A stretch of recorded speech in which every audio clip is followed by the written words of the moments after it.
Yo, what up? It's me, the guy, Technovoid. You know him, maybe. I don't know, maybe you don't know him. If you don't know him, that's okay. I don't know that many people, so I figure it's very likely. Actually, you think about it, because I don't know that many people. Like, in the grand scheme of things, I don't know that many people. Which would make you think it is unlikely that you, the VOD viewer, would know me. But at the same time, people likely to watch the VOD would be people who do know me. So maybe, because it is a self-selected group, there's actually a higher likelihood that you know me, even if the group of people who know me is much smaller than the people who don't. Anyways, we're playing the great Ace Attorney Chronicles. Last time, we did a thing. We did not actually finish a case. The case just ended halfway through the case for some reason, and they said, hey, maybe Gregson died. Maybe he's died a different way. Thank you for the sub. Thank you so much. Then we discovered that Sholmes is actually Iris's dad, probably, maybe, and that Susato's dad is actually Sholmes' butt buddy. And that was cool. And then we got a new case. And I'm assuming this case is gonna solve the previous case. I don't know if there's ever been another game that's done that. The Resolve of Ryunosuke Naruhodo. Oh shit! This game's called Resolve. It's Ace Attorney the great Ace Attorney Resolve. Don't say that. What's wrong with you? Why would you do this? You're banned. Banned for terrible words. So, the time's finally come to solve this mystery of history in history, because we're in the past. Today, we unravel everything. I'll be counting on your support more than ever today, Miss Susato. Make sure you get as much twine as possible, because I'm going to unravel everything. She didn't think it was very funny. That's unfortunate. Oh, and we've... Oh. That was unnecessary. Oh no, what's the matter, Mr. Naruhodo? Nothing. I was just saying that I'll be relying on your support today, but, I'm so sorry. Of course, I know I can be rather incompetent at times, but I shan't let you down. But I shall throw you down. Would you mind helping me to my feet, then? Oh dear, I'm really very sorry.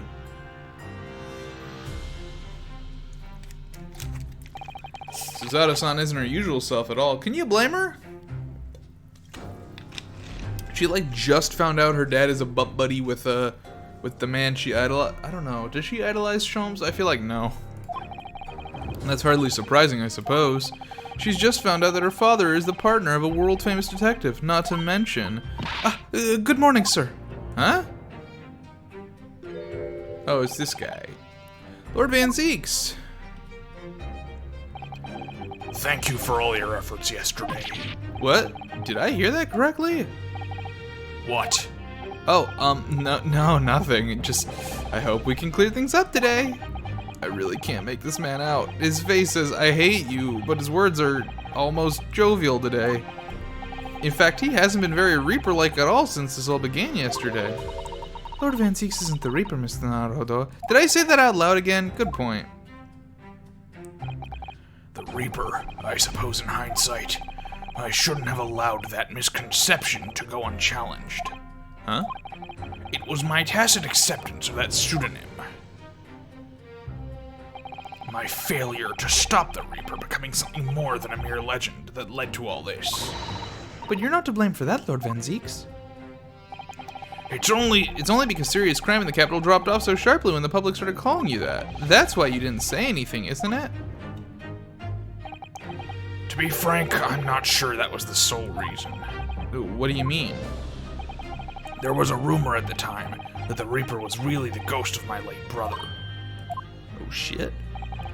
That having been slain by that evil killer, Clint's restless spirit returned as some sort of demigod, to wield a deadly blade of justice where I, by dint of the law, could not. Yeah, we've heard that story too. When I lost him, I felt as though I'd lost my guiding light. I didn't know where to go or what to do. And so, in some small way, I wonder if perhaps those rumors made me feel his absence a little less keenly. My throat's kind of feeling weird today. Even if I knew it was just an illusion, just some nonsense conjured up by an over-imaginative public. He was obviously extremely important to you, Lord Clint Van Zeeks. Well, what's important now is uncovering the truth. That's all that matters. I know that you didn't take anyone's life. And I intend to prove that beyond a shadow of a doubt in court today. I never thought I'd say this, but I can see it in your eyes, that burning desire to cut through all the lies and deception. I can't deny it any longer. You are a lawyer of absolute integrity. Thank you! Damn! Now tell me, why do I detect the scent of expensive tea leaves in the air? Oh, Iris, when did you get here? Oh. I brought you one of my special blends. Hurley loves it, says it helps him to clear his head. I thank you.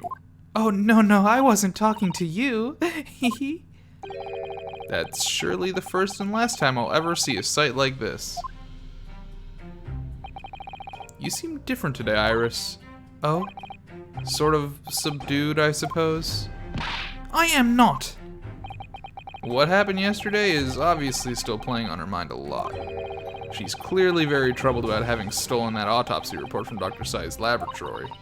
Laboratory. Alright then, good luck to you both. I have to make a movement now. Oh, you're not staying? I thought you'd want to watch today's proceedings. Well, I'd like to cheer you on, obviously. But I've got lots to get ready and far more important things to do, like literally anything else. Oh, yes. Would you take this? Ah, it's cute!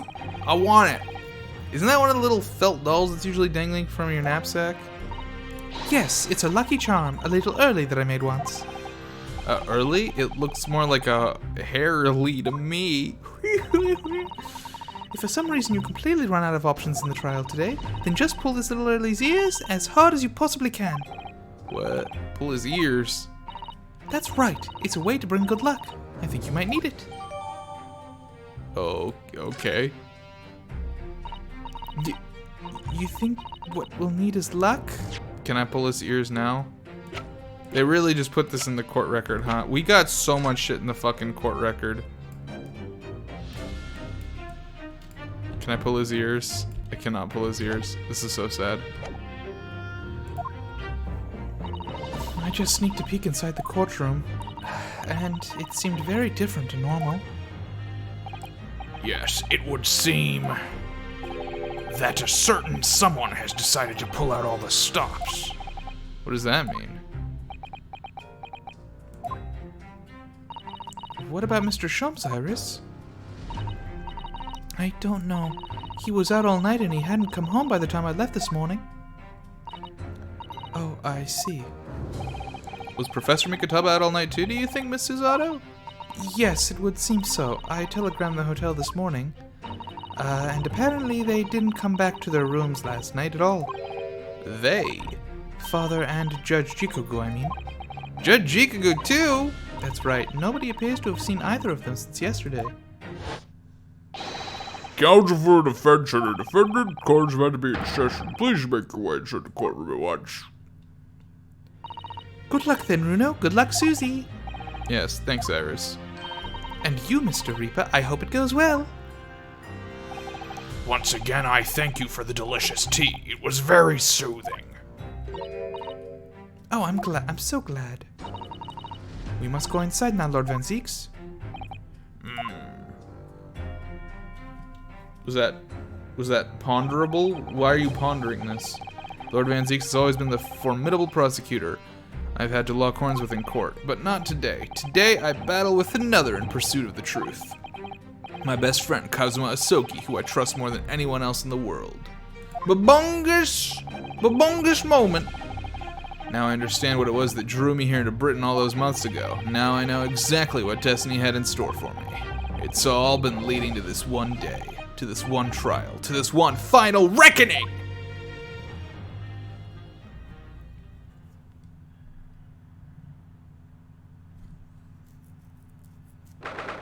The 3rd of November. Damn. It's almost Christmas time. Is it going to start snowing? It's probably already been snowing. It feels even more oppressive here than it did yesterday. There are cold stares piercing me like knives from all sides today. There's also knives piercing me. Ow! Ow! Everybody, please stop poking me with your kitchen knives. Ah, Mr. Naruhodo, look! Oh. Oh. Oh, Lord Strongheart.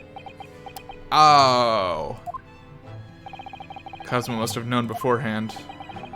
The ramifications of this trial now extend far beyond the murder of one Scotland Yard inspector. In fact, events have come to light that threaten to rock the very foundations of our country's legal system. The escape of a condemned criminal on the night of his execution, the subsequent unlawful shooting of the man, and the revelation that prison staff must have been complicit in the jailbreak. Britain is currently hosting influential members of the judiciary from countless countries all around the world. It is imperative that we uncover the truth in these proceedings to avoid international embarrassment. By royal decree, this will continue to be a closed trial. And one over which I, Male Strongheart, exercise total and unequivocal authority. That can't be good. That's bad. That seems bad. The 6 jurors' flames just... As was the case in yesterday's proceedings, those here present in the public gallery. So if my hunch is right, and I'm pretty sure it is, because it's been pretty fucking obvious, is this the first time in Phoenix Wright that we've had a judge that specifically wants us to lose? I feel like the judge is always just like an easily swayed idiot that is otherwise not on anybody's side.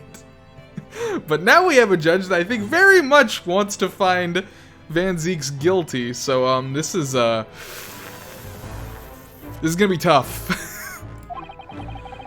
Our distinguished members of the judiciary assembled to bear witness to a fair judicial process.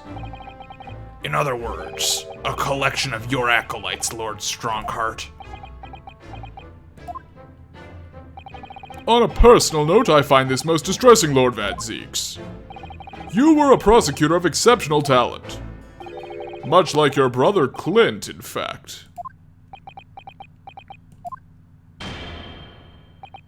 In the name of Her Majesty the Queen, I hereby declare this court to be in session. For the trial of Barak Van Zieks, who officially stands accused of murder. Counsels for the prosecution and defense, are you in full readiness to proceed?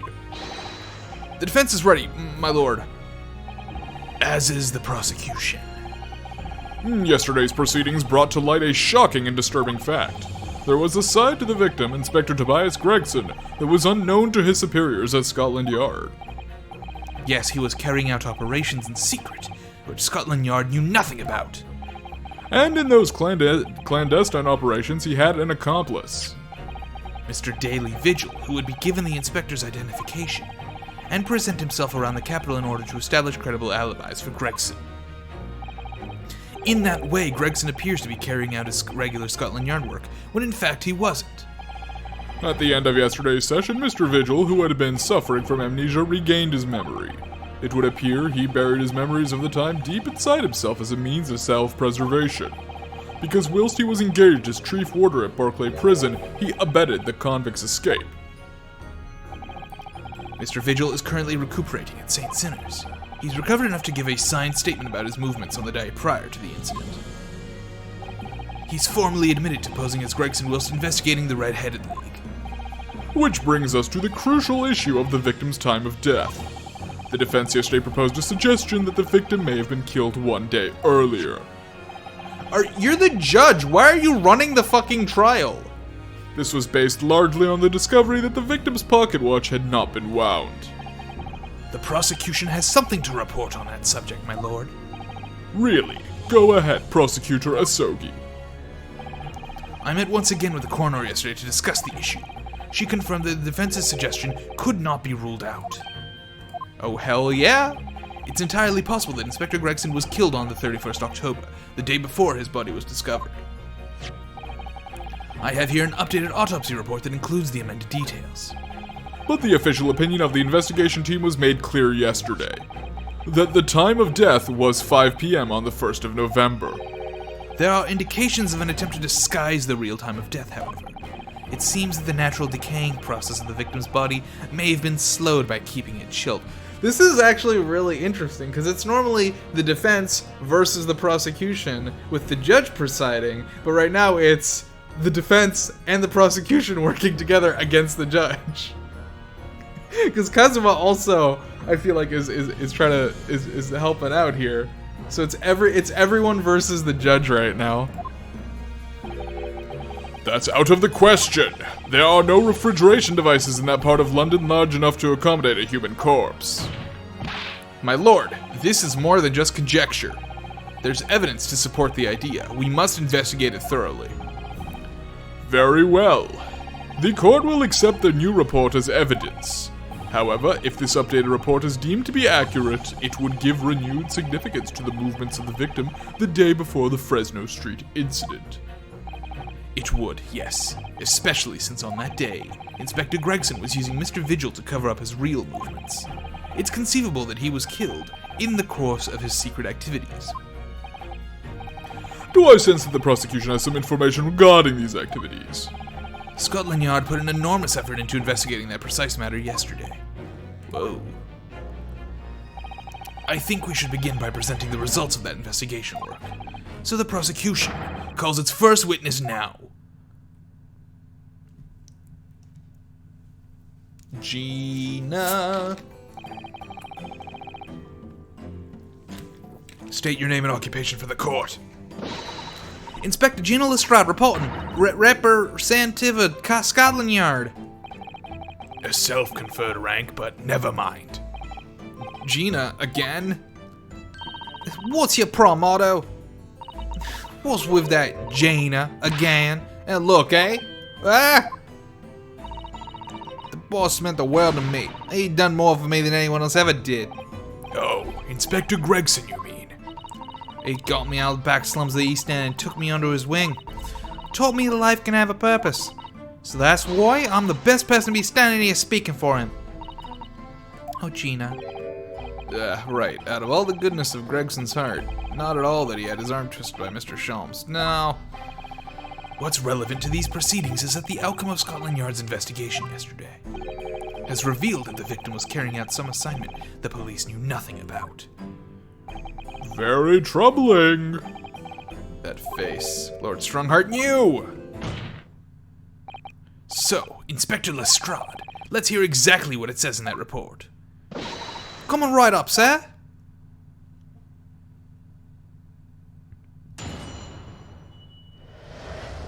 The victim's movements. All yard detectives are supposed to follow orders and investigate what they're told. But a little search of the boss's office turned up a notebook that had a load of secret meetings in it. According to that, the boss was looking into some smuggled goods dealings that day. It looks like it was a big job and all, but the coppers weren't onto it yet. What matters most is, there's witnesses what saw the Reaper at the place too.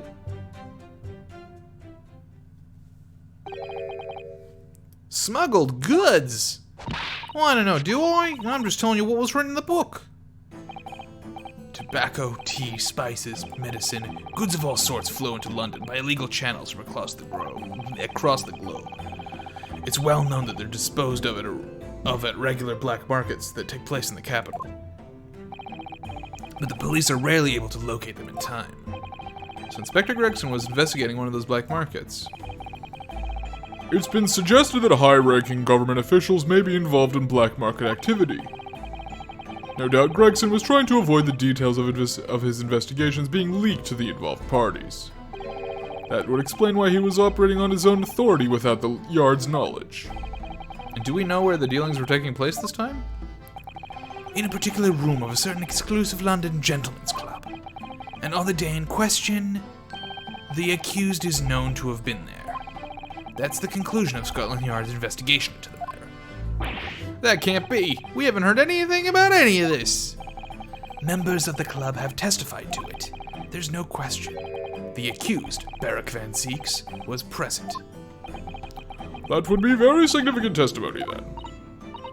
Oh my, but Lord Van Zieks has made no mention of this at all. In short, Lord Van Zieks has had ample opportunity to murder the victim. Very well then. Counsel for the defense, begin your cross-examination.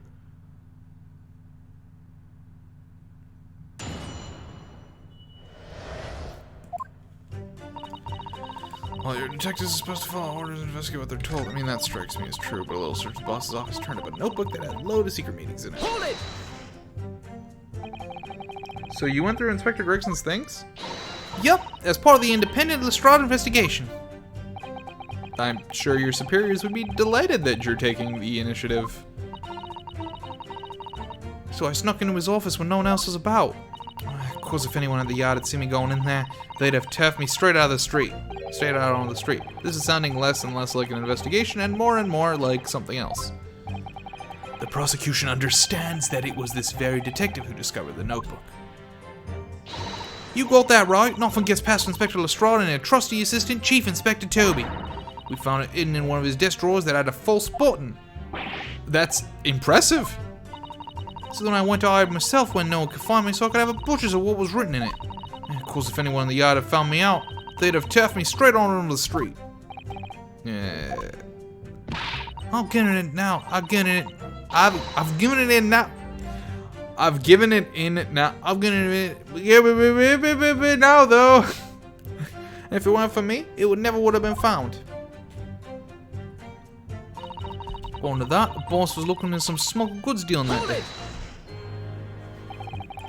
Do you have any idea where those dealings were taking place? Yup. It was all in the boss's notes. Let's see if I can remember. As I already said, the illegal dealings were due to take place at a gentleman's club. Yes, I remember, but I was hoping to find out the name of the club. That won't be necessary. What? It's conceivable that the club might be used again by the smugglers in the future. Therefore, the prosecution has been asked not to reveal the name in these proceedings. I don't know what all the fuss is about. It's right here. All I gotta do is read it out. And I could too. I got this rating game buttoned up now. Fucking Gina is so excited about being literate.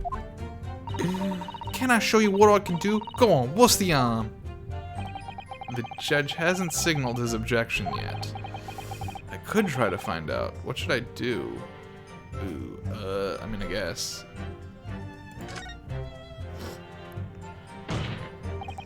This is a closed court. The proceedings are confidential. Yeah, but to be fair, the people in the stands are gonna be the ones doing the smuggling because they're the bastards. There shouldn't be any possibility of the information being leaked. As I explained, there is some possibility of politicians being involved in this affair. The prosecution is rightfully exercising caution, I imagine. No, my lord. The prosecution has no objection. Get fucked, Strongheart! That's what you get, bitch! That's what you get for being a fucking silver-tongued, dumb snake asshole! Fucking Kazuma comes right back around and says, "Fuck you, you fucking spiky-haired asshole!" Kazuma, there's no question that Inspector Gregson was looking into these black market dealings. However, it's not yet been established that he was on the particular trail on the day in question. I love that Strongheart was just gonna let Kazuma fucking take the fall for that one. Like, oh, can't do it because Kazuma said so. Oh, can't do it because Kazuma said so. I'm definitely not involved in this case. Kazuma's like, nah, I'm good. Fucking get fucked. Right then. Well, I get to show off my rating skills. Apparently, the smuggled goods deal was gonna happen at a gentleman's club called the Grouse. Grouse? What sort of club is that? Oh, I ain't got the foggiest. Clubs ain't exactly my thing. But I am kinda curious. They're not places where a foreign student like you would be readily admitted. Have you looked in the mirror recently? Well, I'll tell you what. Me and Chief Inspector Toby could go in undercover. Could you, though? Well, I could pick out a few good marks and see what else I could find while I was in there. I really don't think you should go picking out anything. Anyway, that's where these black market dealings are going to take place, is it? Yeah, it's gotta be. That's what the lower ranking detectives at the yard reckon. Says the even lower ranking detective. Yeah, it looks like it was a big job and all, but the coppers weren't onto it yet. So how did Inspector Gregson come to find out about it in that case? That's the question, ain't it? But I'm just an apprentice, so... And why didn't he inform Scotland Yard of his findings? Yeah, that's what I was asking myself, because, you know, I'm just an apprentice. When it suits you, yes. Anyway, the point is, something went on in that club, no question. You can't say that for certain, though, surely? What matters most is there's witnesses what saw the Reaper at the place, too. Lord Van Zeeks was at the club. He was. Detectives who visited the club yesterday to make inquiries have confirmed it. Several members report having seen the accused being admitted to the room in question as a guest. It looks like there is no disputing that he was there then. Well, we know that Lord Van Zeeks was investigating Inspector Gregson, don't we? Perhaps he'd already discovered the Inspector's secret notebook. Which led him to the club, you mean? Maybe. Presumably then, there are also eyewitnesses who can testify that Gregson was there? None have been identified at this time, no. So the all-important victim wasn't seen at this mysterious club. Oi, why are you gonna go asking Inspector Lestrade, eh? So that's all I gotta work with. Gina's not holding back with that ice-cold stare of hers, is she? I really don't know what to make of all this. Lord Van Zeeks told us he was investigating Inspector Gregson, but he never once mentioned that he met the inspector the day before the incident. You don't think Lord Van Zeeks could have been lying to us, do you? That's not the only way to explain this. It was in his booklet, but he was never there. If everything Lord Van Zeeks has told us is true, then there must be a mistake in this testimony somewhere. You mean there are details we've yet to uncover? Exactly. A clue, perhaps, that even Gina hasn't noticed. That's where we should go looking for here. Do we have anything that, Okay, well, let's press that, I guess. So, you followed orders, do you, Gina? No, not me. I'm above all that, see? Oh. The boss always had special orders for me. Grab us some fish and chips, go and give Toby his grub, that kind of thing. So, errands more than orders, then? This detective is still an apprentice, after all. Yeah, well, this apprentice ain't want to sit around and wait to be told what to do, even by the boss. That's why I've been doing my own investigations into what happened. I didn't find much at first. Alright. The grouse. Okay.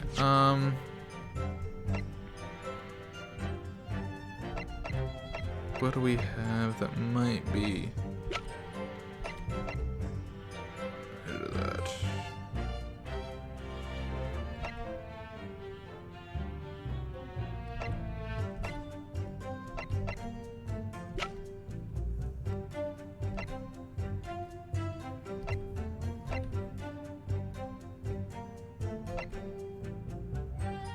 Have we looked in here? We have, right?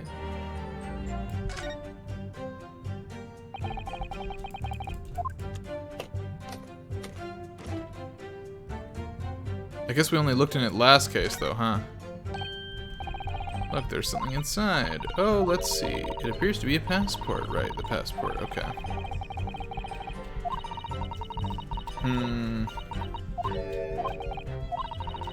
It was for travel on 31st of October, just one day before the incident. What? Really? Gregson went to France the day before his body was discovered. We have that, right? Yeah.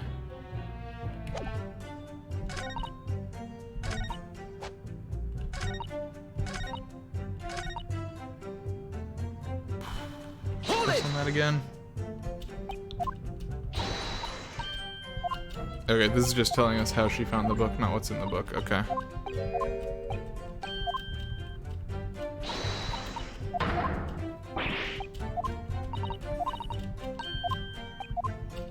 She mentions the fault. I don't. It's like in red, but I don't know if it's relevant.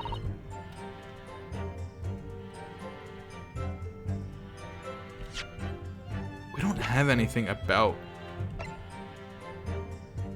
that.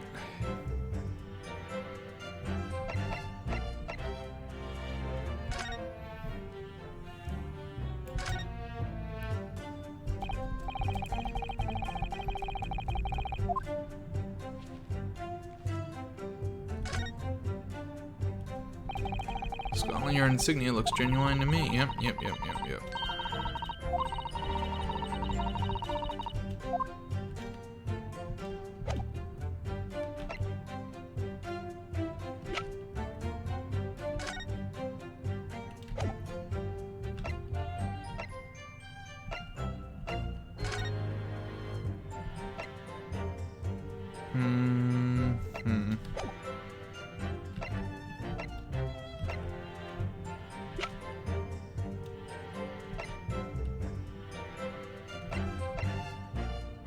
That's irrelevant here. That's irrelevant here. Anything in here? No. No. Okay, it's gotta... It has to be related to the passport, right? But I don't see what that has to do with the grouse. Because that doesn't directly conflict with that, right? Coppers aren't onto it yet. I mean, that's all true, right? Proof that Gregson has been there in the past? But that doesn't argue with the statement that there was going to be a goods deal. Do we know anything about a goods deal? Nothing strikes me. We have this random ass gun.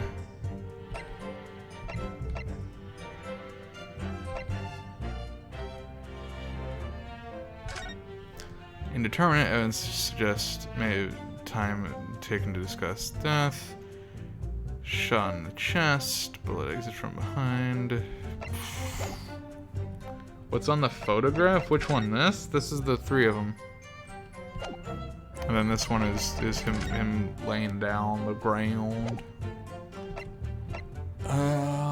This is... I'm already kind of lost. We discussed this the previous day already. Have we touched that at all? There's a tiny little stub sticking out from the small hole here, look. Suppose there must have been a little knob or something for setting the time. In that case, seeing as we know the inspector took such good care of this watch, it probably broke when the incident occurred, didn't it? Yes, of course. Which could mean that there's a small part of the watch still at the scene, maybe. Interesting. Is that relevant at all? We don't have any small doodads, do we?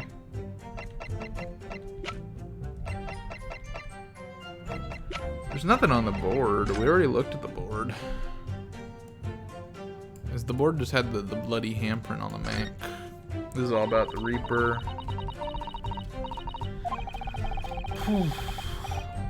I'm lost already.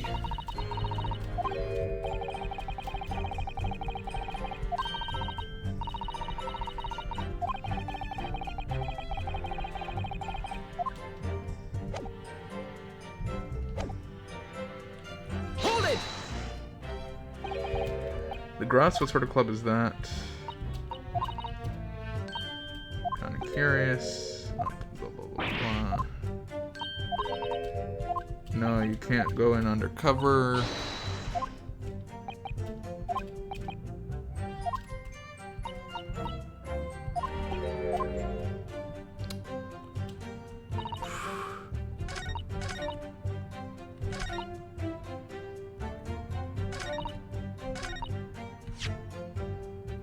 I mean, there's this. No. Fuck. No. Not that any one British court would recognize counsel. Fuck me. If this is a close court, whatever fate befalls you in here, no one outside will ever know. Shit, dude, he's gonna kill me? Should I be wondering if I'll make it out of this courtroom alive? Probably. Fuck, what is the answer here? We've pressed on everything. Let's see what they have to say. that's all I got to work with. Gina's not holding back on that stare of hers. Don't know what to make of all this. She was investigating Inspector Gregson. Never met him. Lord, no, he's not dying. If everything logically makes sense, there must have been a mistake in the testimony somewhere. Well, the mistake is that he wasn't there.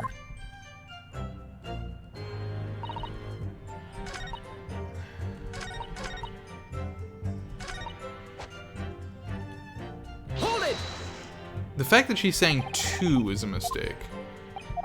He was. The detectives have confirmed it. Just let her to the club. Simply then there are eyewitnesses.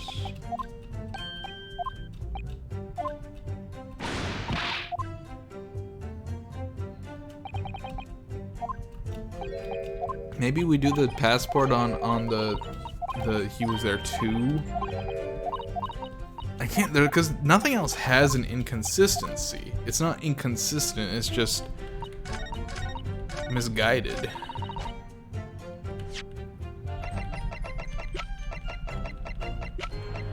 Objection! No, fuck. I'm stuck on the very first thing. Hello?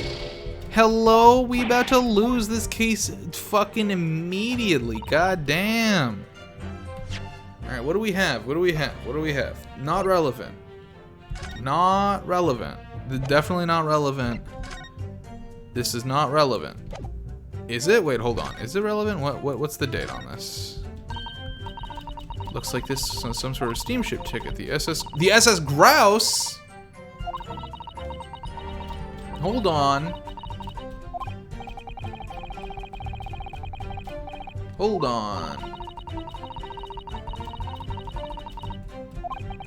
To think it's been almost a year since we arrived in Dover on this Asporia. It seems a shame not to keep your ticket as a memento of your trip, don't you think? Yes, I agree. I have mine safely in my diary, and I keep mine in my wallet, so I have it with me at all times. How strange. Where could it have gone? Are you like this on purpose, Mr. Naruhodo? Did I imagine there was that comment accompanied by a little sigh? Okay. Interesting. So, is the Grouse not a gentleman's club but a ship? Objection! I've read about these clubs that exist here in Britain. As I understand it, they're places where well-to-do gentlemen socialize with friends and colleagues. Don't imagine for a second that a foreign student like you would be admitted. Seriously, is your mirror cracked or something? Do we know for sure that the contraband dealings were definitely happening at a club called the Grouse? You want me to lose the case on purpose? The police are currently looking for evidence, but I haven't found anything definitive yet. And I'm sorry to say that they probably won't. What do you mean by that? I mean that the place Inspector Gregson was secretly going to visit on the 31st of October may not have been a gentleman's club at all. You're showing a very irreverent attitude towards our country's police force there, Counsel. If it wasn't a gentleman's club, then what was it? A steamship? You think it's a ship? I have the evidence to prove it. Here. Let me see that! This dark-suited young man is not in the least bit untrustworthy. The other side, my lord. Be more specific next time.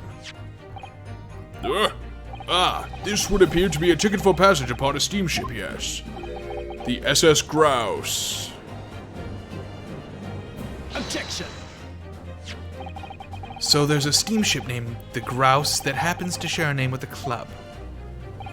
But I'm afraid to say there's a flaw in your logic there. How? Look at the ticket.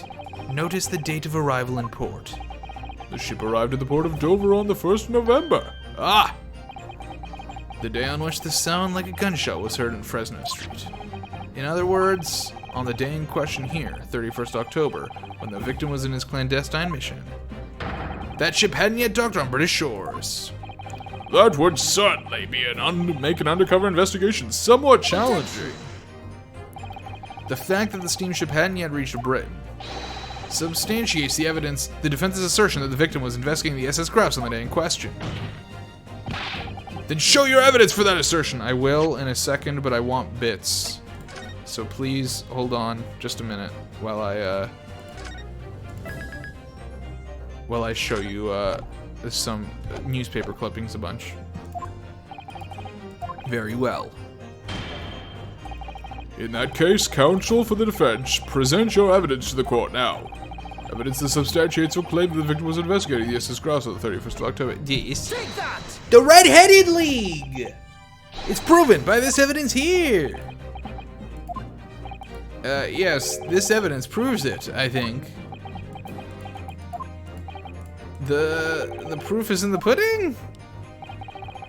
Those 3 equally nonsensical statements wasted 15 seconds of the court's time. You will accordingly suffer 15 seconds worth of penalty, counsel. What? I want money! I'm trying to make a living here. I think you might need to work on picking a more appropriate piece of evidence first. What? You want me to be poor? Stormy Sunshine confirmed wants Technovoid destitute, living on the street, selling my body for bread.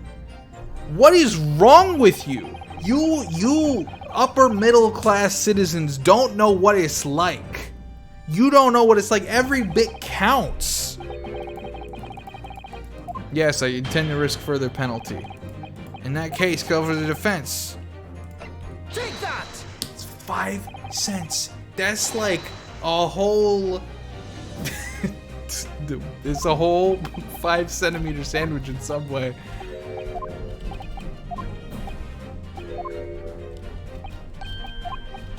You know what?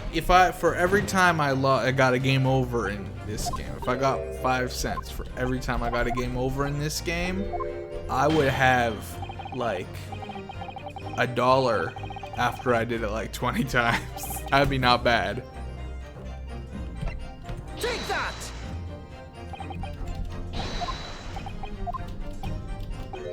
The evidence proves it, I think.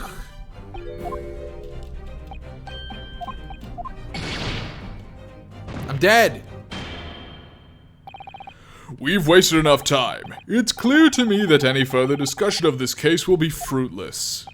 Barak Van Zeeks, I would like to think that however misguided, you acted out of a sense of justice nonetheless, though it pains me to have reached this conclusion.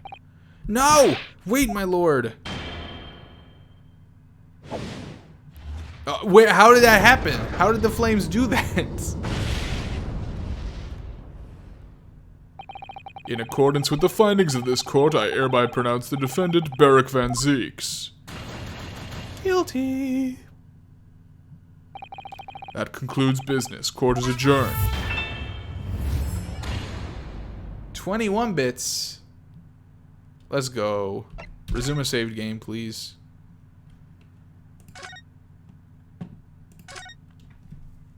We did it. Thank you for the extra bit.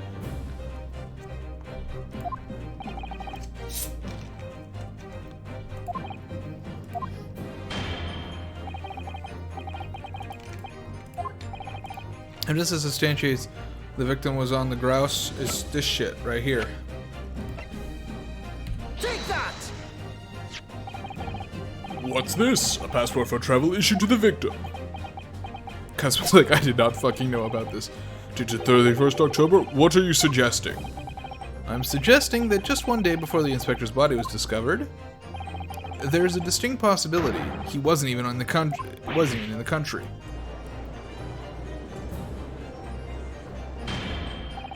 Order! Order! This document is for passage to France. It does appear to have been officially authorized. The day before the SS Grouse arrived at Dover, it docked on the northern coast of France for a night. According to my father, who was on board, at the port of Dunkirk. Dunkirk, France. What could possibly have taken the victim there? I'm impressed, Ryunosuke Naruhodo. I certainly didn't expect you to get your hands on that passport. What? You mean you knew about this? Kazuma, the prosecution strategy for this trial has been laid down by the Crown Prosecution Office. On the day before the incident, the victim was investigating contraband dealings at a London club. That's the outcome of Scotland Yard's investigations and the line the prosecution has been asked to follow. But personally, I don't agree. I think the prosecutor's office is trying to hide something. What?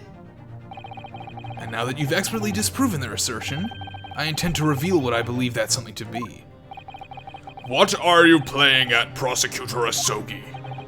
A courtroom is a forum for the truth, my lord. Which is why it's my duty to present all the facts without exception. Let me guess, this was your intention from the outset, wasn't it? The reason Inspector Gregson secretly made his way to the steamship docked in Franks in the day in question was to carry out a mission for the Reaper. The Reaper? Oh, was someone on that ship who should have been dead? Order! Order! What on earth are you saying, Counsel? The prosecution made an assertion in court yesterday. Inspector Gregson was investigating the identity of the Reaper. When he discovered the location of the man's secret hideout, he was killed. As I'm sure everyone can imagine, by the Reaper's hand. But in reality, the truth is the opposite of that. What? Inspector Gregson wasn't investigating the Reaper at all. He was, in fact, acting for the Reaper. So, you're saying the mission he was undertaking was, obviously, an assassination. Barak Van Zieks never carried out any of the actual killings. Whenever the Reaper's victims lost their lives, he always had a cast-iron alibi. Which tells us that he must have had an accomplice. And you claim that was Inspector Gregson? What the hell do you think you're saying, eh? My boss would never have done nothing like that. And yet, when you consider all the facts, it all makes perfect sense. No, it can't be. We also arrived at the same conclusion, didn't we? That Inspector Gregson was operating as the Reaper. Even so, there's no way that the person giving him his orders was Lord Van Zieks. No, the true Reaper is somebody else. Barak Van Zieks is not the Reaper. A predictable response from someone who's advocating for the man. And even if it's true that Gregson was operating as an agent of the Reaper, the suggestion that he went aboard the SS Grouse on an assassination mission doesn't follow at all. Oh, you have some solid reason for doubting the assertion, do you, Counsel? Absolutely. It's very simple. On the day in question, nobody was killed aboard that steamship. Professor Mikitaba and Judge Ikugo were on that very ship. If someone had been assassinated, I'm certain we would have heard about it. What's so funny? You're right, of course. No suspicious deaths were reported on board that ship. But I think perhaps you've missed the point. That's precisely why Inspector Gregson himself lost his life. What? Gregson did board the SS Grouse that night with the intention of dispatching his mark. But his mission ended in failure. Failure? It seems that the defense hasn't yet grasped a very important detail here. What are you talking about? What detail? Inspector Gina Lestrade? Eh? What? The victim's notebook that you read in an excerpt from earlier. That doesn't contain details of secret investigations at all. It describes 10 years of assassination plots to be carried out by the Reaper of the Bailey. Yeah, lying! Even if all in blood is what taken out at it coming. The boss wanted the Reaper. Poor Gina. There's no question that Tobias Gregson was heavily involved in the Reaper's activities. You may just be an apprentice, but if you've spent any time at Scotland Yard, you must have heard rumors. I ain't heard nothing, and I don't believe a word of it. Then testify again, as a representative of Scotland Yard. Consider it your chance to defend your boss. I don't. I concur. The witness will give a new formal testimony. Miss Lestrade, you will tell the court everything you know about Inspector Gregson's secret notebook.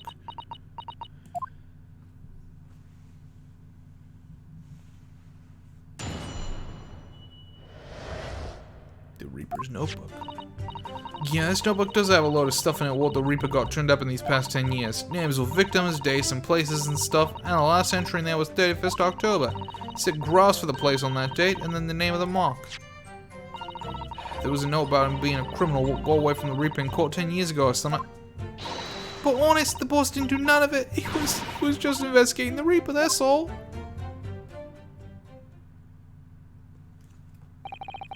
Keep personal opinion out of your testimony, witness. We require only established fact here. This must be so hard for her. You can't deny it now, surely, Ryunosuke Naruhodo. What can I deny? Our love! The notebook contained the name of the final mark and location where the assassination would take place. That's information that the victim could only have known if he was working with the Reaper. So, who was to be this final mark? Go ahead, Inspector Lestrade, read the name for the court. The name that's written alongside the entry that mentions the grouse on 31st October. How do you read this then? Oh, it's a Japanese name. Reading's still not her strong suit. That ain't the problem, alright, Otto? It's a funny name. It ain't English. It's hard to read. So it's someone from overseas? Let me have a bash at it. Seishiro, is it? Yeah, Seishiro. You maybe? What? It can't be.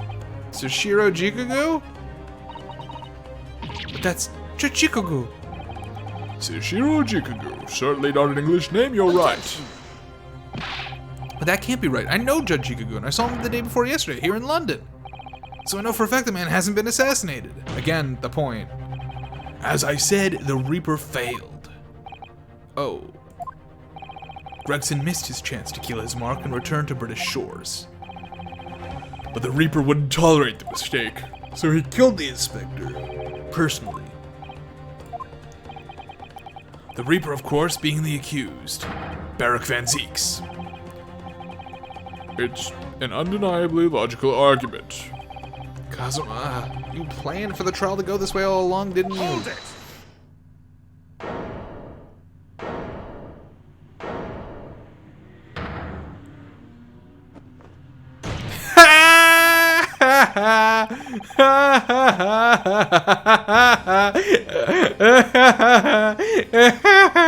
He's doing it on the fucking witness stand. The shoe. The fucking shoe. Pray forgive the discourtesy of filling my hallowed chalice whilst I stand accused of murder. Lord Van Zeeks. The accused has no right to speak uninvited in court. You will return to the dock.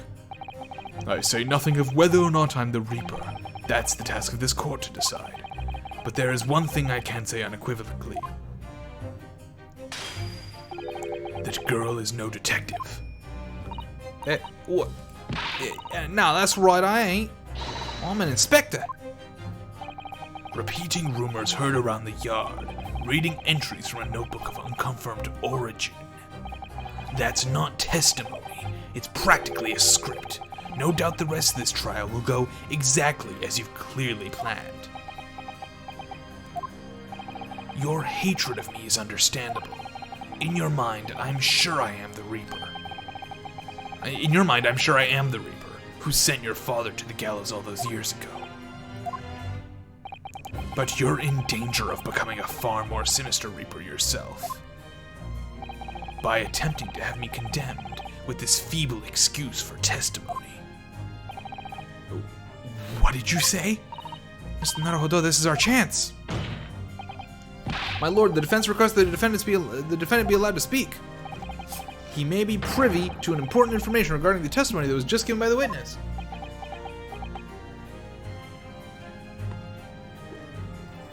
You gonna handle this one, Strongy? Very well. I'll make an exception and grant the request. The defendant may remain in the witness stand for the cross-examination. Then allow me to toast the court's impartiality. We both know that's bullshit. Don't raise your glass in my direction, sir. Counsel for the defense, begin the cross-examination immediately. I got something stuck in my throat all stream. At once, my lord. I think it's that Tylenol I had earlier. It's fucking stuck in my throat.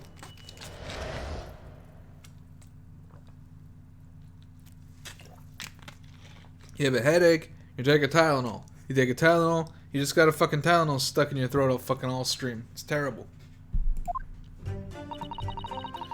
Yes, Notebook does have a lot of stuff about what the Reaper got up to these past 10 years. Names of victims, dates and places and stuff. In the last century, that was 31st October. Set grass for the place on that date, and then the name of the mark. It was now about a meeting with a criminal go away from Reaping Court 10 years ago or something. Hold it! What do you mean a criminal? Judge Jikago is no criminal? Well, don't ask me, I don't know nothing about it. Oh, do you remember what Father told us? Chucky Jigo did once appear in court here in Britain. It was related to the Professor case, I'm sure. Yes, of course, you're right. Sashiro was trying to mitigate Genshin's guilt, so he took to the stand to testify. But he got a little carried away and, actually managed to break the witness stand. He also said some contemptuous words about the British Empire, for which he was charged.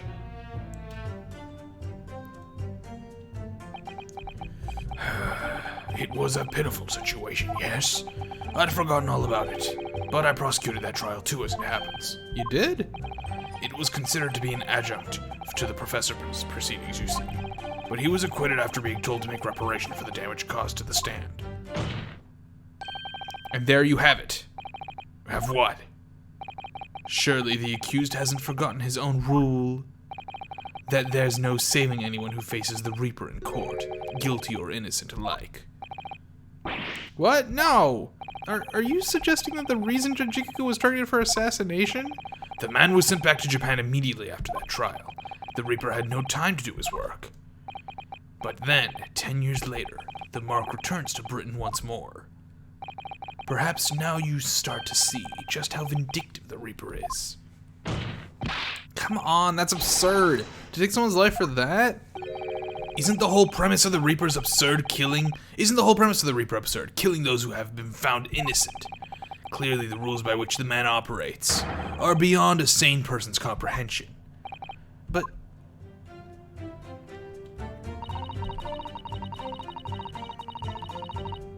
Hold it! So you have complete faith that Inspector Gregson is innocent in all of this? Of course I do. I mean, I owe him that, don't I? Like, because he's the only one who had faith in me. Gina, the boss promised me he did. He promised me that even though I was just a diver, he could turn me into a top-notch detective. I'll go with a good order like that ain't gonna go robbing people of their futures, is he?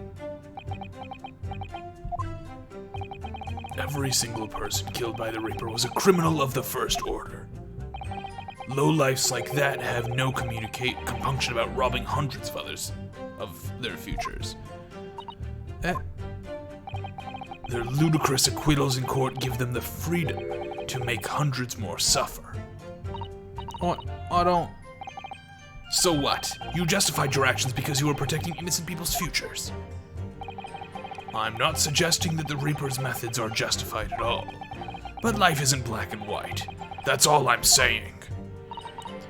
So that's what we have to work with.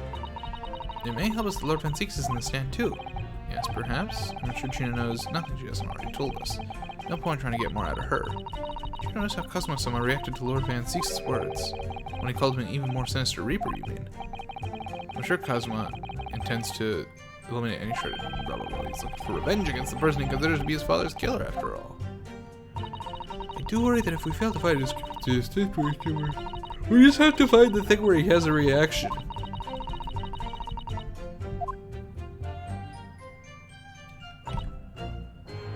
Hold it!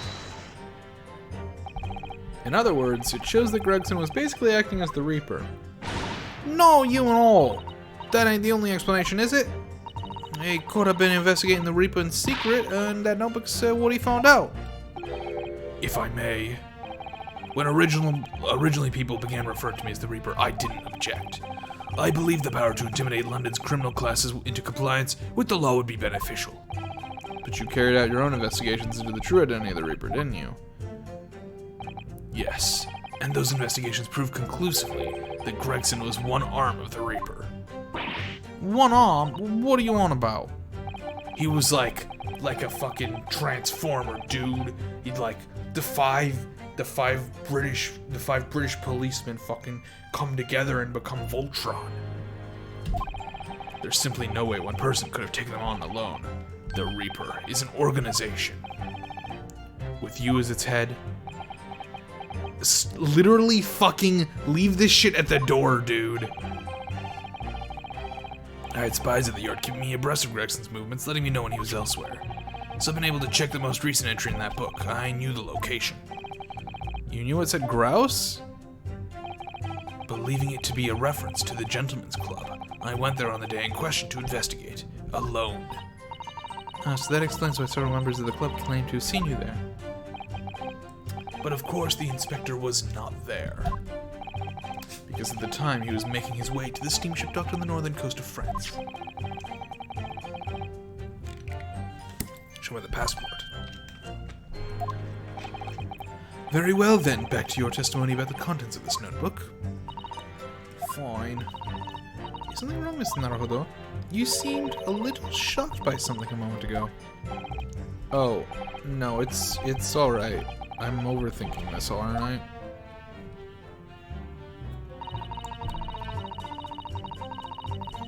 Hold it! Names of victims, dates, places, and stuff? What in particular? Well, besides the victims' names, this other name was kept cropping up. What other name was that? It's the one I told you yesterday. The same name, written over and over and over again. You mean... Assassin? Yeah, that's the one. She's in front of yours or something, ain't she? Were you even listening yesterday? Assassin. The assassin. What? Like, a killer, you mean? Gregson was the tactician, the one who came up with the plan of attack. He investigated the marks thoroughly, finding out when they would be vulnerable, and who to use to get at them. But the person who actually executed... Oh god, I am tired. Can you tell? I'm misreading everything. But the person actually executing his plans was someone else, you're saying? If that's true, then the Reaper does indeed start to sound like an organized group of vigilantes. Then perhaps what is said on the passport document. Permission for the applicant and one additional person to travel. Could that additional person have been... Clearly the assassin, who was meant to take Sashiro Jikagu's life, Except Assassin is fucking dead, though. Gina, can you confirm that against the final entry that listed Grouse and Sashiro Jikagu? What name was written? Oh, well, that's the only entry that didn't have a name next to it, as it happens. What? It just had like a question mark or something right there, I think. In other words, Gregson himself didn't know the identity of the assassin in that case. But Gregson was the one making the plans, was he not? Oh, how infuriating! Oh, a nameless assassin. Hold it! And you're saying that the mark listed was Sashiro Jikagu? That's what I said. Fine name, if you ask me. And I thought your name was Odd. No, my name's Otto. So pleased to have lost my crown there. Mr. Jikagu is the presiding judge of Japan's Supreme Court of Judicature. I remember the man. He came to our country as a visiting student 16 years ago. Studying international law and diplomacy under your tutelage, Lord Strongheart. That bearded young fellow was a very able man, I must say. So Lord Strongheart was Judge Jikagu's mentor. If I'm not mistaken, he returned to Japan 10 years ago now. 10 years ago, after that fateful case. Precisely. In the aftermath of the Professor case, his repatriation was organized immediately. It's a mystery why such a man would be listed in the inspector's notebook. Who do you think it was possible, but movies have gone even worse now? Maybe I'll just keep talking. Roy, I just had just about enough of this. Gina? All this nonsense about the boss planning to kill people is gobblers! Come on, Otto! Yeah? Why ain't you saying nothing? Why ain't you yelling out objection or something? What? You haven't said anything objectionable. You gotta find a flaw. You do, usually. If someone's lying here, no question. You gotta work out who it is. Please. For the boss.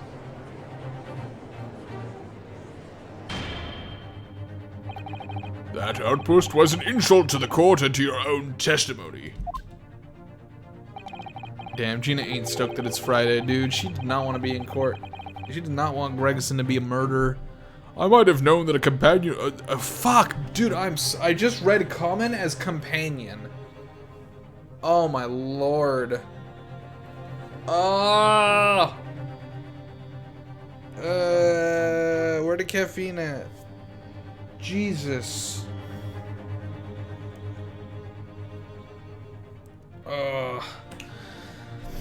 I might have known that a common pickpocket from the back slums couldn't make a detective. When this trial is over, you will forfeit your warrant card, Miss Lestrade. Is that clear? Oh, I with the lawyer. It's lawyers every bit in place you look in this world, innit? Well, I've had enough. Gina. So have I. After that little speech, Gina, so I've made up my mind. To do what, Mr. Naruhodo? There was one point in this cross-examination when something that was said just didn't sit right with me. One statement that seemed odd. Oh? Do you mean? I'm not going to let Gina's plea for help fall on deaf ears. Come on, Otto. Help. You gotta find a flaw somewhere. I want to thank you, Gina. You helped me find my resolve. Eh? What do you mean? Amongst everything we've heard during this cross-examination, there's one thing that defies explanation. One inconsistency. What? An inconsistency? Really, Otto? I don't quite know what it means yet, but... yes, there's an inconsistency in something that was said by... it's, what's his face? There he is. Take that!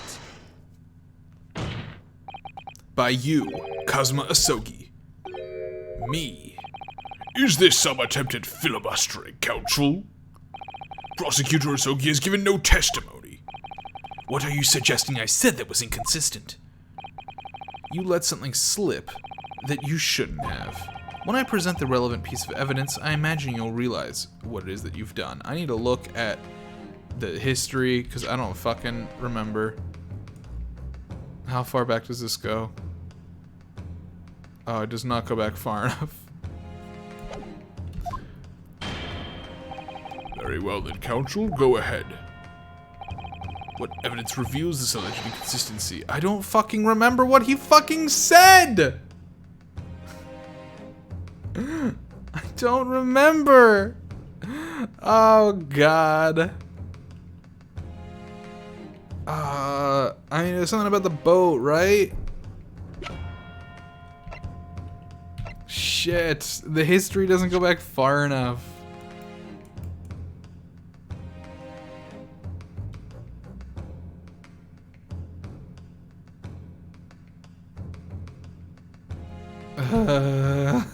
I fucked up.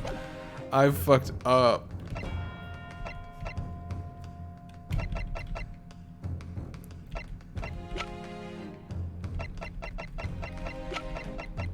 I was not paying attention and now I'm screwed. Take that! So, my initial impressions were correct. This is nonsense. Okay. You accuse your best friend and back it up with that. Clearly, the Ryunosuke Naruhodo I knew is dead. Fuck. Struck down by my best friend. I believe what you intended to point out, Mr. Naruhodo, was when Kazuma said... Okay, thank you. Yes, I needed this. Because at the time he was making his way to the steamship docked on the northern coast of France. As shown by the passport found in the victim's metal trunk. So that's exactly it. I take it from your expression that you're not going to let this go. Correct, my lord. I made a mistake, that's all. What are you suggesting? You said there was inconsistent. You let something slip that you shouldn't have.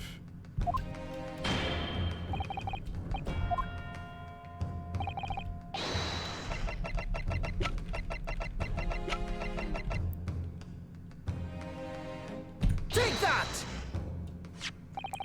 This is a trunk that belonged to Inspector Gregson. There's no way he could have known about it. A mental construction, is it? It's certainly very heavy.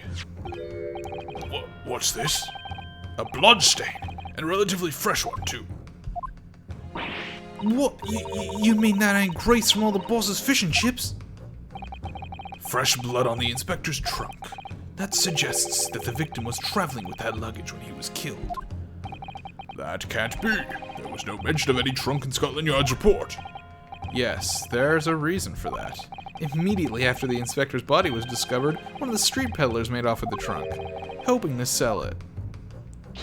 But I found it. Me with the nose for trouble. Which means that nobody should have known anything about the trunk. Unless, of course, we're talking about somebody who was present when when the victim was killed. And yet, during the cross-examination of the witness just now, you said this, Kazuma. Because at the time he was making his way to the steamship docked on the northern coast of France, as shown by the passport in the victim's metal trunk. So the question is, how did you know about the inspector's trunk? We know that the man went on a trip to France. Where else would he have put his passport? Objection! That's fucking bullshit! But you knew it was a metal trunk. Answer me honestly, Kazuma. On 31st of October, where exactly were you? At the port of Dunkirk, on board the SS Grouse. Is that the answer you're looking for, Ryunosuke? Kazuma, what did you... I hadn't considered the possibility before, but if Kazuma was there on the ship, then it can only have been for one purpose. Oh no, Miss Naruhodo, surely you don't think? I try not to. Come on, Ryunosuke, you know the rules. The only thing that really talks in the courtroom is hard evidence. As I understand it, Inspector Gregson always took that case with him whenever he traveled. So as it stands, you've proved nothing. Kazuma, are you challenging me to prove it beyond all reasonable doubt? That you were there that day, in the same place as the inspector. He was there? With Gregson? There's a clue that you've overlooked, a secret the trunk can tell us. I can't be sure at this point. I'll need to verify it. But I have a nasty feeling that I'm gonna be right. Can we prove the slash? What can we say about the slash? See this huge gash? It's gone right through. Is that a piece of his fucking katana?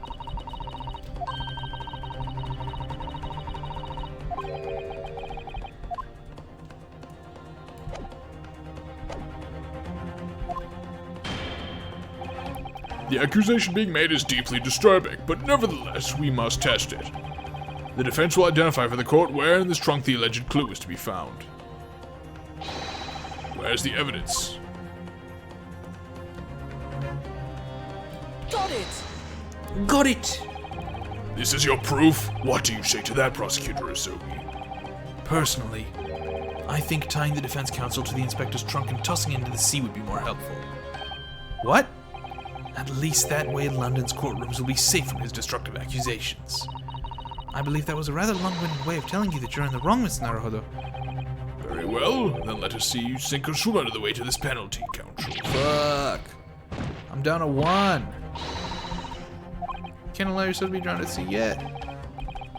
I was hoping that would never happen. Shit. I thought that's what it was. Did we need to open the trunk by chance?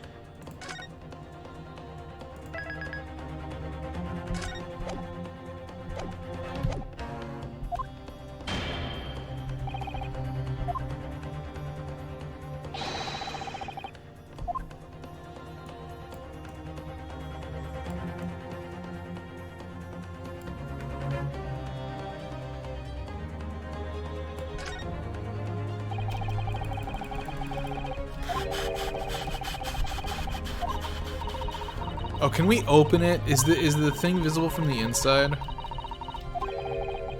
Because that's like definitely a piece of his sword, and he's gonna have to fucking unsheath his sword, isn't he?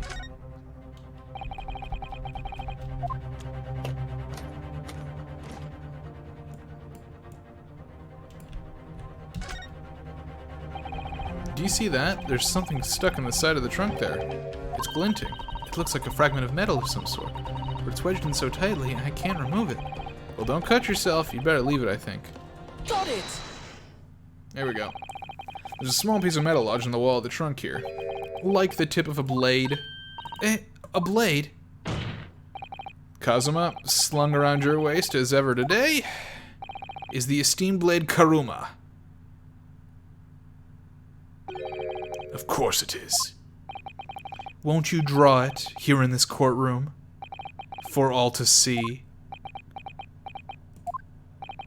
Exercise caution, my learned friend.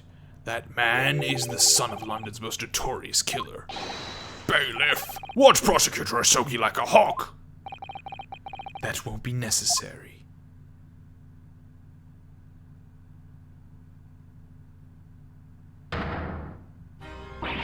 Oh no! That's not fucking Karuma. He has 2 fucking swords. Or the tip is broken, never mind. Oh shit. If the fragment of metal from the trunk fits together with the end of the sword, the question of who was there with Inspector Gregson will be answered. Agreed. Kazuma Asogi.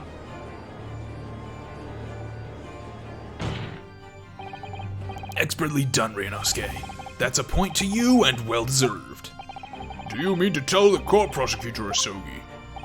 Yes, on 31st October, I accompanied Inspector Gregson to Dunkirk in order to carry out a mission.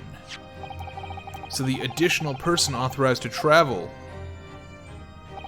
was me. And the mission was? The assassination of the Mark. What? What? You mean you're the killer whose name was omitted from this notebook? You were following the Reaper's orders to dispatch Judge Jikagu? Let me make one thing perfectly clear. I have killed no one. Explain. I accepted the assassination mission, yes, and I accompanied Gregson to Dunkirk. But I never had any intention of carrying out the plan. You were never gonna do it? We can believe Kazuma-sama, I'm sure. Can we? He's been fucking lying all day!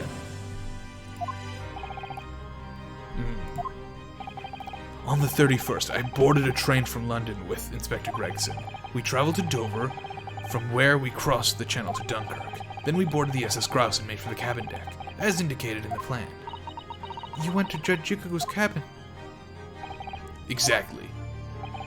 He wasn't there, though. We decided to wait, But you've already told us you had no intention of going through with it anyway. I didn't come to Great Britain to take anyone's life, so I left Gregson and disembarked the ship. I spent that night at a boarding house in the town, and returned to England the following morning. A boarding house in Dunkirk? My signature will be in the register book. It would be simple enough to verify. Then what became of Jikagu? Gregson was no assassin, so the mark was spared. I'm sure it's easy enough to imagine what happened after that.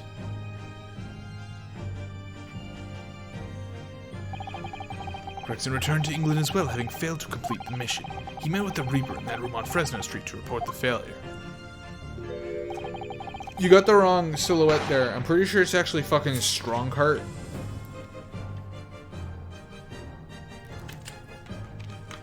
Causing the infuriated mastermind to pull the trigger and end his wretched agent's life.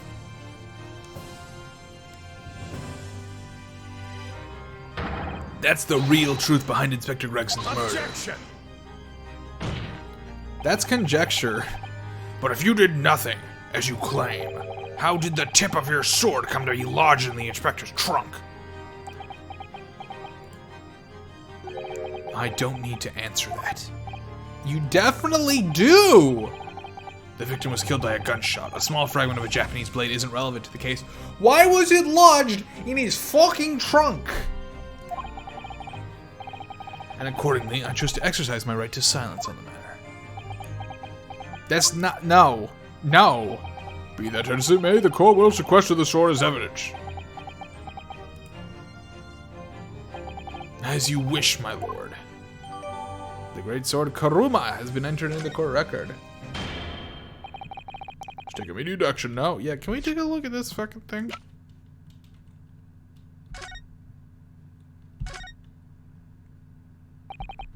Karuma.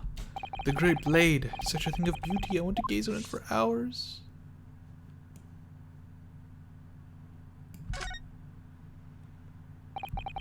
The tip of the great sword. Broken.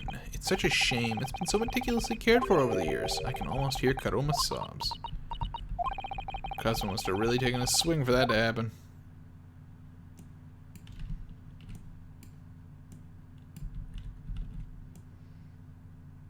Strongheart is the judge in this case. He decided to make himself the judge because he can do that, and he's 100% impartial. Definitely 100%. Definitely not the villain.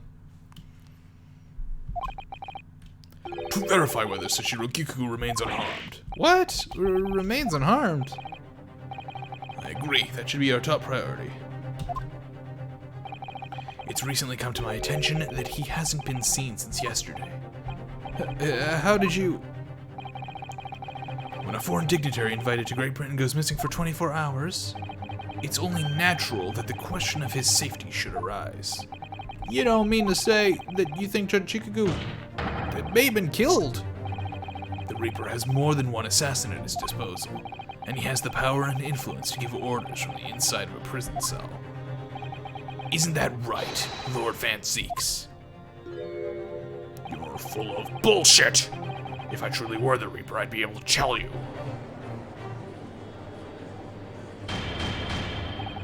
Order! Order! The court! Order! We will take an emergency recess for 30 minutes. Now? Guests at the symposium have been told to maintain regular contact with the organizer's office. If a man can't be located within half an hour, we will have to assume the worst. Oh, no, not Judge Chikugu. No one would want to kill a harmless Japanese man who'd only just arrived in the country. Except, that is, for the Reaper wanting to finish off a mark that slipped through the net 10 years ago. I would have to agree. Mr. Naruhodo, for the defense's sake. My lord? I sincerely hope we are successful. If we're unable to confirm Mr. Chikugu's healthy existence in the next 30 minutes, you will face grave difficulties. Court is adjourned for 30 minutes.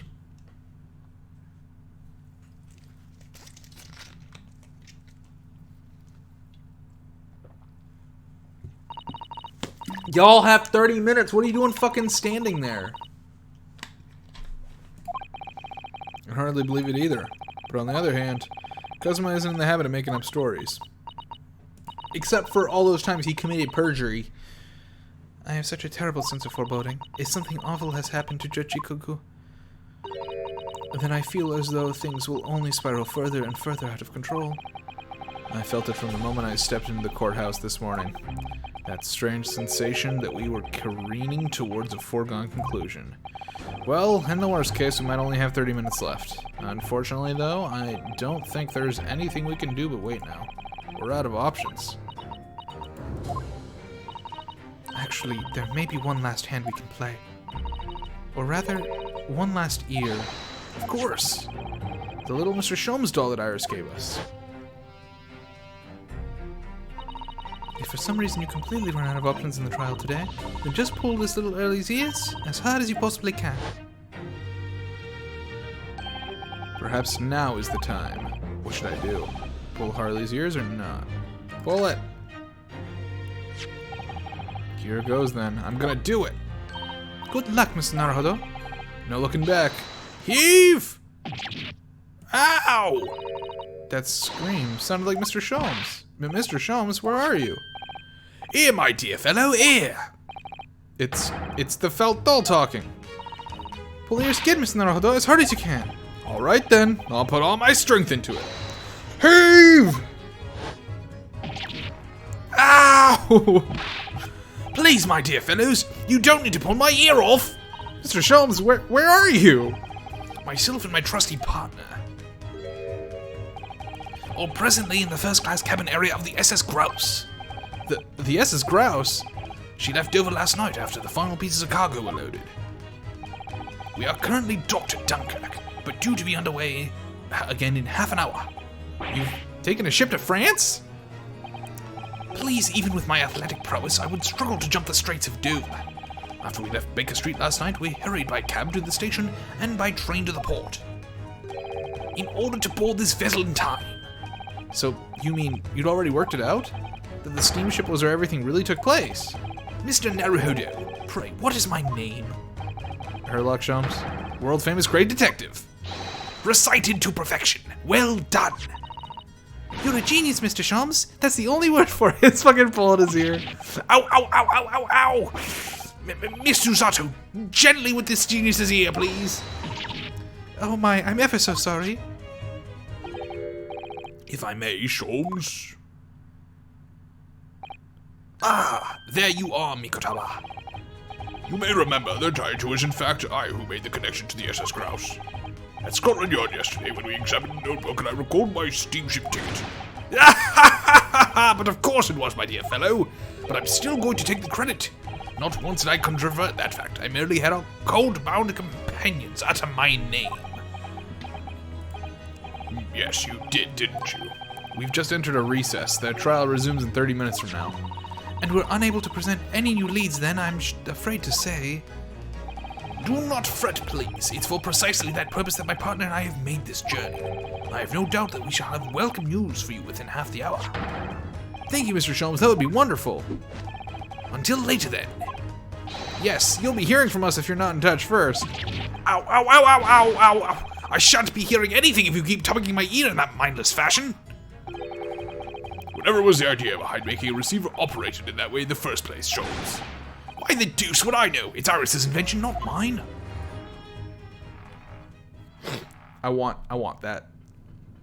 I want a walkie-talkie that pulls on my ear and is a cute little mouse. First, I know how much you enjoy being the hero of the hour, Sholmes. We have but half an hour now that the grouse puts this. We have but half that now before the grouse puts to sea again. If we don't conclude our investigation rapidly, we shall find ourselves in Naples before long. There are times, Mikotaba, when you make a surprising amount of sense. So, let us begin.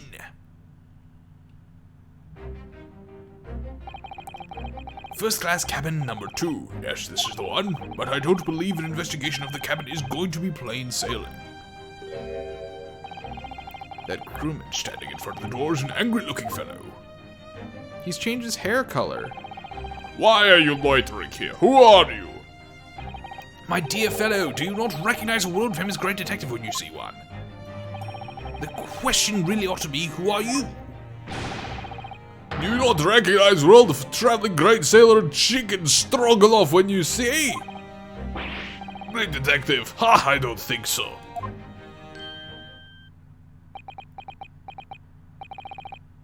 Do you see that, Mikotaba? It would appear that this man is a devoted follower of mine. Goodness me, is that a tattoo? That says Sholmes?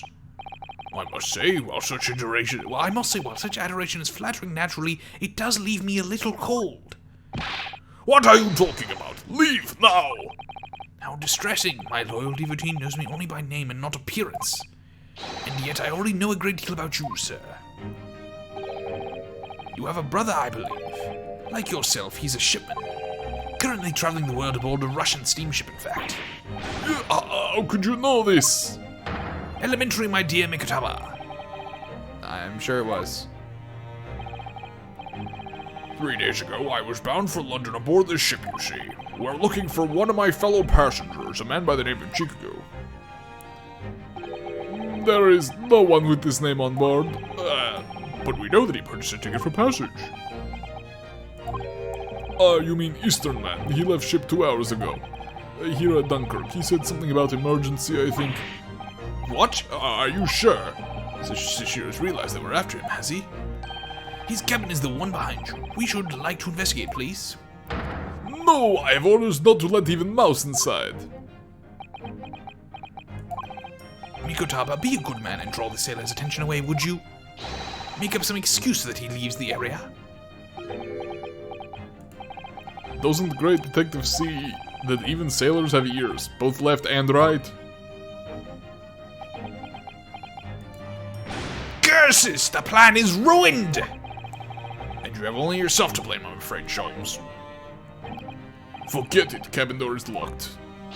Even if I'm not here, you cannot get inside. Mikotaba, I'm sure you haven't forgotten my special talent, have you? Opening any lock. Within a mere 5 seconds. So if you'd be so kind as to afford me the requisite time, old friend, in your typically accommodating manner. How could I refuse such a typically unappealing request, old friend? So I need to distract that burly sailor for 5 seconds, do I? Good man. So, the game is afoot.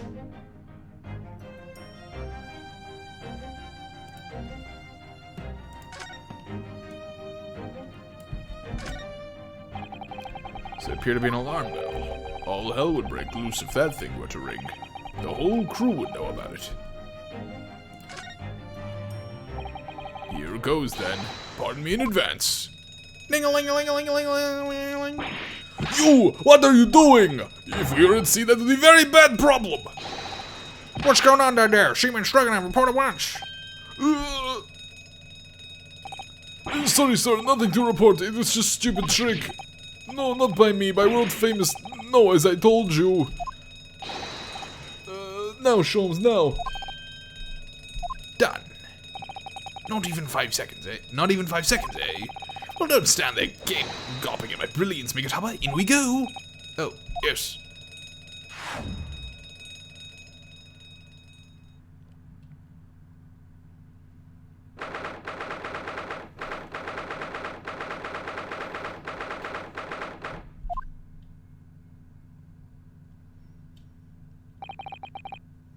Good gracious.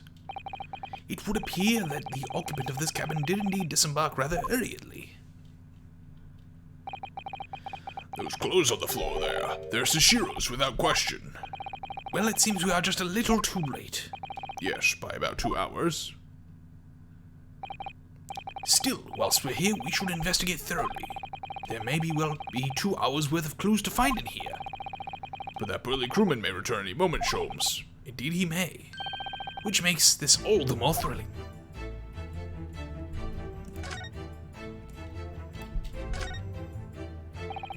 Quite the exquisite glass, I must say. See here how it... Is something wrong, Sholmes? You suddenly trailed off. Ice, Mikotaba, ice! What opulence the first-class passengers enjoy! Chilled drinks!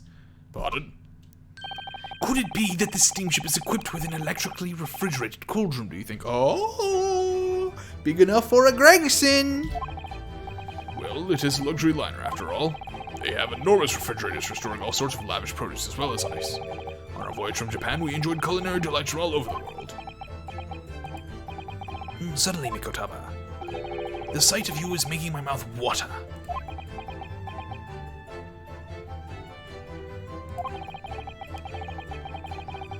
I haven't taken on the flavor of the food I ate, you know. This is the waste paper basket, look. And there's still rubbish inside. Indeed. Then let us pry. I've discovered recently I have a penchant for exploring the contents of others' waste paper baskets. I sincerely hope only for your work. Only for your work. Ah. Here we have a notice issued to passengers from 3 days ago. 3 days ago? The night before we arrived in London, then. When I was still aboard myself. Evacuation drill notice. Following departure reported Dunkirk all crew is... Ah! It went too fast! Ah yes, there was an evacuation drill, I remember now. For our safety and security, all first-class passengers were constantly under watch, the watchful eye of the crew, so it was a welcome relief to have some privacy for once.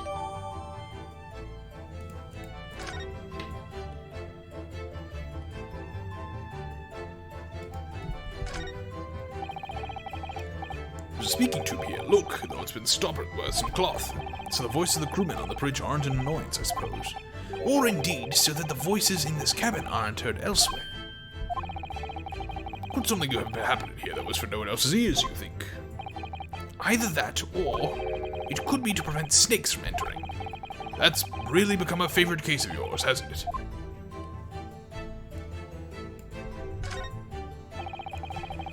According to the report I was given, Naruhodo was concealing himself in Asogi's wardrobe. Indeed he was, and it was of a similar size to this one. Ah, you must climb inside yourself, my dear fellow. What? Whatever for? It was the site of my first fateful meeting with Mr. Naruhodo. You can experience the moment for yourself now, complete with my dramatic rhetoric. Come along now, in you go. This will only take a moment. Really, Sholmes, surely you could just tell me what you said. Well, I uttered some brilliant remark and opened the wardrobe to reveal the stowaway murder. I think I'll just read about it in the Adventures of Sherlock Sholmes.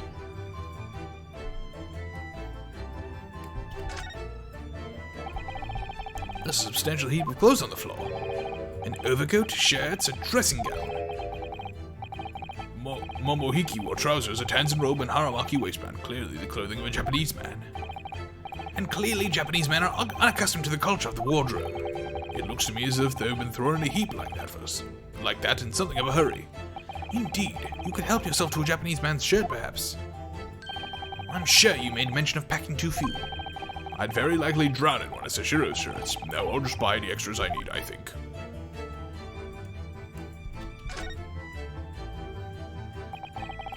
It's a very sizable trunk indeed. Sashiro is partial to all things large. And a rather clumsy fellow if he failed to notice he'd left that behind. Perhaps he left it on purpose. It's lighter than you might think, but still a hindrance to a speedy escape. Pity. It's locked, so we can't look inside. Surely 5 seconds from now the situation will be quite different, though. Sadly not. It has a 7-digit combination lock. And I'm not in a morose enough mood to work through all the combinations at present.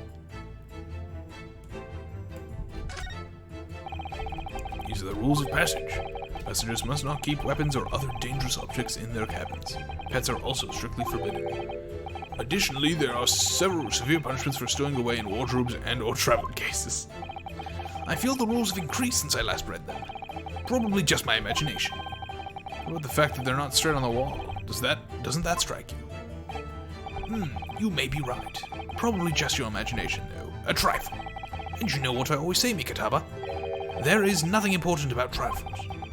It's probably just my imagination, but I think that might be slightly off. They definitely should have been here, right? The walls are slightly different color here, do you see? Indeed. What you have observed arises when a frame that has been hanging for some time is removed. Perhaps your friend is an art thief. Now there's a bold deduction worthy of a great detective, I'm sure. He may very well be the elusive thief who has been plaguing France's galleries of late. I think perhaps we should focus our attentions elsewhere, Sholmes, don't you?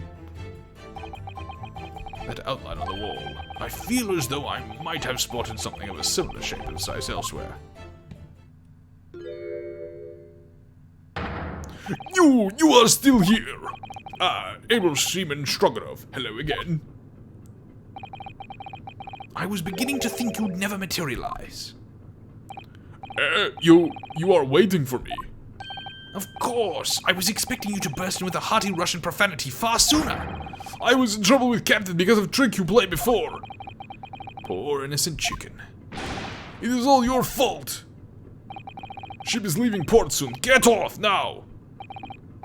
Of course we shall disembark presently, my dear fellow. But first, there is something that must be done. What are you talking about? Why, naturally.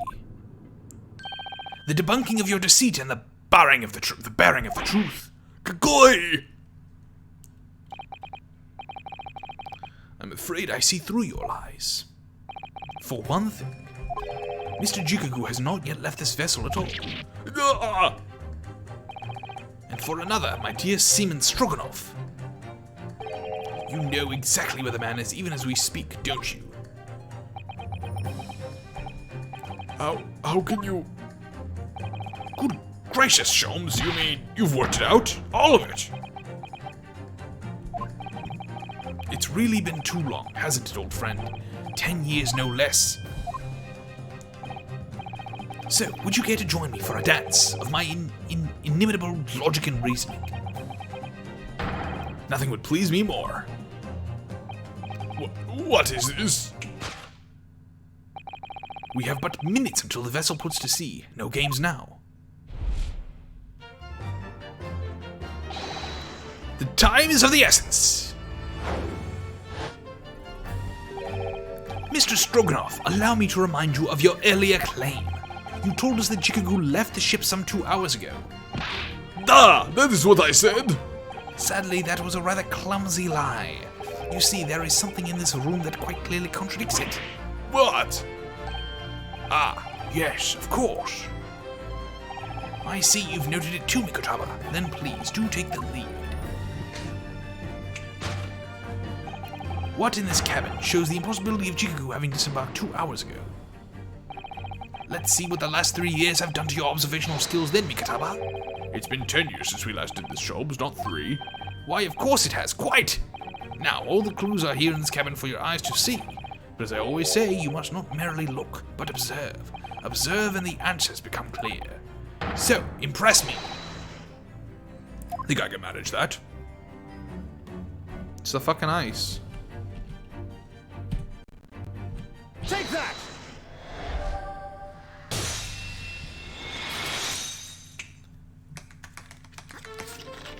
The man is tap dancing. It is a dance of deduction. Perhaps you should have cleared away that glass. How curious that the ice shouldn't have melted despite it being abandoned 2 hours ago. Ah! It would appear that the man was here in this very cabin until moments before our arrival. With this well-chilled glass in hand. Get your mind off the refreshments, Sholmes. One might even conclude that somebody informed him of our boarding. Wouldn't you agree, Mr. Stroganoff? But why would Sushiro run from us? Before we consider that question, allow me to confirm one small matter. Would I be correct in saying that these first-class cabins of the SS Grouse are the same ones in which you and Mr. Chikaku were accommodated on your voyage from Japan? Ah, that's right, they are. I was in the cabin next door and Sushiro was, yes, 50 days in this very cabin during our voyage. As I suspected, for you see, there are traces in this cabin of a dark secret that Mr. Chikaku had to hide. What traces? I know nothing about this. Ah, this is news to you, is it, Mr. Stroganoff? Sholmes, what exactly are you getting at? As I said, there are traces in this cabin of some nefarious activity. Something that appears to be out of place, which I'm quite sure won't have escaped your notice. Something out of place in here. That's the key to this, Mikadama. The remnants of the dark deed that took place in here are being masked by something quite incongruous. I must say, I didn't foresee you ever doing this dance of deduction with you. I didn't foresee ever doing this dance of deduction with you again, Mikadama. No, quite, but life is full of unexpected twists and turns, as we well know. Now then, let's see if I can't uncover the truth here. Yes, you have the floor, my dear fellow. Take that! No, fuck. Mikotaba, no games now were my words, were they not? Come, Sholmes, where's the fun in life without a little fooling around? Quite right, you are! That was a close save. I'd better rethink that before I'm the fool here.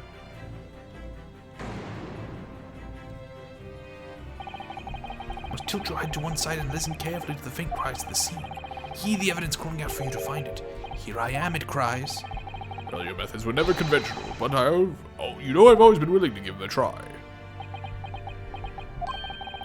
Dear God, Mikotama, open your eyes! It was a metaphorical listening that I was suggesting. Oh, now you want me to lose intentionally? Now, every fucking 45 minutes ago it was, oh, how dare you lose intentionally, and now it's intentionally. Where's my 20 bits? Where's my 20 bits?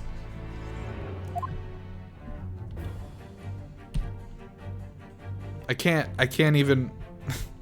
Take that! I can't save.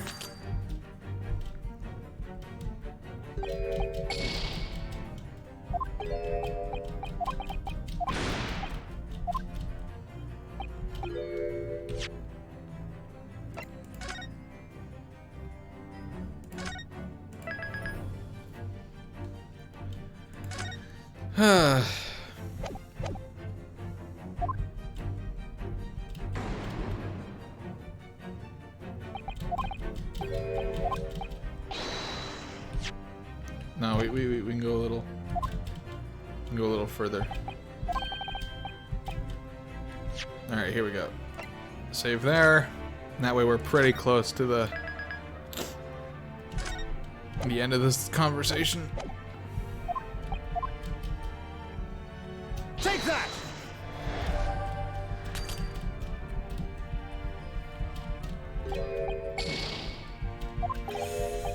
So what's up, everybody? Everybody having a good night? Why isn't my phone charging?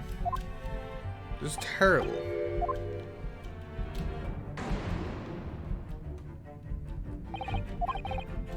There we go. Mikataba's a fucking idiot. He keeps pointing at the wall for some reason. Why would he keep doing this?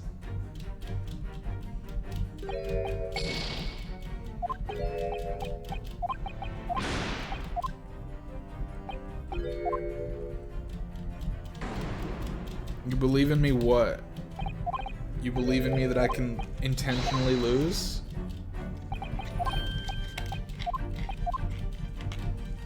Take that! You owe me 20 bits.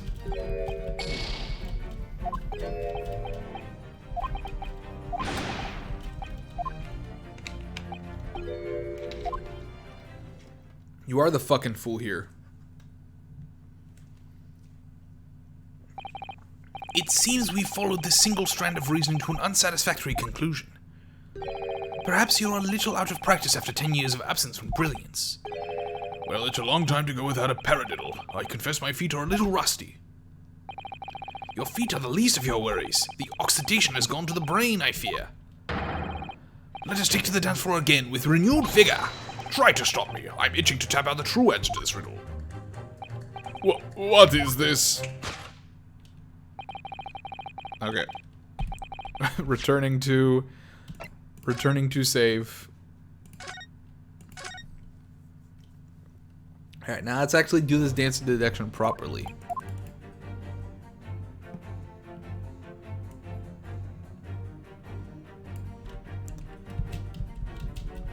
Take that!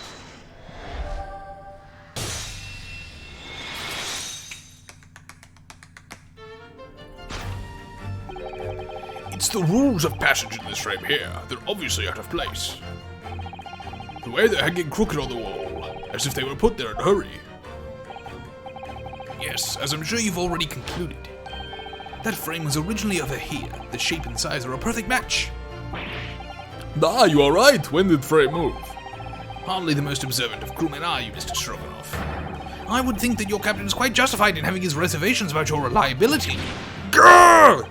Oh dear, that really seemed to touch a nerve. So, Mikataba, why don't you lift that frame off the wall?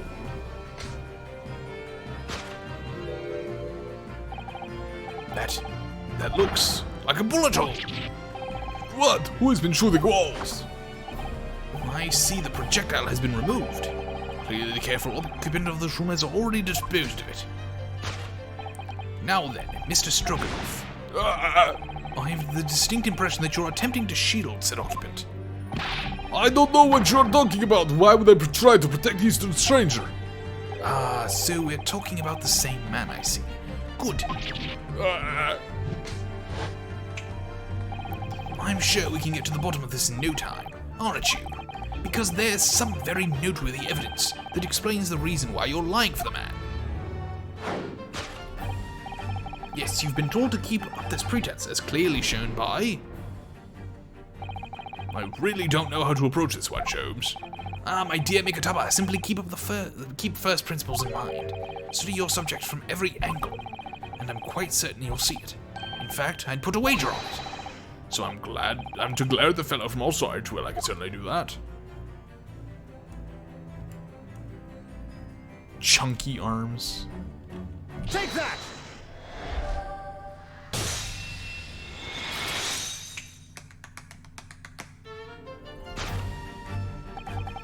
It's almost too obvious for words. Quite. The universal language of the world. Money. Ah! And I'd wager that the Eastern fellow in question is Seshiro Jikaku, yes? Ah! So I presume you realize what this means. There are clear signs that a crime has been committed in this cabin, and the way you're going, sir, you'll find yourself accused of being an accomplice. But... I believe you know, Mr. Stroganoff. You know where Mr. Jikugu is hiding at this precise moment in time. As always, Mikotaba, in matters of deduction, the furtive glance is your unfaltering ally. Yes, I think you're onto something there, Sholmes. You found the chink in this burly fellow's armor. I don't think you can say that. I think that word's not allowed. You only need to know where the prey is hiding. The slightest flick of the pupils. A minutely delayed blink. Nothing escapes my attention, even that which is barely perceptible. Also, they're Japanese. You could hardly call this barely perceptible, Sholmes. The man turned his entire head. Not exactly what you describe as a furtive glance, is it? It's almost too obvious. We shall let your tapping toes decide, my dear fellow. Take that!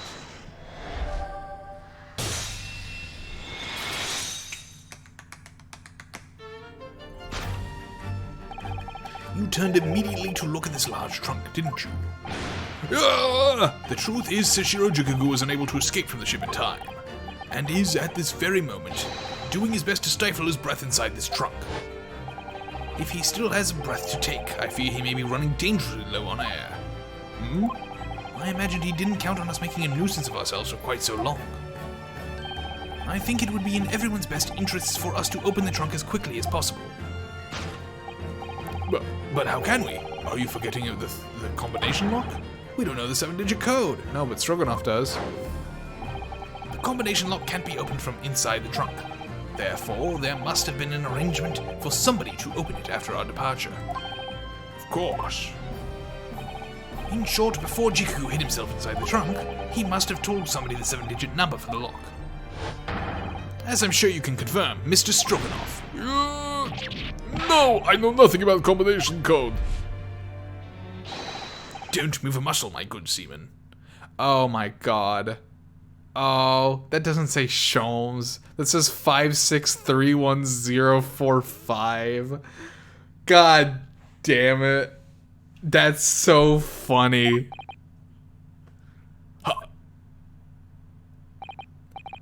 Now, Mikotaba, would you do the honors and open the trunk?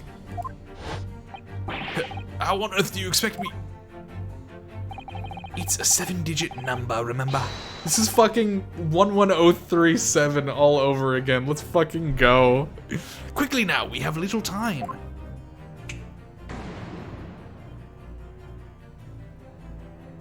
Wait, hold on. Oh, review scene, okay. 5631... Where's 5? 5... 6... Wait, there's only 5? Wait, hold on. Oh, that's a 2.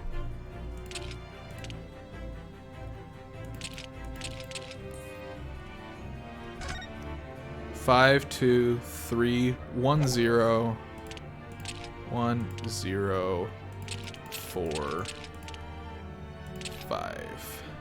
Take that!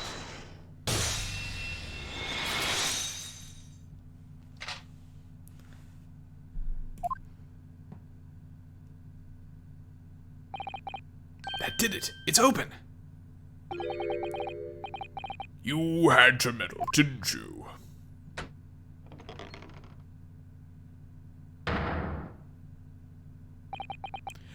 Well, Eugen, you found me now. Seshiro.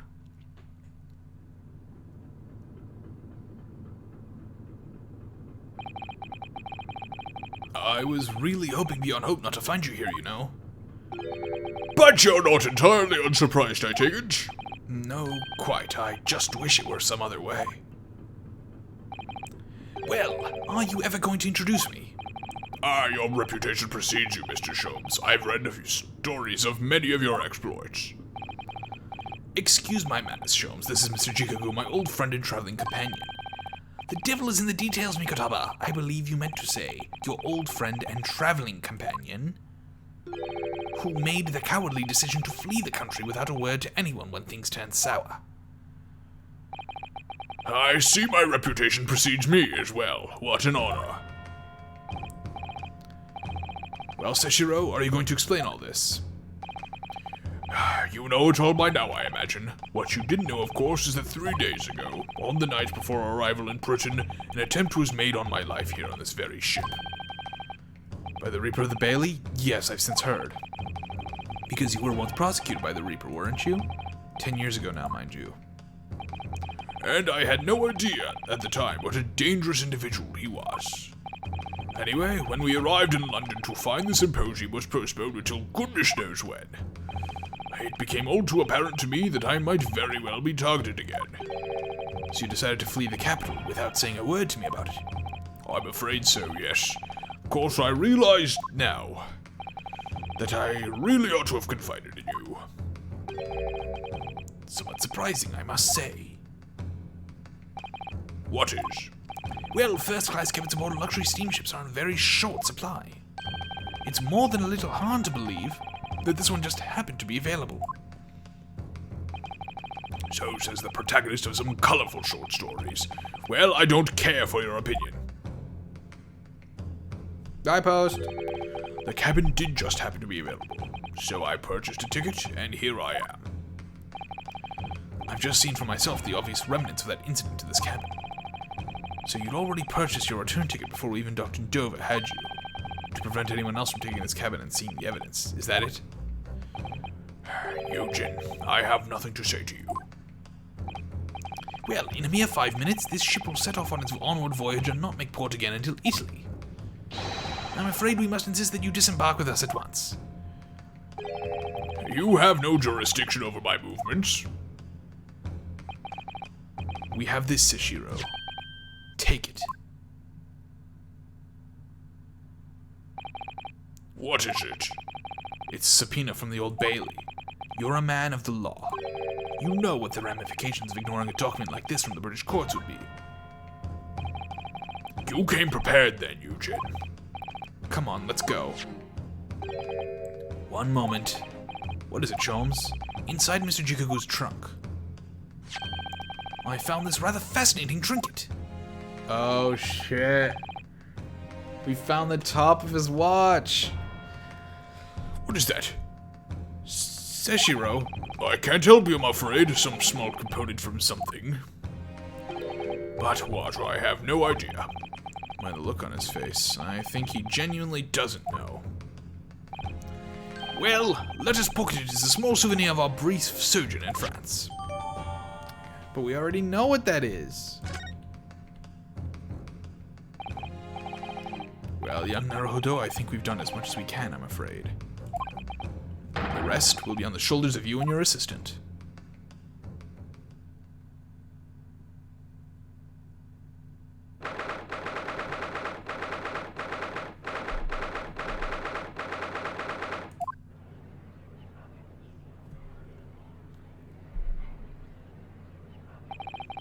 Kazuma Asogi, I know you, and I know you wouldn't lie, but still, there's no doubt that you fucking did.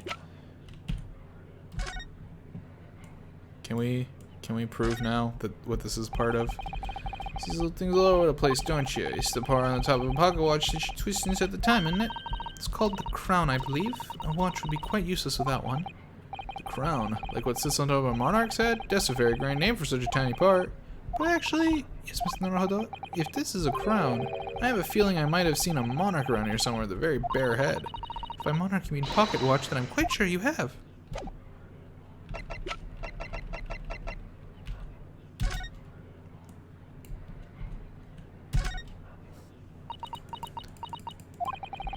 What do you think, Mrs. Sato? I feel sure I know exactly what will fit here. Really? I was just thinking precisely the same thing. We're about to see that little round component. It's actually part of Inspector Gregson's broken pocket watch.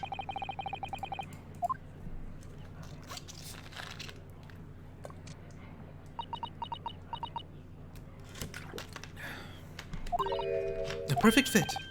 I knew it. Alright, perhaps you knew it. I'll make note of this new information at once.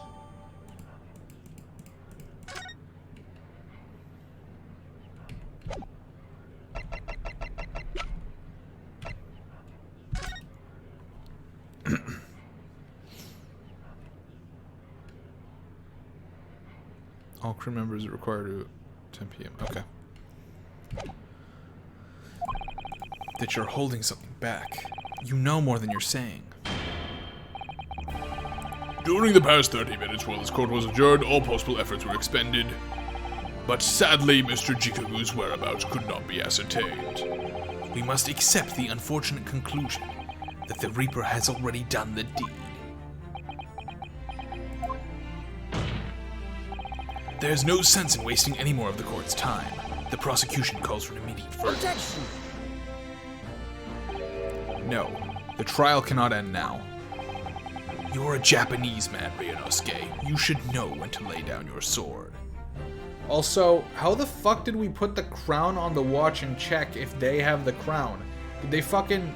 How did they bring it? They didn't bring it over here. Also, gonna take a restroom break. We'll be back. But it literally doesn't make sense that we have the crown in our possession right now. Some dumb bullshit.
But you should know when to lay down your sword. You should know when you need to use the restroom.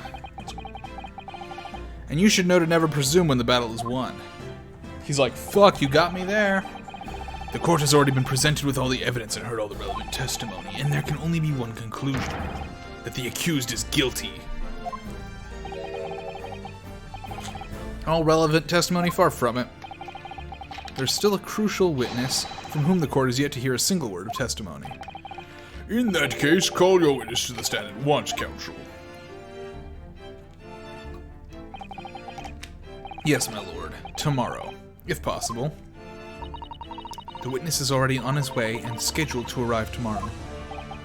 Who on earth is this crucial witness? Seshiro Jikagu. The very man allegedly murdered by the Reaper. Jikagu, you found him?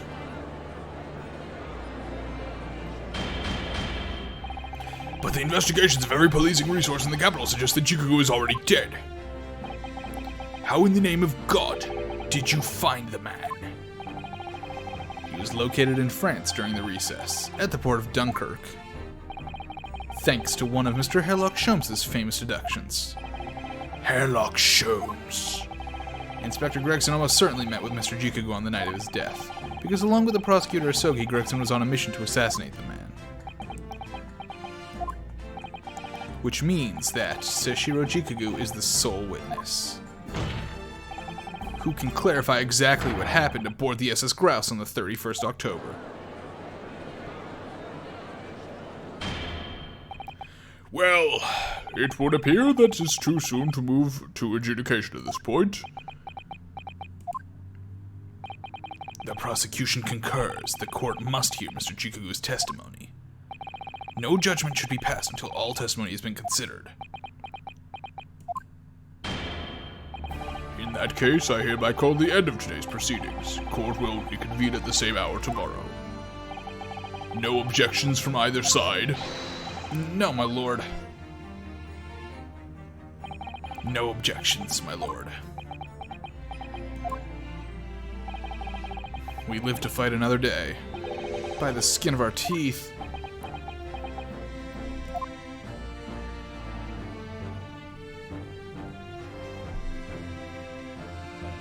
To be continued.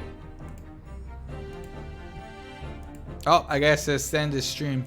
I went to the restroom too early. Should have just waited like 10 more minutes.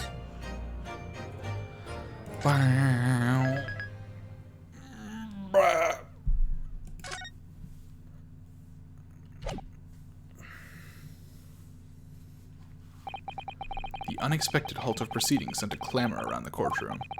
But outside the Bailey, where Londoners knew nothing of the secret trial within, it was a typical still night. Then, at a little past 8 o'clock that evening, Mr. Sholmes and his partner returned to Baker Street. Oh, it's food time! We have returned, my dear fellows. Welcome back to Britain, and thank you for your timely help. Think nothing of it. I believe you've had an even more weary day than Mikataba and I, no? You could say that. We were on the brink of defeat in the court earlier. So this prosecutor, Asogi, had you on the ropes, did he? And he's your best friend, you say? Well, he's not really the man I knew in Japan anymore. Kazuma's changed. Oh, Mr. Naruhodo. I mean, it's incredible to think that he'd even entertain the idea of enacting as the Reaper's assassin. Well, nevertheless, you must introduce me. After all, I've only ever met the young man as a corpse. When all this started, almost a year ago now, Mr. Sholmes still hasn't told us the truth about what really happened back then. About the motivation for what he himself described as a great detective's lie. Now then, I must say, it's really quite a journey all the way to France. Well, it is another country, Mr. Sholmes. So, what news of Judge Ikugu? We took him to Scotland Yard. The investigating detectives there have a lot of questions for the man. Poor Professor Mikataba. This might be quite a shock for him. Dude. Is Judge Ikugu dying overnight? Ah, yes, I picked this up at the telegraph office on our way home. What is it? Surely you haven't forgotten already? I put you up for the matter only yesterday. You put upon me, Sholmes. I had to fill out your telegram to Japan and foot the bill as well. Oh, you've had a reply already? What was so urgent, though, Mr. Sholmes? Such matters can wait until later. I'm far too hungry for an involved conversation at present. Well, that's good news, because supper is ready, everyone. Ah, and what a feast it is! If I were none the wiser, I'd think the trial were won already. Roast beef, kibbas, stew, steak and kidney pie, Yorkshire pudding. Tomorrow could be a very long day, so eat up! In that case, I think I'll seat myself just here. This place appears to be the only one set with a helping of pheasant as well. Oh, sorry, Early, not there. Why ever not? Are we in set places this evening? Yes, and that place is for Susie's daddy. For me? That's right, I made it especially for you, Professor Mickey. I see. Well, that's terribly kind of you. It's a shame, really. What do you mean? Well, for a brief moment, I believed it. That Susie and I were half-sisters, I mean. Oh? Iris, do you mean... Yes, I know now. I overheard yesterday. I secretly listened to the conversation you had after I had tricked you on to thinking I'd left. What? What?!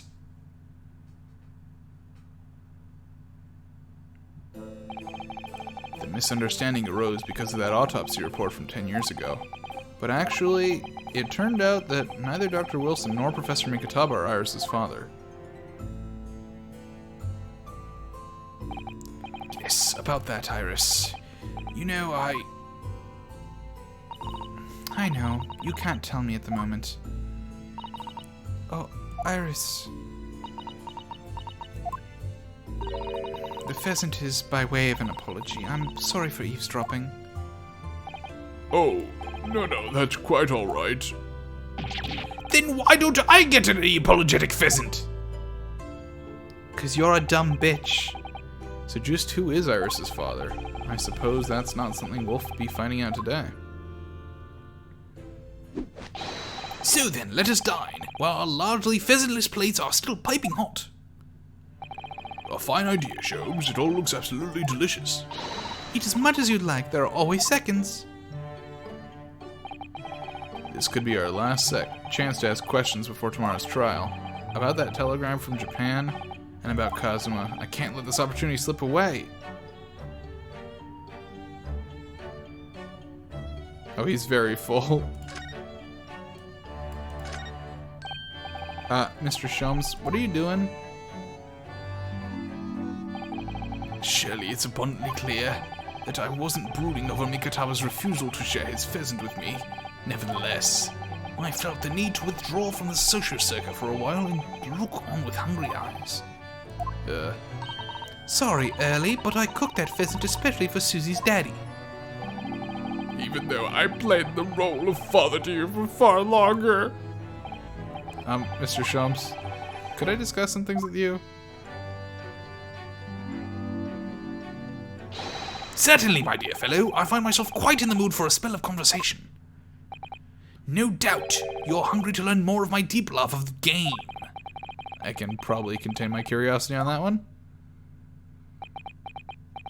Also, Naruhodo, you've lost the game. You needn't look at me in that fashion. In what fashion? It seems that before we discuss the pheasant, we have some rather unpheasant matters to discuss.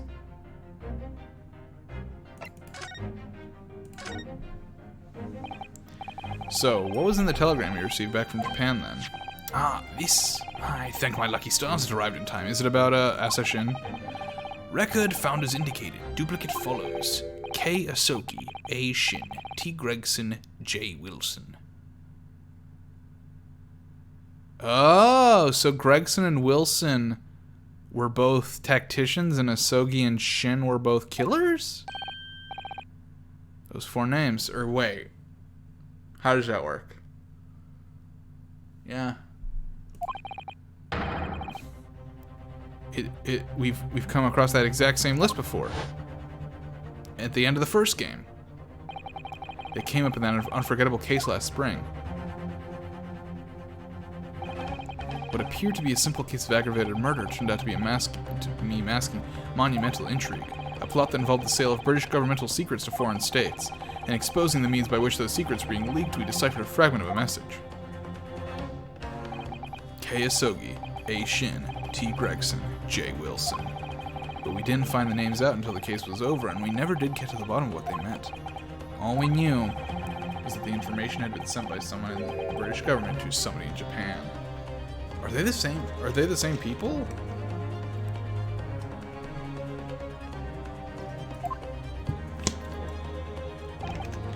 So, why are the names coming up again now? Yes, where did the sender of your telegram discover them, Sholmes? I have here the message I had wired yesterday. Allow me to read it to you. Enter Judge Chikagu's office undetected and investigate telegram records. Expect to find communication from Britain dated 1 year ago. List of 4 names. Need by tomorrow. Naruhodo. I sent it to a detective I know who specializes in clandestine missions of this nature. You asked Inspector Hosonaga to undertake such an onerous task for you? And in my name? I wonder what guise he opted for this time. Bellboy. It was fucking Bellboy. My dear fellows, it was a matter of great urgency, you understand. I'm glad Hosonaga came up in the very last case. If only his face. Anyway, the list of names we found in Seshu's office as Sholmes predicted. So you mean that mysterious collection of names that was sent from Britain to Japan was... It was sent to Judge Chikagu. He was the intended recipient. I don't believe it. But that doesn't answer the question of what the list of names actually signifies. I did formulate hypotheses about that. But without a shred of evidence, I couldn't possibly have shared it. Mr. Sholmes looks deadly serious for once.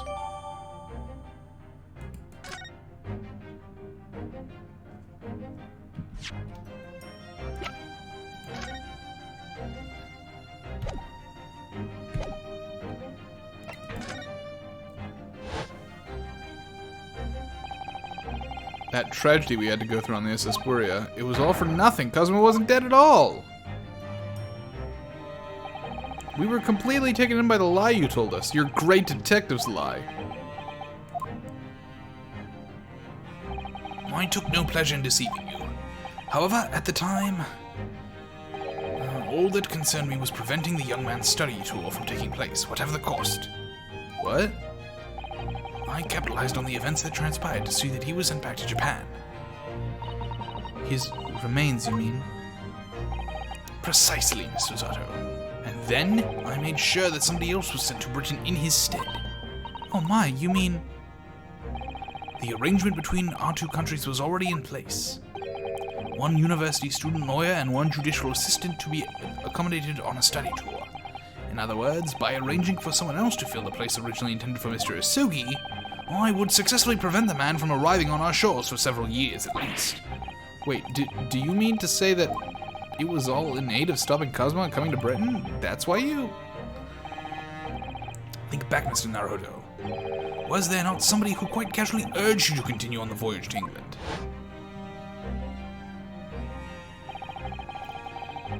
The terms of the study tour were negotiated by the Department of Justice in both Great Britain and Japan. In the light of Mr. Osogi's unfortunate death, I'm afraid the study tour can no longer go ahead.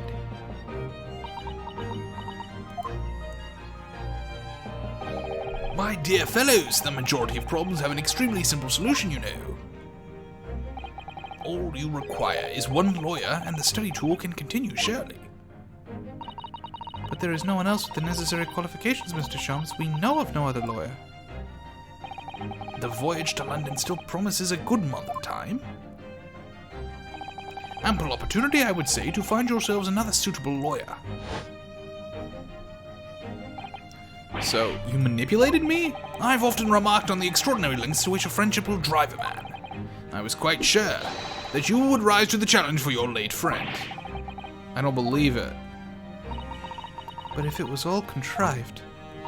I mean, what happened was treated by the authorities as murder. A woman was mistakenly arrested as the perpetrator. What do you suppose came of her? Naturally, I didn't allow the misapprehension to have any serious repercussions. I subsequently explained everything and assisted the unfortunate soul in finding the foreign refuge she sought. I seem to remember Mrs. Zato and I had some rather strong words for her. Well, she was certainly not devoid of all guilt. She deserved every word, I'm sure. I wonder if she made it to America then. I'm afraid I simply cannot comprehend it. Why would you go to such lengths, Mr. Sholmes? Why were you so determined to stop Cosmo-sama from reaching Britain? The truth is, 12 months ago, there was already a very tangible omen of the impending tragedy, you see. Oh? An omen that, at this very moment in time, is close at hand. An omen of all these tragic events that already existed a year ago. It's close at hand. If I execute show's nose. How? Do we have to present something to him?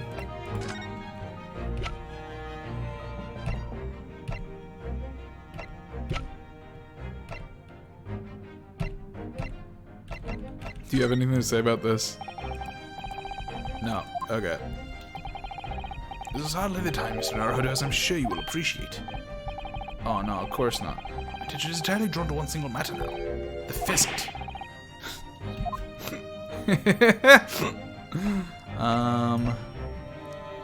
Okay, what are we're trying to get information on him on why Cosmo, the Asogi papers.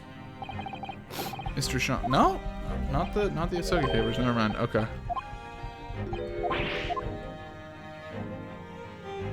No.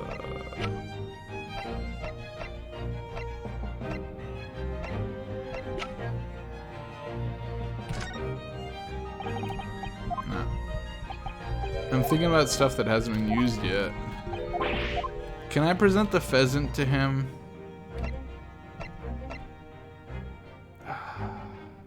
That's not really relevant.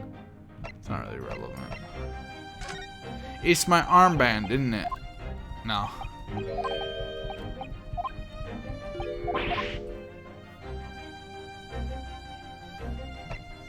No, no, no. Right? No on this?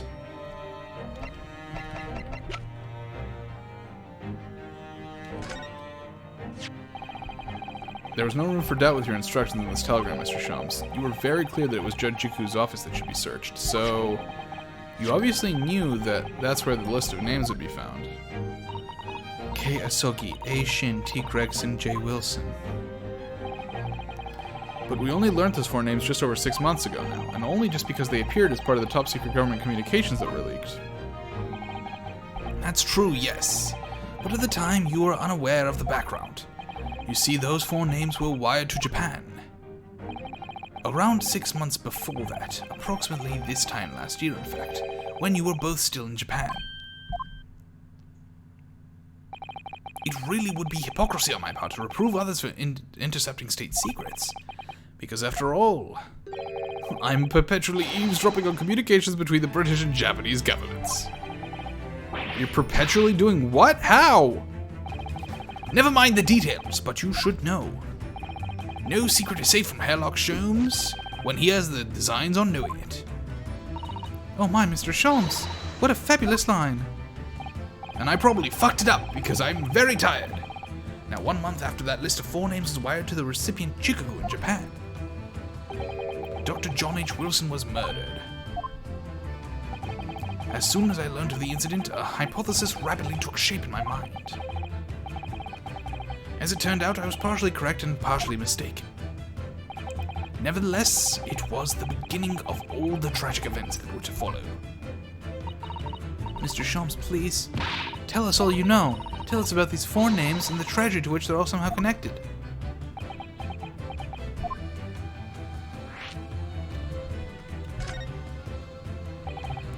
As I said, when I learned of Dr. Wilson's murder in Japan, my mind immediately turned up to those 4 names. Because you see, all four of them had to die? Bruh. Oh my god. I think my brain just unlocked. In the very first case, although no, that doesn't track. Does it? Maybe not. Maybe that doesn't track because she didn't die in the first case. But in the very first case of the game, after it finished, Jikagu told Asa, who we only in the second game learned was Asa Shin, that he told her to come to his office. Jikagu spent time alone with Asa Shin, and the 4 names of the 4 people that were gonna die. Oh my god, why is Jikagu murdering everyone? I love him! I like him, he's such a good judge back in Japan. No, Jikagu, why are you murdering everyone? And now, is everyone dead now? Asashin is dead. Wilson is dead. Gregson is dead.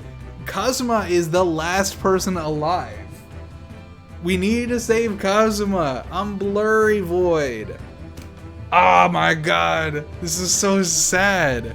There's someone else on the list who I believe to be recently deceased. What? Who? A Shin, as it was transcribed in Japanese script. In actual fact, Miss Asa Shin. I'm off sync? What do you mean I'm off sync?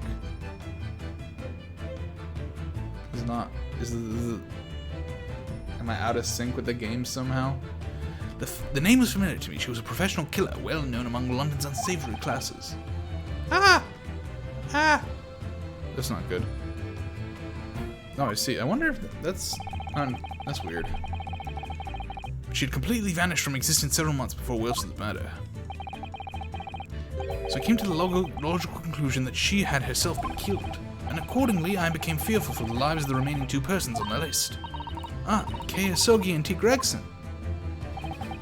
Owing to our proximity, I decided to take measures to protect Gregson myself, but I determined it would be safest if young Asogi were to stay away from Britain. So that's why you went to such great lengths to prevent his study tour from going ahead. Exactly. So, you already knew who Kazuma-sama was, Mr. Sholmes? Oh yes, Sholmes and I have exchanged correspondence for years. I had recounted many tales about Asogi to him in my letters.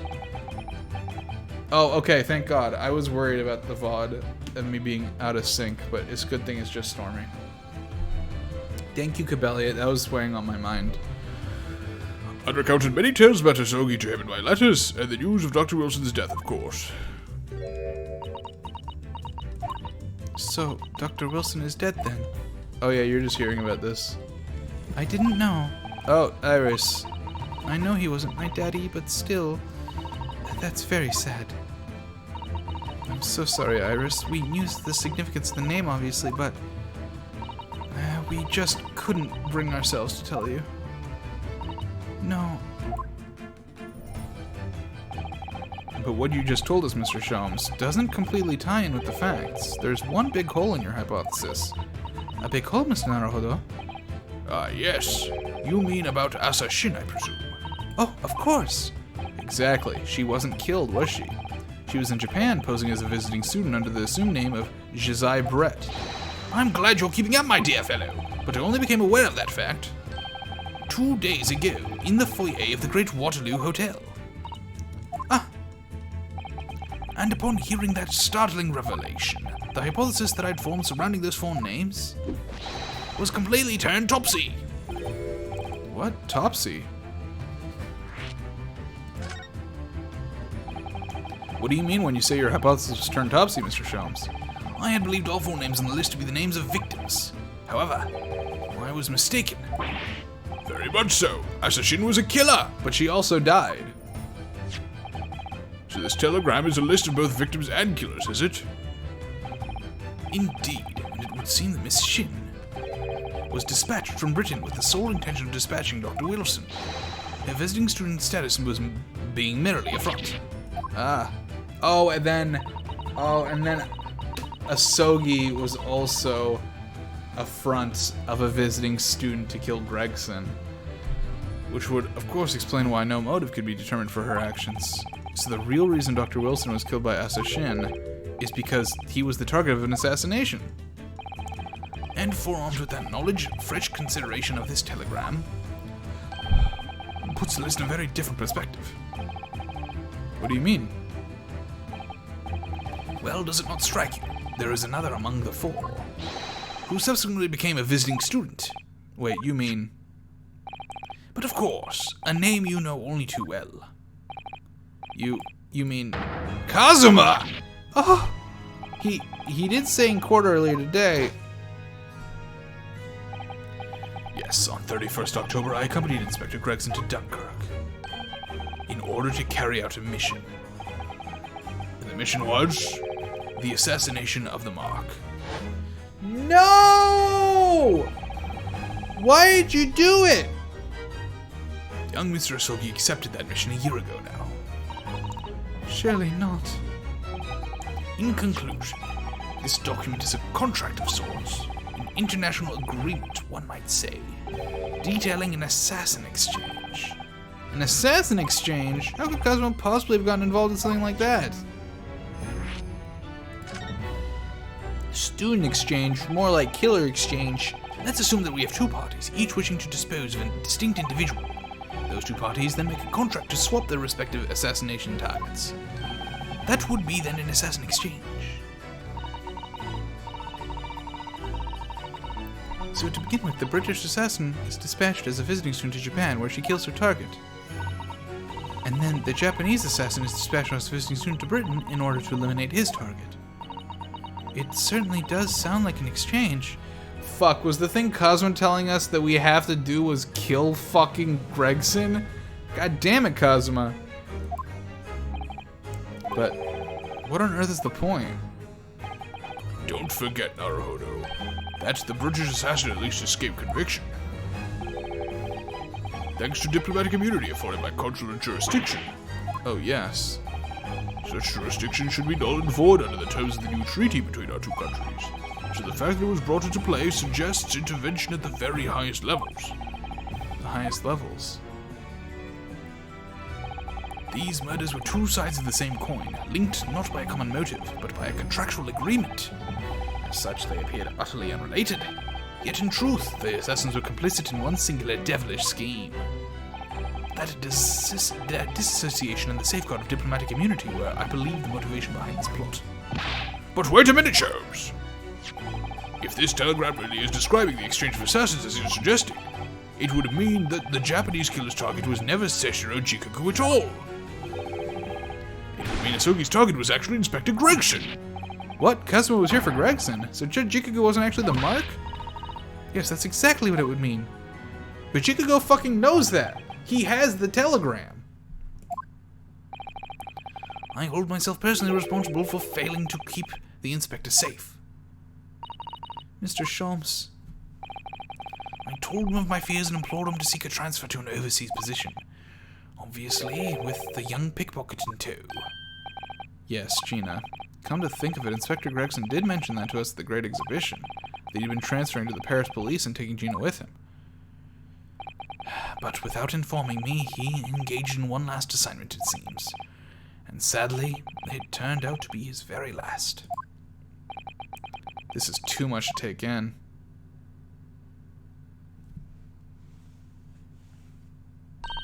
All right, everyone, that's quite enough of all that serious talk for one day. Isn't it early? I mean, look at the time. Ah, quite right, Iris. We must conclude our preparations for tomorrow. What preparations? Well, I think I shall make my way back to my hotel room now. This has certainly been a night to remember. It is a little bit sad, though. I mean, I like the idea of you being my daddy. Because then Susie would have been my big sister. I'm sorry, Iris. I'm sorry, too. That would have been a hype. She's still her big sister. Say it. Say it. I know, Iris. I was thinking saying this. Say you're her big sister! Fucking say it, Susano! Were you? But if somebody like me would be worthy, I would be delighted to become your sister. What? Really? She said it! Yeah! Woohoo! Let's go. So you'll teach me all the ways you know to throw Runo to the floor. Yes! Yes! This is the best possible ending! Iris is gonna do the fucking Iris takedown. Yes, yes, of course it would be my pleasure. You didn't have to agree quite so readily. Oh, but wait a minute. If Susie's going to be my big sister, you could be my big brother if you want, Runo. I mean, yes, of course. If you'll have me, I'll gladly be your brother. Well done, Iris. We must always be mindful of feelings. I've raised you so...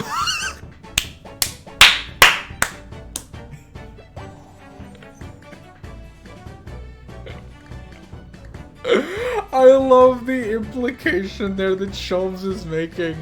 That she didn't actually want Naruhodo to be the brother, but she felt bad that she made Susanoo her sister. Sholmes actually just dissed us so fucking hard.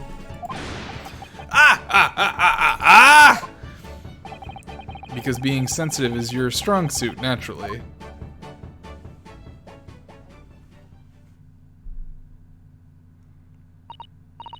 Right, I'm going to work extra hard for tomorrow now, because it's for my big brother and sister. What is all this talk about preparing for tomorrow? Preparing what? Hee. You'll just have to wait and see. Oh. I mean, I am the lawyer. If it's something related to the case, you could tell me, so that, you know, I can win the case tomorrow with all the information. Good luck in court tomorrow. I'm expecting a sterling performance. I'll do my very best, of course.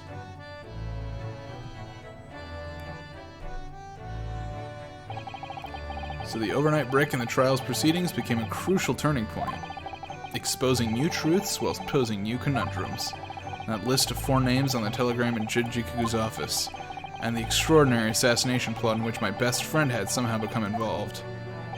I felt as though I had been plunged into an even greater darkness all of a sudden, but at the same time, I felt sure I would see the light again soon.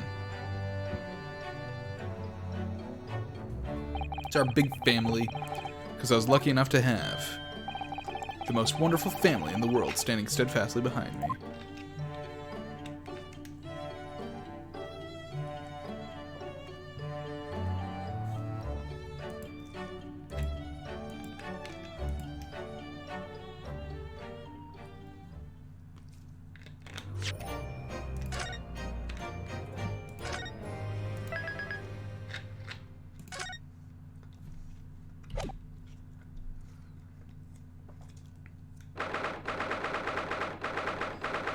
4th of November. Welcome back, dickhead. Before we begin today, I have a brief announcement. As with the closed trial 10 years ago, some astonishing facts have come to light in these proceedings. The revelation that the well-known Reaper is actually an organization illegally executing its own brand of justice. And the discovery that a respected yard inspector was at its heart until he himself nearly perished in an assassination plot. Still lying. Well, I say to all members of the judiciary here present on this occasion, that we will stop at nothing to uncover the whole truth behind these disturbing findings. Oh yeah? Counsels, you will undertake this trial with the resolve to pursue the truth to the bitter end. Resolve, yes. That's my intention. My lord, if I may inquire. The defendant may speak. On what grounds is Kazuma Asogi permitted to continue in his role as prosecutor? He has admitted to colluding with the victim in a plot to assassinate an innocent man. He shouldn't be enjoying the privilege of freedom, let alone be leading the prosecution. I submitted a written petition to Lord Strongheart, requesting that judgment of my transgressions be delayed by 1 day. You did what? In today's proceedings, I intend to expose everything. My whole life for the last 10 years has all been leading up to this 1 day. Kazuma, Whatever the outcome of this trial, I give my word that I will accept whatever punishment is deemed appropriate, however severe. And I suggest you prepare yourself for the same, Reaper. Kazuma is bristling with hostility today. I get the distinct impression that we're heading into a very dangerous territory. Is that really even Kazuma-sama standing before us?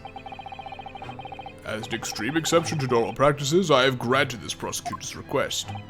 The defense finds this acceptable, I presume.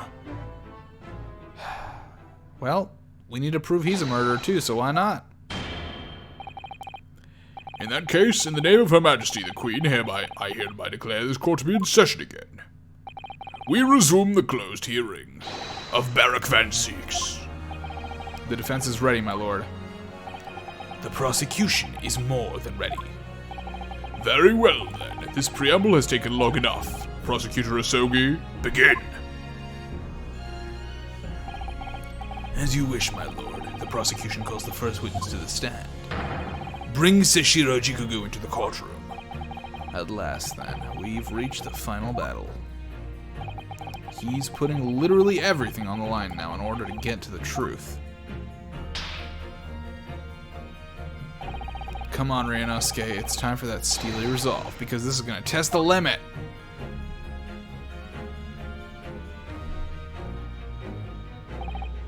Witness, state your name and occupation for the court. So it was you who issued this, was it? Your subpoena, I did what was necessary. Well, look at what the young man has become. I didn't think I'd see the day when you take that tone with me, I must say. The witness will ensure his responses are pertinent to the questions asked. My name is Seshiro Jikugu, a Supreme Court judge from the Empire of Japan. 16 years ago, this man came to London as a visiting student. 6 years later, he returned to Japan. As well as presiding over the Supreme Court, he is also currently Japan's Minister of Foreign Affairs. I am, of course, fully aware of Mr. Jikugu and his preeminent roles. I invited him personally to the International Forensic Science Symposium as a representative of his country. I hear he has also played a key role in the conclusion of the Anglo-Japanese Treaty of Friendship and Navigation. It was a great honor to be involved in the negotiations. I put my all into that treaty. Jikugu, I must ask. Well, I never. Fancy the young murdering student turning up here of all places. What? You acquitted me yourself. Oh. He's talking about the very first case. Okay. And now I'm a practicing defense lawyer. Yes, and I am and full of self-importance like your friend across the courtroom, I see. You came here to London by invitation to the International Forensic Science Symposium. But then, without informing anyone of your plans, you took flight to France. Look, flight. I'd have to object to that turn of phrase.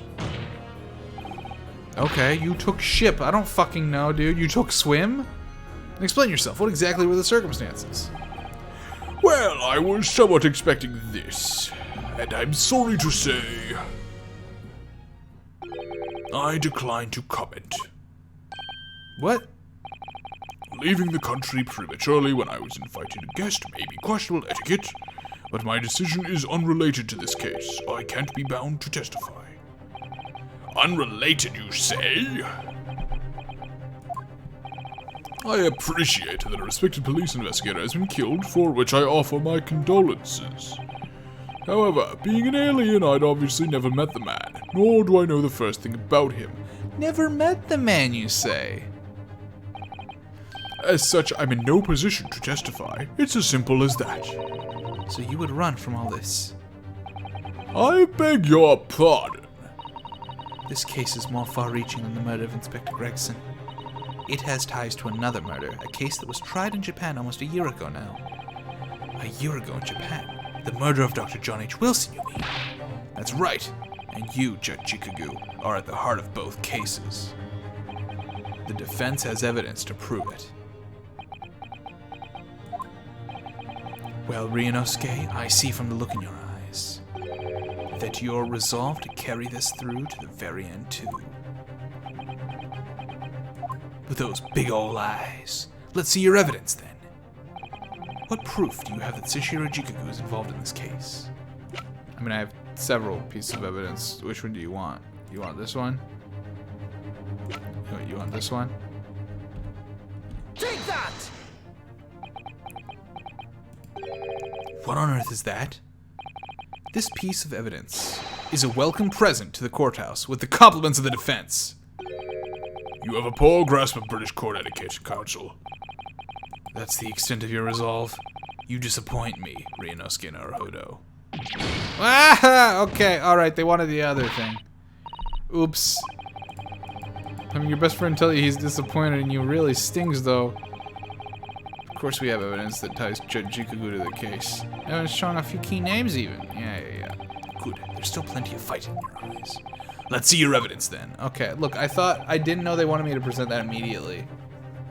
Because I guess it does say it was found at his office. Fair enough. I just figured it was a bit early. This is a telegram detailing, because this already implicates Asogi. It's a telegram detailing a communication sent between Britain and Japan approximately 1 year ago. The communication contained 4 names: K. Asogi, A. Shin, T. Gregson, and J. Wilson. You little! Where did you get that? In Tokyo? From your office, Judge Jikagu? What? How on earth did you? What's this all about? Why is my name on that list? This list of 4 names follows a certain pattern. T. Gregson and J. Wilson are the names of victims. K. Asogi and A. Shin are the names of assassins. No.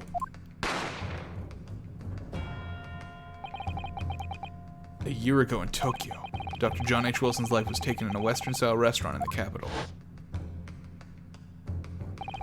The culprit was found to be a visiting student who went by the name of Josiah Brett, but her real name was Asa Shin, a professional killer sent on a mission to kill from Great Britain.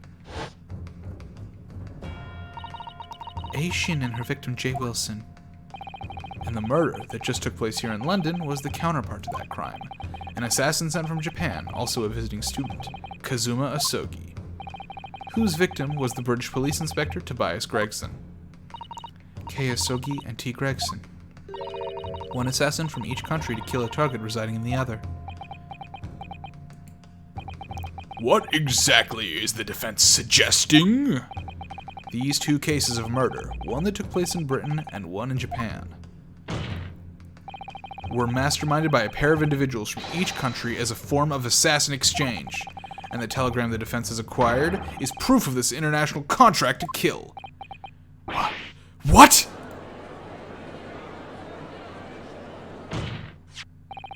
The telegram was found in your office, Judge Jikagu. In other words, the mastermind in Japan was you. Chikagu, what's all this about? And you, Kazuma, you lied. During yesterday's proceedings, you acknowledged that you'd accepted the assassination mission. But the mark wasn't Judge Chikagu at all. It was T. Gregson, Detective Inspector of Scotland Yard, as shown by the name on the killing contract. Very impressive, Ryunosuke. But actually, I didn't lie. The name of the target I was ordered to kill never passed my lips yesterday. The idea that Sashiro Chikagu was the mark came entirely from you. You deliberately avoided saying a name. The defense claims these 4 names indicate some sort of international assassin exchange. I'm sure I speak for all present when I say that the very idea seems utterly absurd. He standed up. That's not good. Well, Mr. Chikagu, what do you have to say for yourself? His silence only goes to prove his guilt. There's another very important point that this new development brings to light. There's now a distinct possibility that the scene of Inspector Gregson's actual murder was in the witness's cabin aboard the SS Grouse. Judge Chikagu, you have to testify now. To refuse would put you in contempt of court.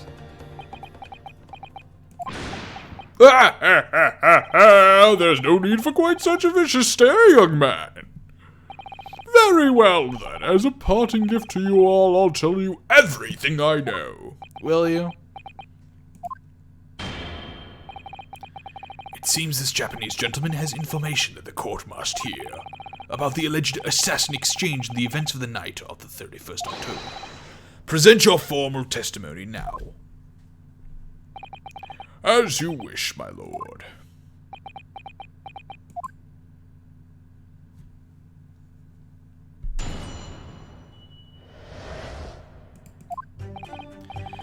It's true that Kazuma Sogi was assigned the assassination mission 1 year ago now. The target was Inspector T. Gregson. That was a condition of the British study tour. However, in the end, something happened that meant the young man was unable to carry out his mission. On the evening in question, a member of the crew was on duty outside my cabin at all times. If there'd been a shot fired, the crewman would have heard it, so clearly I cannot be involved.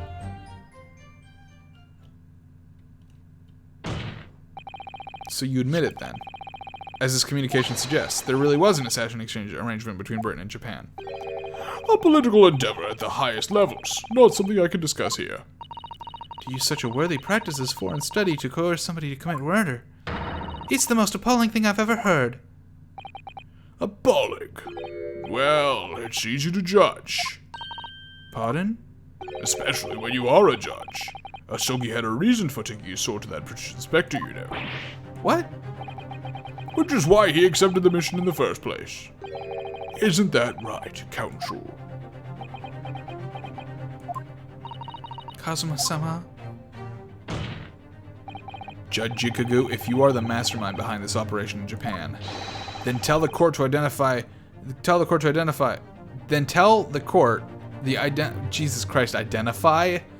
identity of your counterpart in Britain. Oh, I'm not obliged to divulge that information. As I said yesterday, I've killed nobody.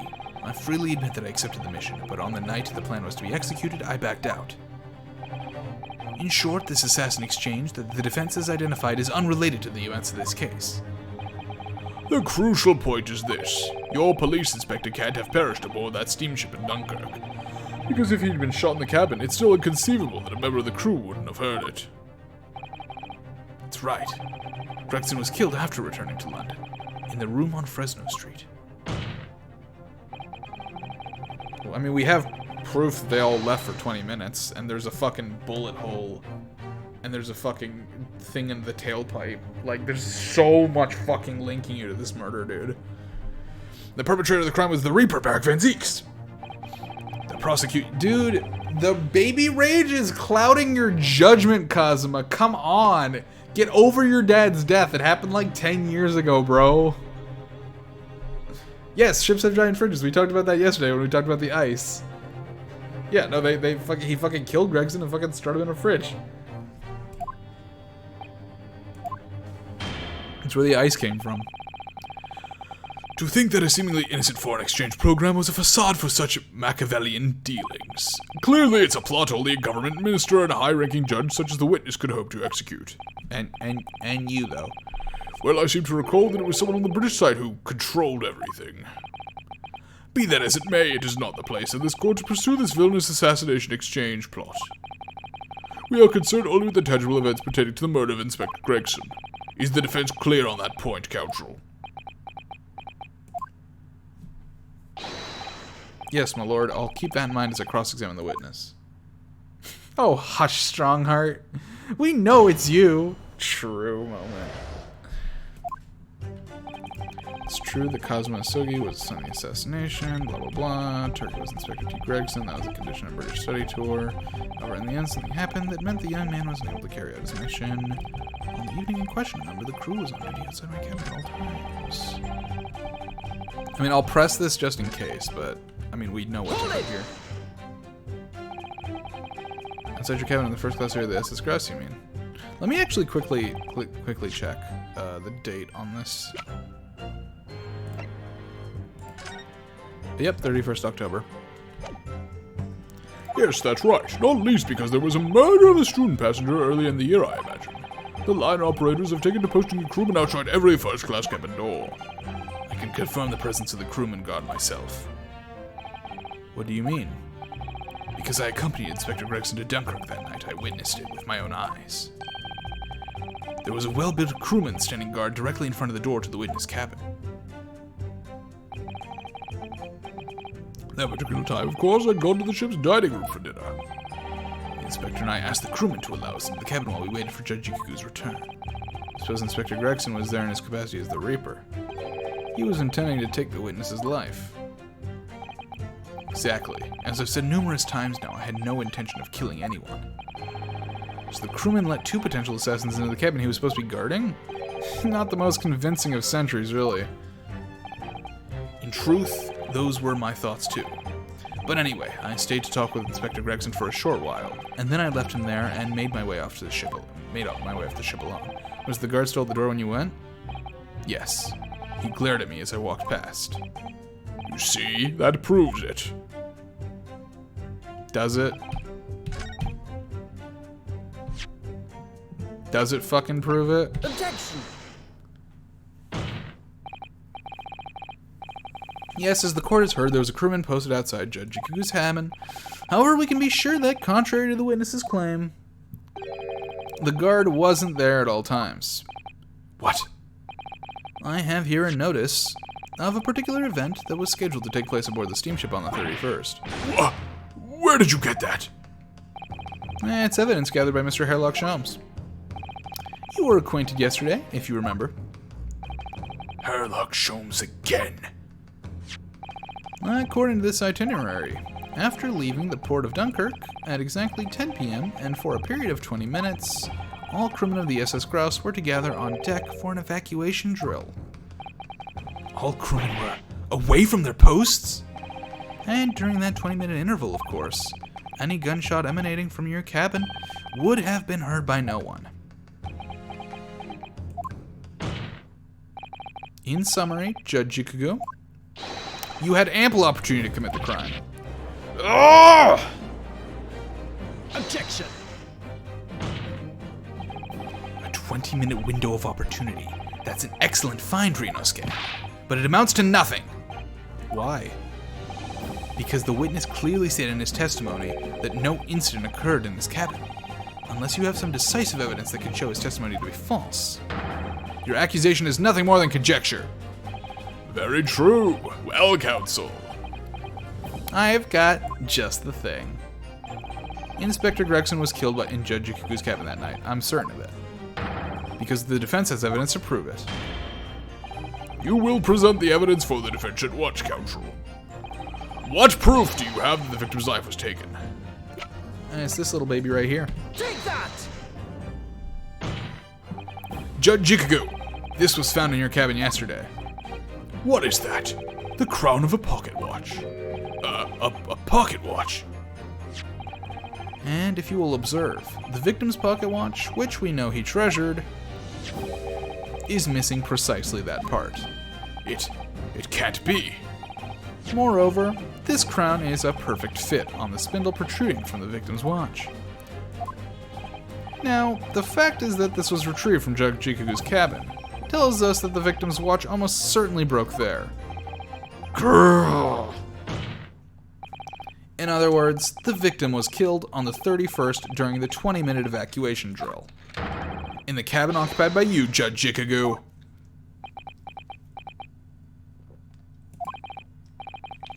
Well, you're razor sharp, aren't you, you young murderer?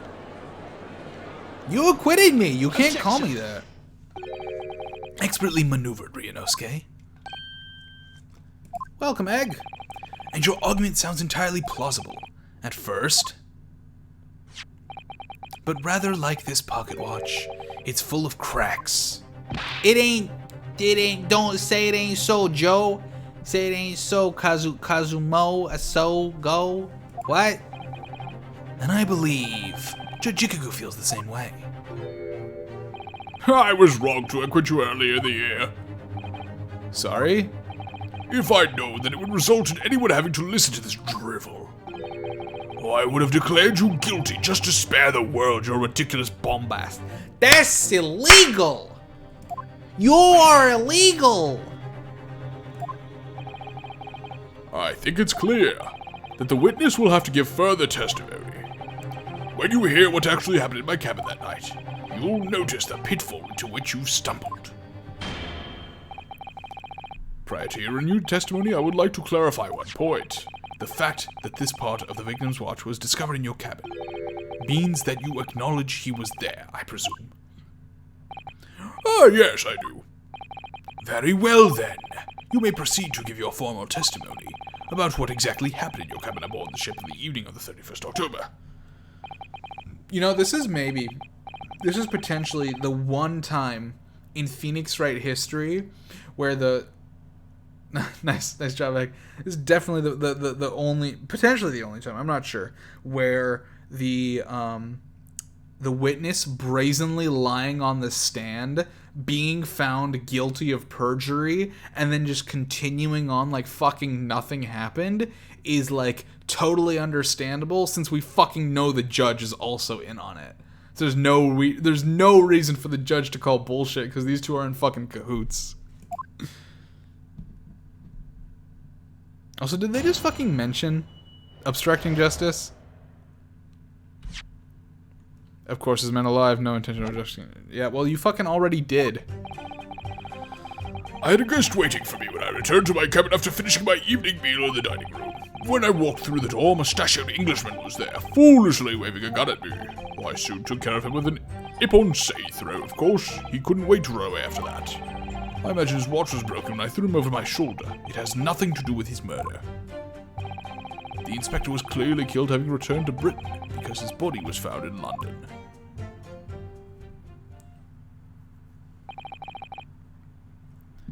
Ipponsei? A common jujitsu martial technique in my country.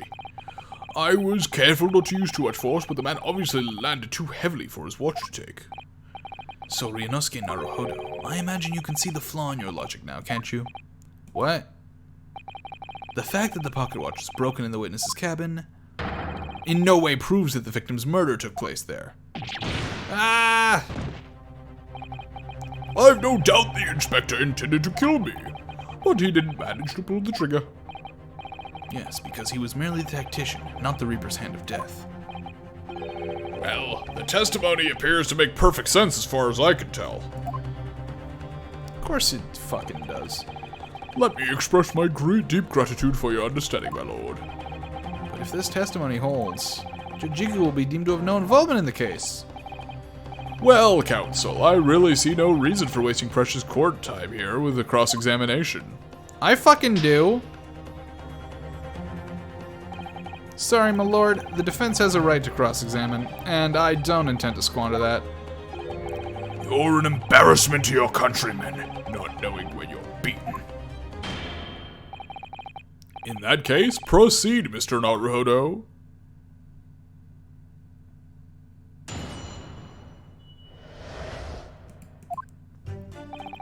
I had a guest waiting for me when I returned to my cabin after finishing my evening meal in the dining room.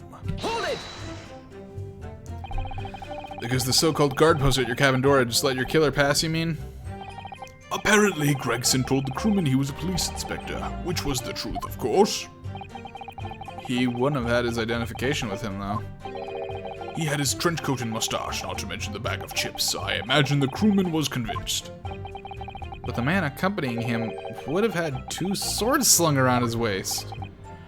You mean me? Who else? Yes, that's true. You would have hoped the sight of a few swords might have set off alarm bells in the guard's head. Only in the first game. Then he becomes good by the end of the first game. He becomes a good boy. You would have hoped the sight of a few swords might have set off alarm bells in the guard's head. The point is, I left the cabin before its occupant returned, and I immediately disembarked the ship. Certainly, all I can tell you is that only the inspector was waiting for me when I arrived back at my cabin. And you entered without any inkling of suspicion. That's right, none whatsoever.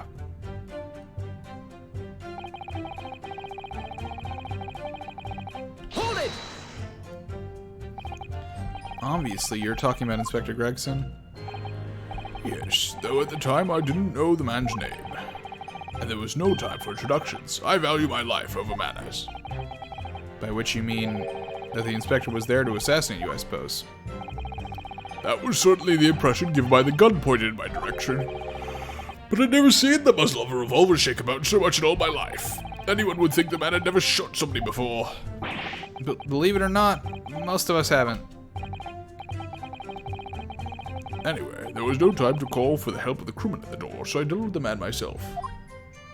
I can't believe Edgeworth drank the fucking frog water. Hold it! Even though the man had a gun, that was a very brave move, wasn't it? My punchway is far faster than a bullet, I can assure you. I find that very hard to believe. But surely all that commotion caused the crewman to come in, didn't it? Yes, of course. He burst in immediately without knocking. The inspector hurled himself at the stocky fellow and just managed to slip past him to make his escape. The outstanding guard does it again. Luckily there aren't many situations I can't get out of using a quick impulse throw. I imagine his watch was broken when I threw him over my shoulder. It has nothing to do with his murder. The crown snapped off and the glass covering the face of the watch was cracked. Preferable to the man's head being pulled off, or his spine cracking, wouldn't you say? Not that the man was spared for long. A bullet to the chest soon saw to that. But the point is, the broken pocket watch doesn't prove that a murder took place. Absolutely not. All the watch proves is the power of my jujitsu throw. Whatever you say, it doesn't quite ring true that no shot was fired in that cabin. Because there was an obvious bullet hole in the wall. What are you talking about? Huh? That's what the star of your lowbrow detective stories told you, is it? Well, I don't care for such fiction. Fuck. Haven't you worked it out yet, you little stripling? No murder took place in my cabin. We can't prove it, because that's not in the court record. Hold it! But there's no evidence that proves the victim ever returned to London alive. Just take a moment to think that idea of yours through now, stripling. What? If the inspector was killed on the steamship in France, how on earth could he have got back to Britain? When people die, their bodies remain at that same spot. It's a devil of a thing.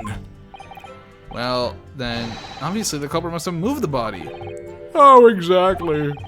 Carrying a corpse off a ship in your arms would raise a few eyebrows at least, don't you think? Do we have... We have Gregson's suitcase. But we don't have Jikagu's suitcase, right? No, we don't, but we do have Gregson's suitcase.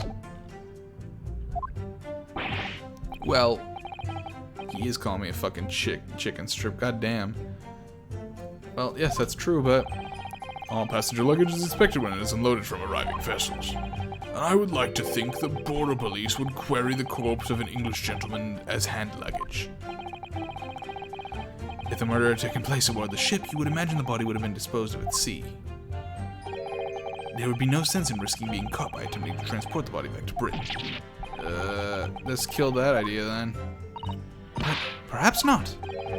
Mrs. Zato, we've heard that the first-class passengers were under constant scrutiny by the crewmen posted to guard them, which would mean that the culprit had no opportunity to dispose of the body in sea.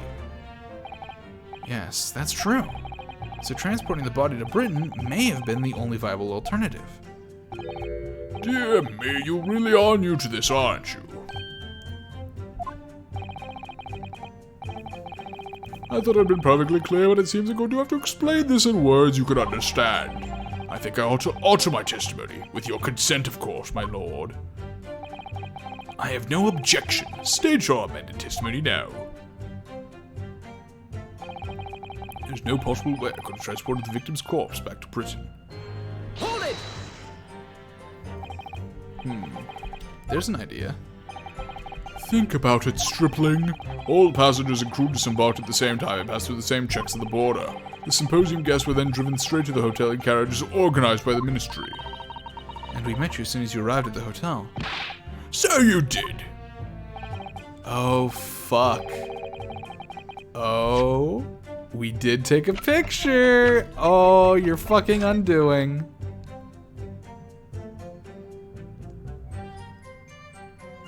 Where's the body? Is the body in that box?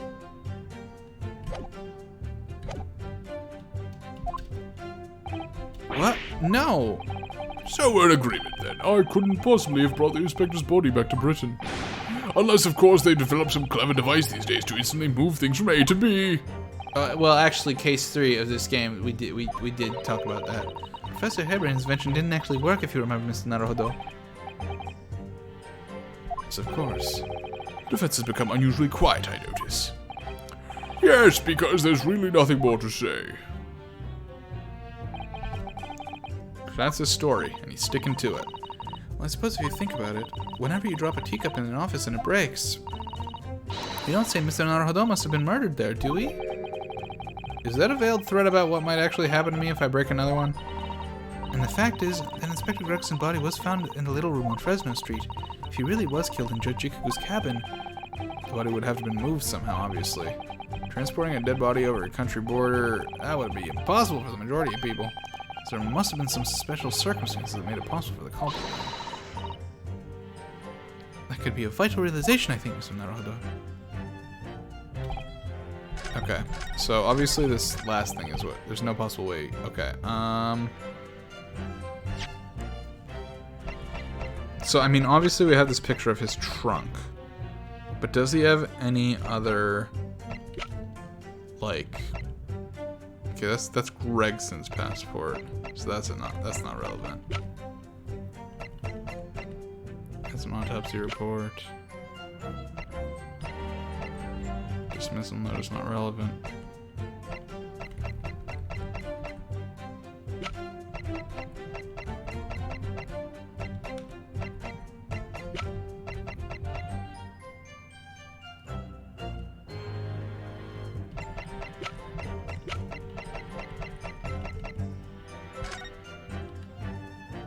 Okay, that's not the Gregson suitcase.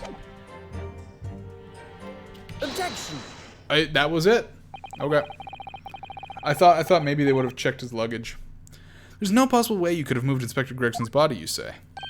I would say the opposite is true. I guess they didn't check his luggage because he was a special guest. And what's that supposed to mean? Far from being impossible for you to do. The transporting of Inspector Gregson's body back to Britain is something only you could do. What are you talking about, Ryunosuke? As well as being a judge, Mr. Jikaku is also Japan's Minister of Foreign Affairs, which means he's exempt from having his luggage searched when he enters the country. We've learned that when we first met you upon your arrival in London. Well,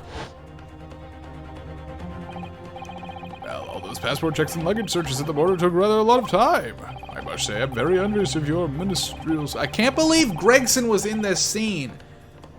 I can't believe Gregson was in that fucking box right there. This is so sad. I knew you were jealous.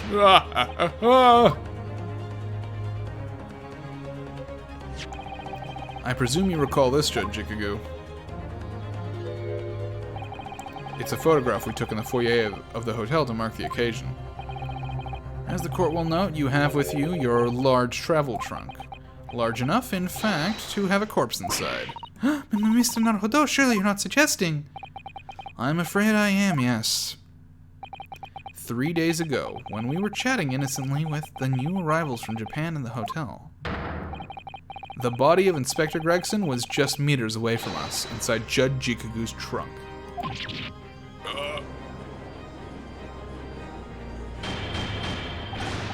Order! Order! Order! I'm skeptical, Counsel, that a grown man's body could fit inside even the largest travel trunk. It could. Because I happen to know that the witness himself, a man of considerable size, fit inside this trunk. And verifying that would be extremely simple, wouldn't it, Judge Jikagu? But inside his trunk, how horrifying! And after that's why all his clothes were just fucking laying all over the ground, because he had to fucking fit a fucking corpse in there.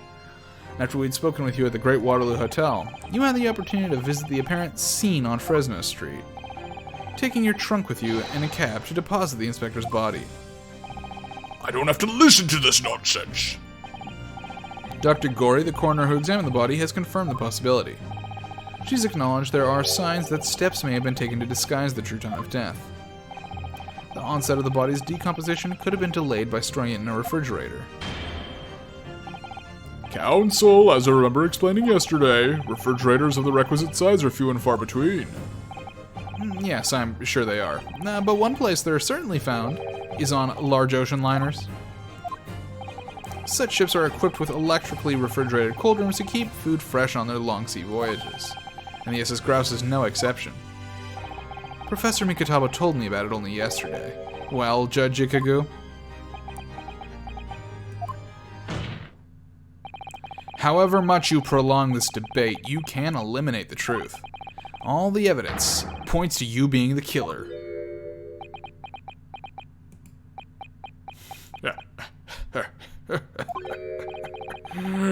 Well, this is all very heartening. I can see that it was a wise move letting Asogi and you embark on this study tour. What are you talking about now? Logical reasoning, of course. All court proceedings will be built on logical reasoning in the new century. And I can see that you've both laid firm foundations for that already. Judge Jikagu, please stop diverting attention from the issue at hand. The defense has made an accusation against you. How do you respond? Respond? There's really no need for me to respond, is there? Why ever not? Because before you can even begin to answer the question of when the victim was killed, you must first establish one key fact. Where was the victim killed? It's quite logical. The actual scene of the crime. The prosecution's stance is unaltered. The killing took place on Fresno Street when the gunshot was heard. As the accused, Barak Van Zeeks shot the victim at point-blank range. Since no tangible evidence exists to disprove the prosecution's claim at this time, the defense deductions amount to little more than an elaborate fairy tale. I'm afraid that's how the logical reasoning the British are known for really works, young stripling. The victim was shot in that little room on Fresno Street and died instantly. I'm afraid it's the prosecution's claim that's the only fairy tale here. How can you say that? Quite simply, because that claim directly contradicts a certain piece of evidence in our possession. It does. Yeah, it 100% does, and I'm gonna find it right fucking now. Definitely. I mean, there's this, but I mean, that could have been anywhere.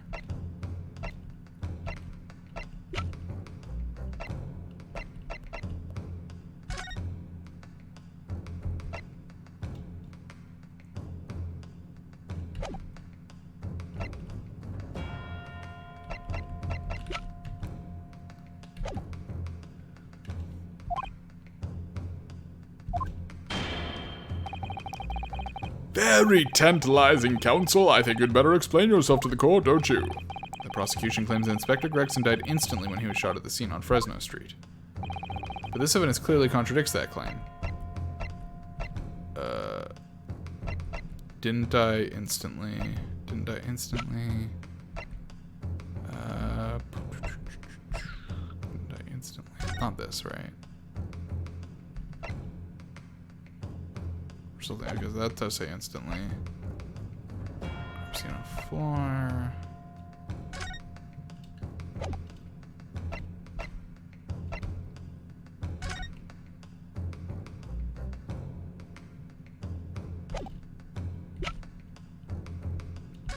Is it the time? No, the time is correct, right? What does the time on this say? Oh, so the face really is badly cracked. Look, what a shame. And the inspector clearly looked after it so carefully. Sholmes could repair it. Yes, I should think so. He's very adept at things like this. A useful man to have around, in fact. Not an odd job, man. Okay, never mind. What does Gregson's passport say? Ooh, good point.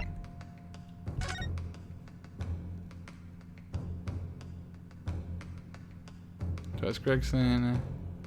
Date of departure within 1 week of 31st October. Destination Port of Dunkirk, France.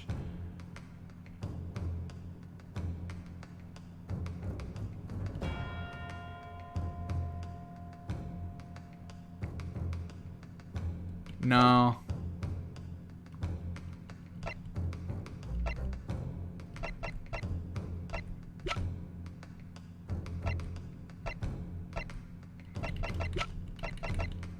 Take that! No? No. Fuck! Perhaps my Japanese friend's inexplicable thinking is why people talk of the mystique of the East. In case you hadn't noticed, I'm not the only Japanese around here. Do you even have a mirror? Okay, let's think about this. Okay, so we don't have that many runs left, but let's see. Let's think about this. Let's think about this. Was the victim killed in the room on Fresno Street, or was he moved there after his death? For one piece of evidence that we have that shows the answer to that question surprisingly clearly. Perhaps you should try to present the correct one this time then, Mr. Naruhodo. Wow! Susato! I thought we had something. That was cold. Prosecution claims Inspector Gregson died instantly when he was shot at the scene. Okay. There's no blood splatter. Blood splatter on what? Not that. Not this. Not this. Not this. No, not that. Not the gun. Look at the crime scene. And there's the blood splatter right there. Oh!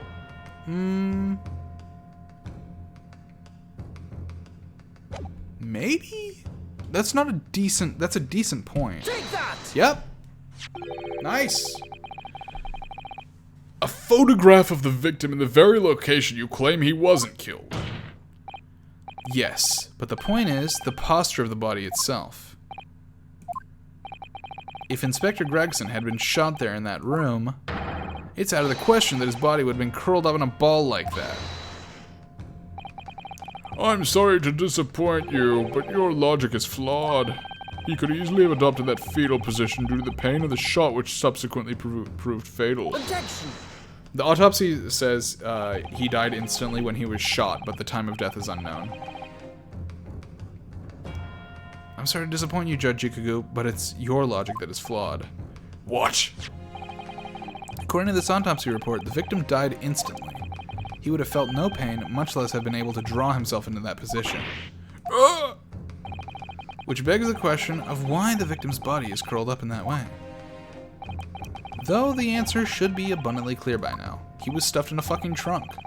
You're suggesting. The inspector's body took on that posture ahead of its arrival on Fresno Street before it was coldly turned out on the floor from the inside of a very large travel trunk. No! You're quite right. The shape of the body. It looks exactly as though it had been kept in a confined space. Judge Ikugu, present your trunk for examination. I believe it's very possible that it will contain traces of the victim's blood.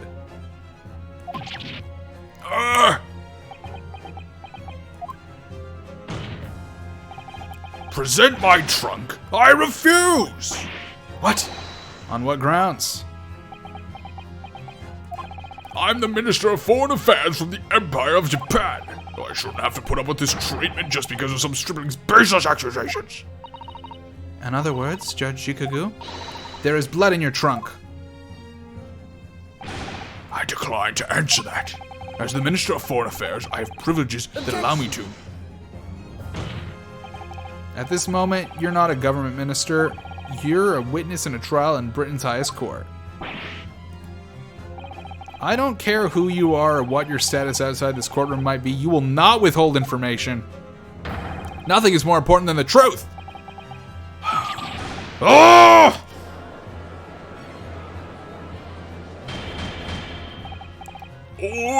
Order in the court. Well, Mr. Jikagu, what's it going to be? You can't be serious. You did it? Have you no shame at all, Kazuma Asogi? What? You did it, Asogi. We all know you did. Very well, I admit it. I did bring the inspector's body into the country. Inside my trunk, exactly as postulated by the defense. What? You. Dear God, outrageous! So it was you. You inspected Inspector Gregson's murder. No, I admit to nothing more than what I've said. Kazuma did it! Of killing the man, I certainly have no recollection. What on earth is that cryptic statement supposed to mean? I merely disposed of the inspector's body, which was left in my cabin, in order to avoid unwanted attention. As the judicial assistant over there pointed out, I had no chance to throw it into the ocean. So, I decided my only option was to bring it into Britain with me and dispose of it somewhere else. Very specific location, though. You still can't deny it. If you didn't do it, then who on earth did kill the man? Kazuma Asogi. As you know, there was one other person in my cabin that night. He had the opportunity. And moreover, he'd already accepted a mission to take the inspector's life. Oh. That's right. Who else could it have been? It was you, Kazuma Asogi. You.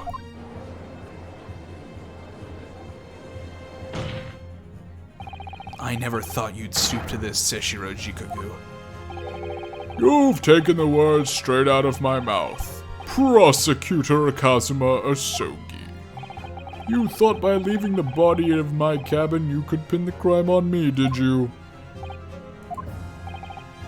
Well, the prosecution counsel has already admitted to visiting the witness's cabin on the night in question. Yes, on an assassination mission, no less. You wouldn't. So, what do you make of that, young stripling? You've heard my testimony now, and that's all I have to say on the matter. I'll admit to nothing more. I don't believe this. Counsel for the defense, what is your position now? The court awaits a response to the witness's assertion. The assertion that on the night in question, the victim's assailant was in fact Mr. Kazuma Asogi. This isn't the dead end it seems to be.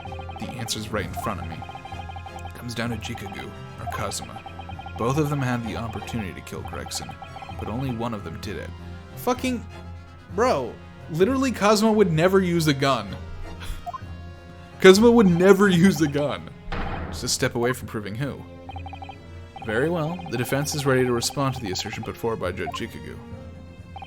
The idea that the victim's murder could have been committed by the prosecutor Asogi is impossible. Judge Jikagu, let me remind you of something you said only a few minutes ago. You claim that logical reasoning is the future of the judicial process. It is, no question. Well, logical reasoning can prove something here. Namely, that it would have been impossible for Prosecutor Asogi to commit the crime. What? The court will only accept an argument that is supported by compelling evidence. So present what you have, counsel. What proof is there that allegedly demonstrates the impossibility of Prosecutor Asogi's... Take that! No, you're making the evidence weep here, Ryunosuke Naruhodo. Fuck. Every piece of evidence has a role to play in arriving at the truth. They're not playthings you can toss around the courtroom for entertainment. I'm juggling guns! I'm juggling murder weapons!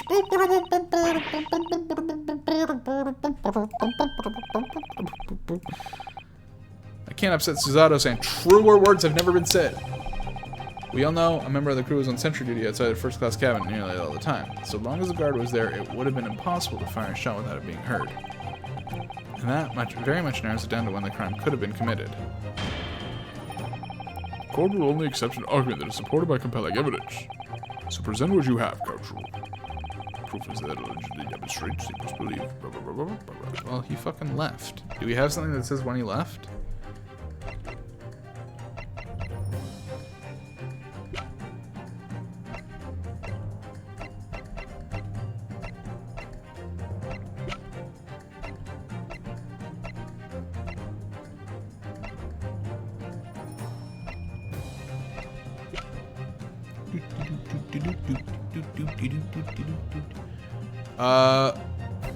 I don't think the Pocket Watch time has it was relevant at one point the previous day, but I don't think we can prove it. I think it's this probably. Take that! This itinerary for crew members of the SS Grouse, my lord. This is conclusive proof. An itinerary? How does that prove anything? Judge Ikagu, the moment you acknowledge that you found the victim's body in your cabin, this itinerary suddenly became much more significant. Because that means it had to happen while he was out at dinner. What? Why? On the night in question, as always, a crewman sentry was on guard outside your cabin door. As long as he was there, nobody could have fired a shot inside the cabin. Absolutely, because it's inconceivable that the guard wouldn't have heard it and come to investigate. So that tells us that the crime must have taken place when the guard was elsewhere. And that narrows it down to the 20 minutes just after 10 o'clock as indicated on the itinerary. Yes, I see no flaw in your reasoning so far. But the crucial point is this. When the evacuation drill took place, the steamship had already put to sea from the port of Dunkirk. Ah! Now, clearly the murder could have only been committed by somebody who was aboard the vessel at the time. Dude, Kazuma, he can fucking swim like a motherfucker. Prosecutor Asogi stated in yesterday's proceedings, I didn't come to Great Britain to take anyone's life, so I left Gregson and disembarked the ship. I spent that night at a boarding house in the town and returned to England the following morning. Which I'm sure the court will agree is conclusive proof that Kazuma Asogi couldn't possibly have carried out the killing. Ah!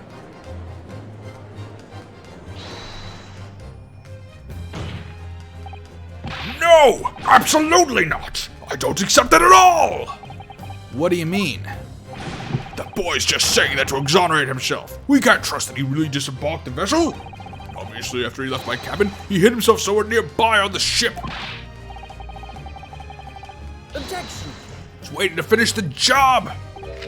No, that's out of the question. Isn't it, Kazuma?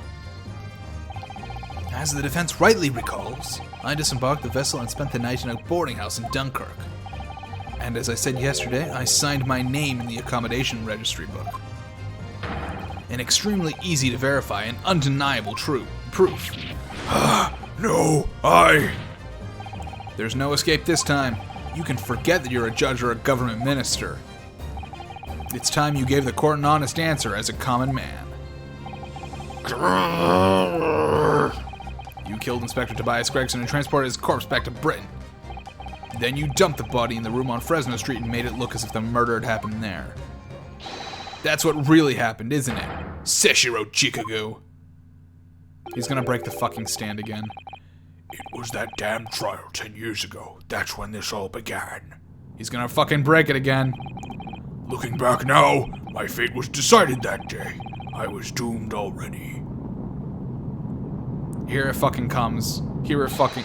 Up, and boom.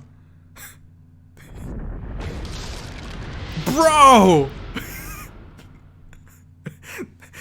This shit had a gravity badge on it? It's over! My life is over.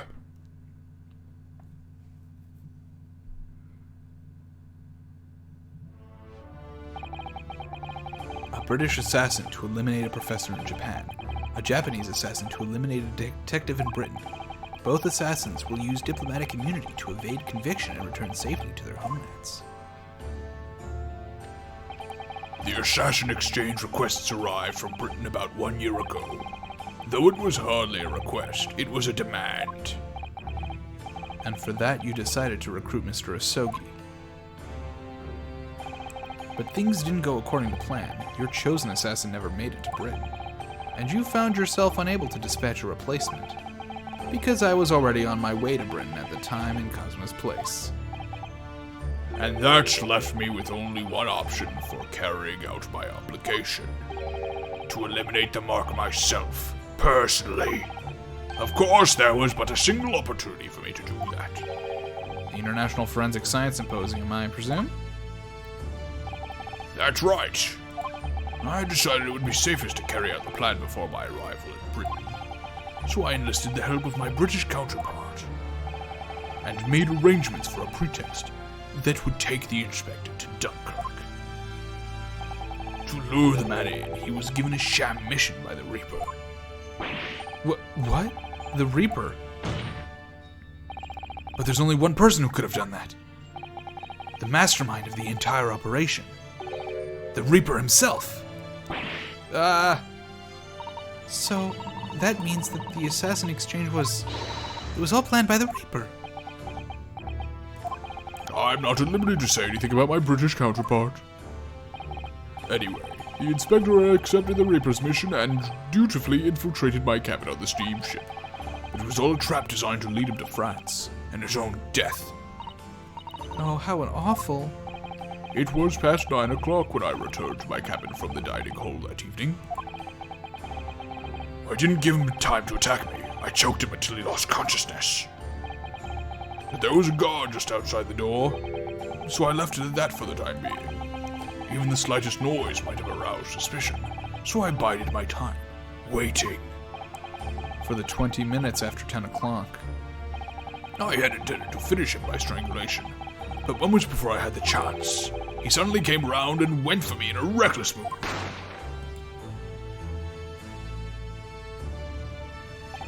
I'd received the British issue gun 16 years earlier, being a member of the judiciary as a visiting student. I never imagined I'd have to use it for something like that. So a revolver belongs to you, does it? Then the victim was killed inside your cabin on the SS Grouse, which begs the question of why you arranged for his body to be discovered in the room on Fresno Street. The young judicial assistant over there has already answered that question. There was no way I could take the body up on deck to throw it over the side. That's precisely where all the crewmen were gathered for the evacuation drill. So before the first-class cabin sentries returned, I took the corpse to the refrigerator room. And then on arriving to Dover, you concealed the body in your trunk in order to smuggle it past Borders Police. I knew I needed to take steps if the police were to be convinced that when the body was found in London. In that case, you must have known. You must have had intimate details of Inspector Gregson's intended schedule. Yes, my British counterpart sent me everything I needed to know. The inspector was due at Fresno Street at 5 o'clock that afternoon, in order to meet a man by the name of Hugh Boone, from whom he would take back his police identification. I decided that the man would be the perfect person to set up as the culprit. So I took a hackney carriage over there with the body still in my trunk. That must have been just after we took this photograph with you at the hotel then. Yes, I wasn't expecting a welcoming committee. I was more than a little nervous. On Fresno Street, I spotted a young girl selling little firecrackers. Miss Venus, of course. I conceived of the candle trick there and then. So I donned a simple disguise and approached the girl to buy enough firecrackers to replicate a gunshot. What sort of disguise? For some reason, the inspector had a bright red hairpiece in his very own traveling case.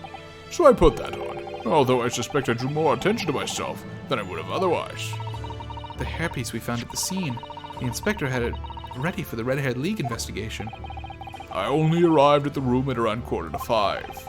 So I quickly placed the body on the floor, moved the notice board, and set up my little candle trick. I arranged it so the firecrackers would go off with a bang around 15 minutes later. So that Mr. Boone, who was due to arrive at 5, would walk straight into a trap? Except, at the last moment, I made a careless blunder. What was that? I imagine it was the bag of fish and chips. Ah! I didn't notice it had fallen out of his overcoat pocket when I moved the body out to the refrigerator room. I put it back into his pocket the following morning, but... well, it seems the warmth of the heated cabin had accelerated the decay of the fish. Anyway, that's everything. All the sordid details of what I did.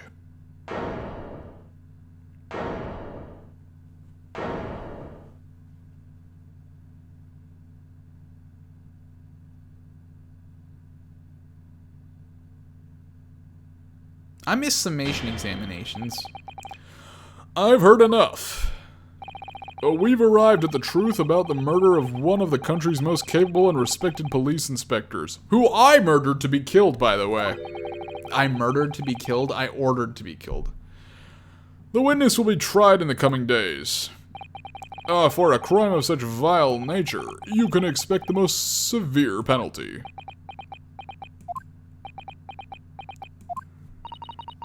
Exchange of assassins. What a foolhardy idea. Mr. Jikagu, one last detail. Who was your counterpart in Britain? Who was the mastermind behind the assassin exchange? Nothing you say now can make matters any worse for you. Just tell us! Enough! I've already told you that I cannot say! Even though as things stand, you may very well never set foot in your homeland again? What are you waiting for? Can't we get this over with now? It's finished. All of it. I'm finished.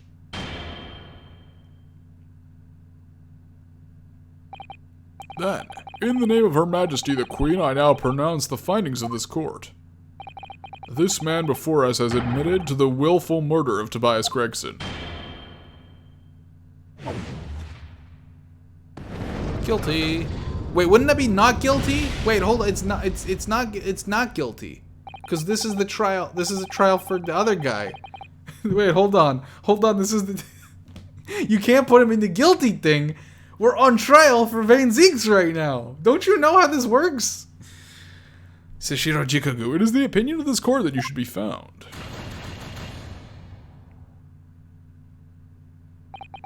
And may I remind all those present of the strict confidentiality demanded by this closed court.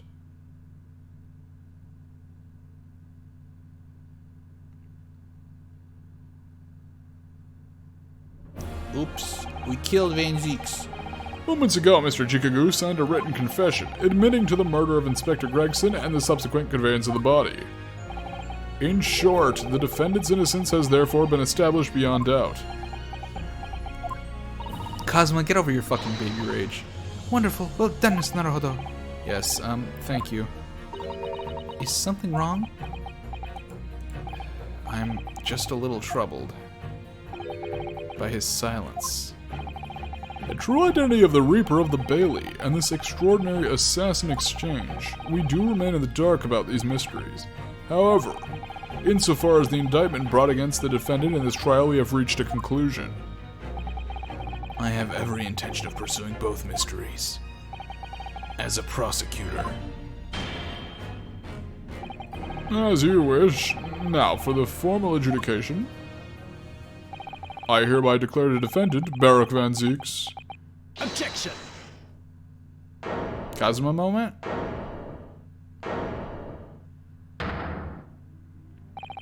The prosecution calls for adjudication to be deferred. Counsel. The accused innocence hasn't been fully established at all. And therefore, it would be wrong to deliver a verdict at this time. That is the prosecution's unwavering position! What? But Judge Chigu has already confessed. Nevertheless, Baruch Van Zeeks has committed crimes for which he must be punished. Well, it would appear you have information that the court needs to hear, Prosecutor Asogi. Certainly, the murder of Inspector Gregson was actually carried out by Seshiro Jikagu. But it's clear from the witness's testimony that he was coerced into complying with the plot. Into this sick, merciless assassin exchange. Strongheart's fucking sweating bullets.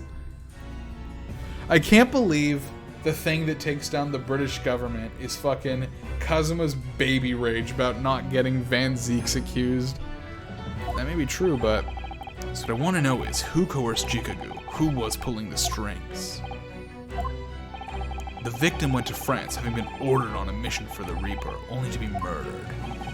In other words, the mastermind behind the assassin exchange is someone in a position to give such an order.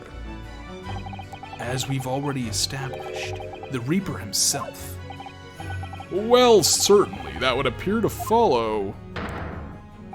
The prosecution hereby formally accuses the man in the dock, Barak Van Zeeks, of being the Reaper of the Bailey, and furthermore, I'm going to prove his guilt beyond all reasonable doubt. What? What? Cosmo, you gotta fucking chill. I know your dad's dead. You gotta fucking chill, bro. The Reaper of the Bailey is a long-standing mystery council. Are you suggesting you have some new information with which to build a case? No, but I can build a castle.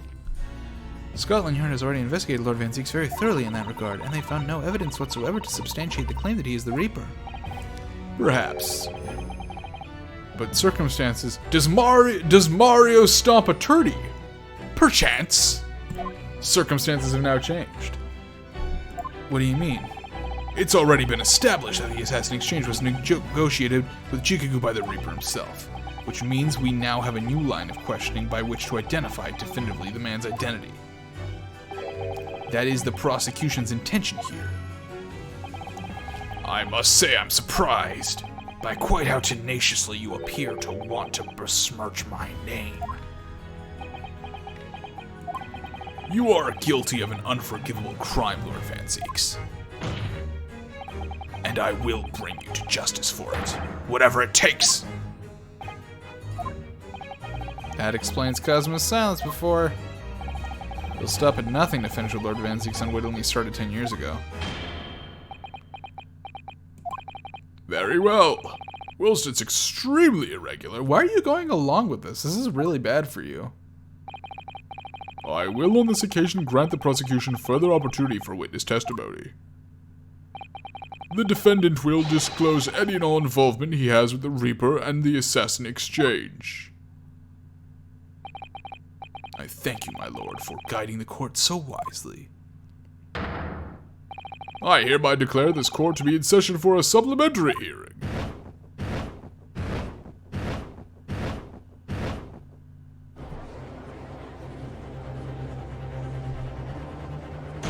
Afoot! Pray turn a blind eye to the discourtesy as I verify that this vile and unremitting accusation hasn't soured the contents of my hallowed chalice. Lord Van Zeeks! I first had to suffer the pseudonym of the Reaper 10 years now, and ever since that time I've endured the weight of implied guilt that's gone with it. So Weren't you gonna taste that to see if it soured your hallowed chalice? You forgot to taste it, bud. Now we'll never fucking know. Does wine go bad when you get accused of shit? So I welcome the chance to testify now and crush those allegations once and for all. Good.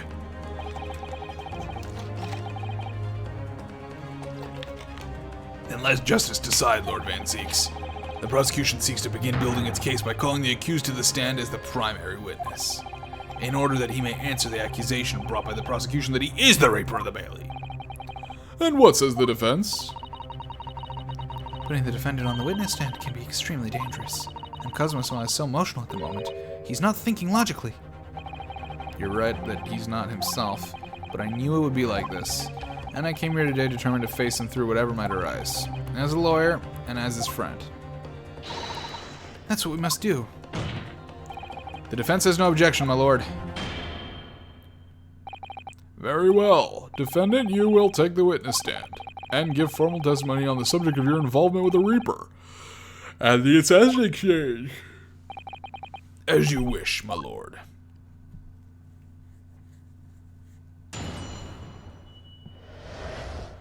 The Reaper and the Assassin Exchange.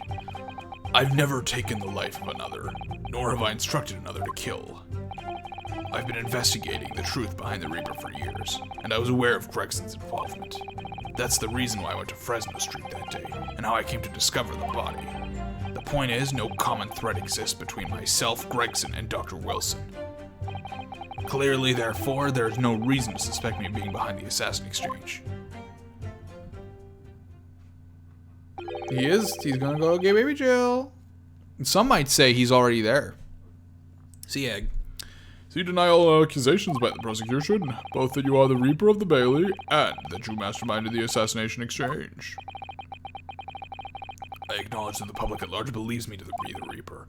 However, that's a fallacy which I alone am in the position to forswear. Naturally, the prosecution believes the testimony just given by the accused to be untrue. Ryunosuke Naruhodo. Yeah? What up, bro? Let me ask you, why are you here? What really brings you to this room? A desire to uncover the truth. Even if the truth proves your client to be guilty? Yeah. From all my experiences in this courtroom, I've come to realize something. They're never guilty. Because, you know, I'm the main character. So it's always my intention to work with my client in pursuit of the truth. I want you to remember what you just said. Enough dilatory chatter. Counsel for the defense, proceed to cross-examine the witness. As Truman Gillett was guilty. Ah, yes, my lord. But he wasn't guilty of the thing we said, was he? Actually, no, he was. Know exactly what you're thinking, Cosma. I know you're just waiting to point it out. The contradiction, you're convinced lies somewhere within this man's testimony.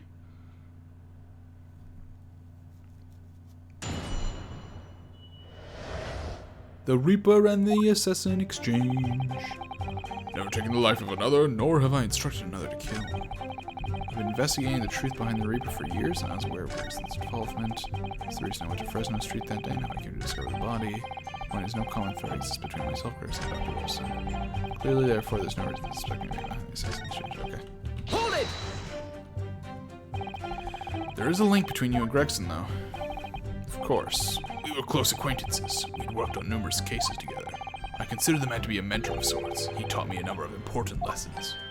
He did? Such as what? How to eat fish and chips properly. Where to buy good fish and chips, and such like. I fucking... God damn it. I called that. Dr. Wilson was a coroner, of course, but that was some time in the past. And in any case, this is where Clint's autopsy report's gonna come into play. In any case, I understand it was several years ago now that he was invited to work at a Japanese university. That's right. He was a visiting professor at the Imperial Yume University in Tokyo. Should be unambiguously clear then that no link exists between myself and him. In other words, I had no motive for sending some assassin across the oceans to kill the man. It sounds plausible enough, and I want to believe it, but something about it just doesn't quite sit right with me.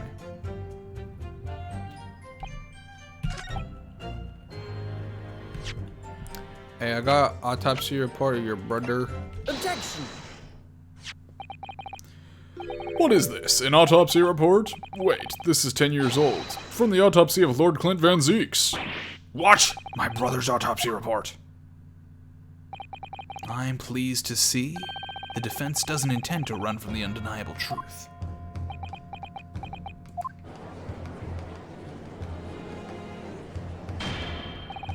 Order in the court. What reason do you have for presenting a 10-year-old autopsy report here, counsel? This, the autopsy report of the professor's final victim, is an indelible link between Inspector Gregson, Dr. Wilson, and the defendant. Not that accursed name again. The professor. I've personally researched all the court records relating to that case. I know that at the time, autopsy was considered sacrilege to the victim's souls, and for a member of the aristocracy like Lord Clint Van Zeeks, it was unthinkable.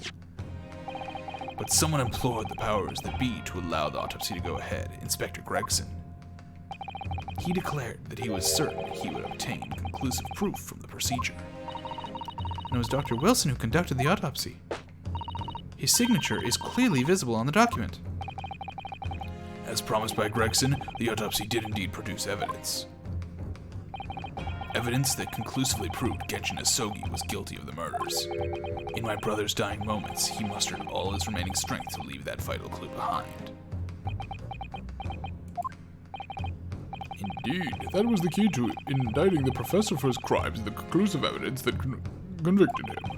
It enabled Lord Van Zieks here to avenge his brother's senseless death. With a marvelous victory, so when are they going to tell us what this fucking really important piece of evidence was? Because they still haven't, and it's clear that it was fucking planted. A marvelous victory, was it? I wonder if that's really true. What? Could the same be said if it turned out that the key piece of evidence in question was in fact fabricated? If the inspector, the coroner, and the prosecutor all colluded together to cast an innocent Japanese man as a mass murderer and send him to his death. That's outrageous! And now, 10 years later, for some reason the secret has been threatened and needs protecting. Which is why the inspector and the coroner had to be silenced, isn't it? By someone in power in Japan and in Britain, using the two killers recruited for the assassin exchange. You got the right. He's got the spirit. He's just wrong about the fucking guy. 10 years ago, my father was convicted in this very courtroom as a mass murderer to be sentenced to death. But it was all a sham, and I swore to myself I'd prove it. Do we have, actually, do we know what the papers actually say?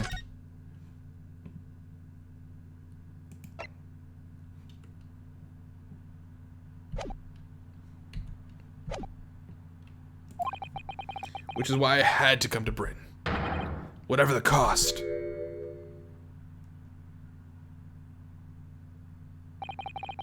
You'll have to forgive me if I feel compelled to toast this vengeful Nipponese tenacity of purpose here. However... You fucking never drink, bro, even on the stand. He who fails to quash his emotions in the courtroom has failed as a lawyer. Come on, Kazuma, you know this won't wash. You're claiming your father was misrepresented in a trial that took place a whole decade ago. You must see that without evidence. That's nothing more than a wild accusation. As it happens, I have evidence. What? Oh shit, bro, what up? As the court has heard, I crossed the channel to France with Gregson on the 31st. I went with him on the pretext of being the assassin recruited to kill Seshiro Chikagu. But my true intentions were to make the inspector tell me the truth. What truth? The truth about the evidence. And he acknowledged what I'd already deduced. There's a closely guarded secret about what went on in that autopsy 10 years ago. What? A secret? I know nothing of any secret. While we waited for my supposed mark in Chikagu's cabin, I drew my clan's illustrious sword Karuma before the inspector's eyes. He very quickly understood what my true motive was. We've never explained the blood on his case yet. Right, I see. You're that Ashogi's young lad, are ya? And what? You're gonna cut me down with that thing? That it? That will be very much depend on the answers you give to my questions. I want to know what really happened 10 years ago. The truth, that's all. Before we get into it, let me make one thing clear. I still believe your father was the professor. There's no doubt in my mind. But unfortunately back then, we didn't have the evidence we needed to make the crime stick. So, you admitted then, the evidence used in my father's trial was fabricated? It was for the good of the court. It was for the good of the country. Anyway, I was just following orders. Orders? What exactly did you do? Speak! I'm not saying another word. Even if your life depends on it? That's right. Even then. Meow. So that's when the tip of the sword broke. Oh, Kazuma-sama. If the results of Clint Van Ziek's autopsy were fabricated, then the investigating officer Gregson and the lead coroner Wilson must have known about it. And they can only have been ordered to pervert the course of justice in that way by one man. The man leading the case for the prosecution, Barak Van Zieks. He wasn't the original prosecutor, though. Strongheart was. In other words, the defendant did have cause to organize this exchange of assassins. Exactly. And as was established earlier, it has to have been the Reaper himself who liaised with Jikagu in Japan to arrange the exchange. So it follows that the Reaper's true identity can only be of the man that stands accused in this courtroom today, Barak Van Zieks. You can sit down, bro. Objection! Let's go. He's objecting from the fucking stand. You're not allowed to do that, you know, but I'm here for it. Kazuma Shogi. What? What you've just told the court, are you absolutely certain of your facts? Did Gregson really fabricate evidence for that trial 10 years ago? I heard it with my own ears. His shameful admission. So, fun double standard here. If Ryunosuke goes like, I've got evidence, I heard a guy say a thing, and they're like, bitch, that ain't in the court record, that ain't gonna fly, that's not evidence, that's hearsay. But then fucking Kazuma comes out here and he says, I had a conversation with Gregson, and he said that, and everyone's like, well, if Kazuma says he had a conversation with Gregson, guess it's true, no evidence needed. Fucking double standards with lawyers. Come on.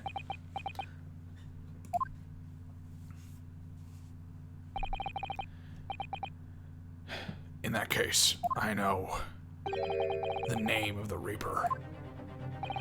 What? Lord Van Zieks? I gave no such orders. I know that for certain. Which narrows down the remaining possibilities to one. If Lord Van Zieks isn't the one behind all this, then yes, there is only one other person who could have done something like that. I believe I know who it is, too. You. I just had a feeling this name was going to come up. The true identity of the infamous Reaper, the Bailey, is Take that! the only person who could have arranged the assassin exchange and manipulated the autopsy results. Is the Lord Chief Justice himself, Lord Mal Strongheart. What? Lord Strongheart. Hey, are you suggesting that Naruhodo isn't cute? How fucking dare you? That is slander. I think he's fucking cuter than Kazuma. Fucking no cap. I mean, on one side we got Kazuma, on the other side we got the double threat of Naruhodo and Suzato. You're gonna tell me that the combination of Naruhodo and Suzato is less cute than Kazuma? You have a terrible taste. I'm sorry. Yes, it's true that 10 years ago, the defendant handled the prosecution of the professor in court, but he only took over the case after his brother, Lord Clint Van Zieks, had been killed.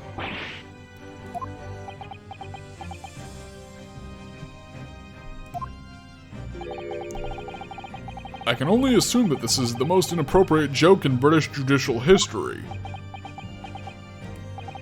Well, Lord Van Zieks? 10 years ago, I was very new to my profession, but I had a burning desire to avenge my brother's death, so I pleaded for the control of the case. The investigation to that point, the supplication of the lords to allow my brother's corpse to be examined, all the evidence I was given, the autopsy reports, it all came from you. I've spent my life since then believing I was in your debt for the way you stood aside and let me handle the trial. But I see now. I was very much mistaken. I was your fall guy. It was a hugely influential force that caused the inspector in the corner to break the law 10 years ago. And that same force still felt a decade later on the other side of the world by Sashiro Jikugu. Lord Strongheart, everything falls into place when we recognize that you are the Reaper of the Bailey.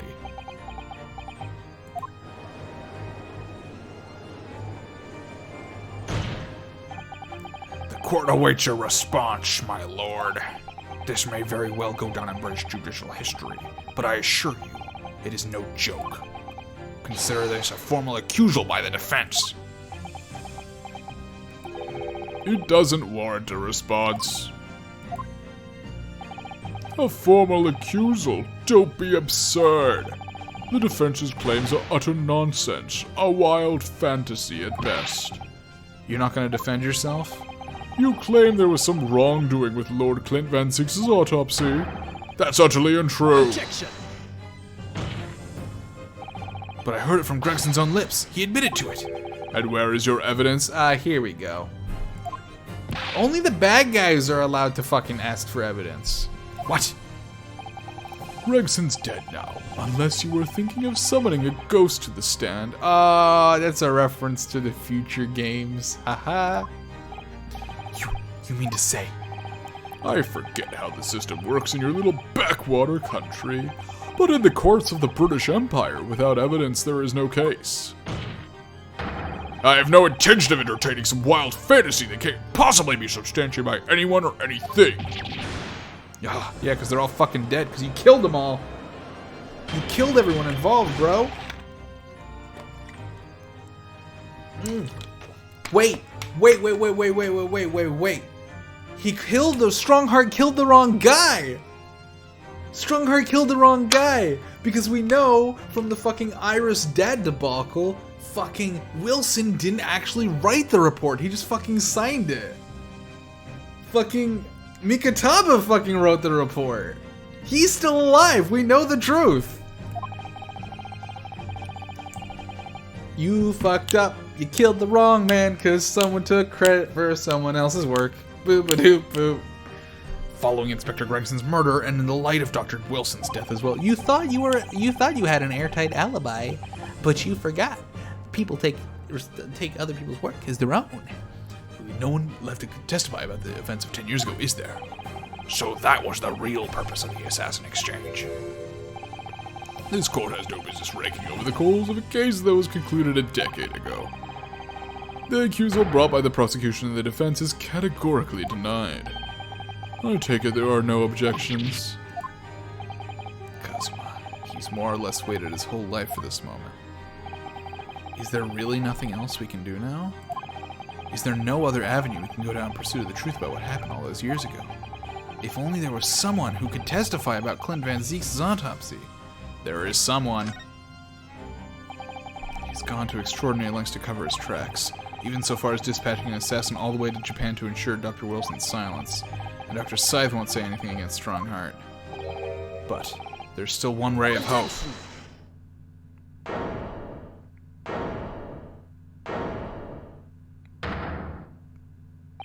Actually, there is one person. One person who could still testify about that autopsy who hasn't been murdered yet. Don't be ridiculous. There's no one left. Who, Ryunosuke? Who? Tell me! Kazuma, Please, this trial can't end. Not yet. I'm not doing this for you. I'm doing it for the truth. The person the defense would like to call to the stand to testify about the autopsy of the Lord Clint Van Zieks is Yujin Miko Taba. Heaven help us. Another Japanese. An expert in forensic science, my lord, Professor Yujin Mikotaba. 16 years ago, he came to London with Seshiro Jikagu and Genshin Asogi as a visiting student. And what could his testimony possibly tell us? Professor Mikotaba was the primary assistant during the autopsy in question. He was also the person who actually penned the report. Incorrect. The autopsy was carried out by the coroner, Dr. Wilson. The report carries his signature. It was the primary assistant's duty to keep a written record of the coroner's work during the procedure. In actual fact, the coroner merely read over the report at the end and signed it. In other words, Professor Mikotaba witnessed the entire autopsy from start to finish. The defense demands that Professor Mikotaba be summoned as a witness as a matter of urgency. Whatever really happened in that autopsy laboratory 10 years ago is something only he can tell us. The defense's demand is denied. What? Professor Mikotaba's in London at this very moment. We could summon him into the stand in minutes. No, of course he's not going to agree to it. Strongheart has no intention of summoning anyone who knows. He's too concerned about protecting himself. Prosecutor Asogi, let me refresh your memory, as you seem to have forgotten the prosecution's stance. Only minutes ago, you accused the defendant of being the Reaper and of masterminding the assassin exchange. I did, yes. So, present your evidence for those claims and make your case complete. At this time, I don't have the requisite evidence, but that's exactly why we need witness testimony. The professor case is closed. There are no clues in the distant past that will bolster your argument today. I'm afraid to say, Prosecutor Asogi, that you would appear to be possessed by the spirit of your late homicidal father. Now, as I stated earlier, this court has already reached a conclusion with respect to the matter at hand. Inspector Gregson was murdered by Japanese Supreme Court Judge Seishiro Jikagu. As for any hidden circumstances that may exist, they will be investigated in due course by the proper authorities. Objection! But we all know what will happen. That'll just give the mastermind of the whole venture time to cover his tracks again. By which you mean me. Yes! Your punishment for this contemptible behavior will be decided at a later date. As for you, Prosecutor Asogi, you will be remanded following these proceedings. Willingly, I trust, since you gave your word. This futile game of revenge is over, young Master Asogi.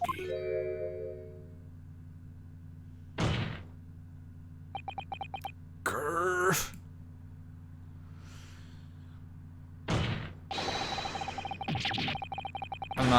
I'm not gonna voice act that. I don't want to kill anybody's ears. It's past midnight. I'm not doing that. That will be all. I hereby declare this trial to be over. Court is...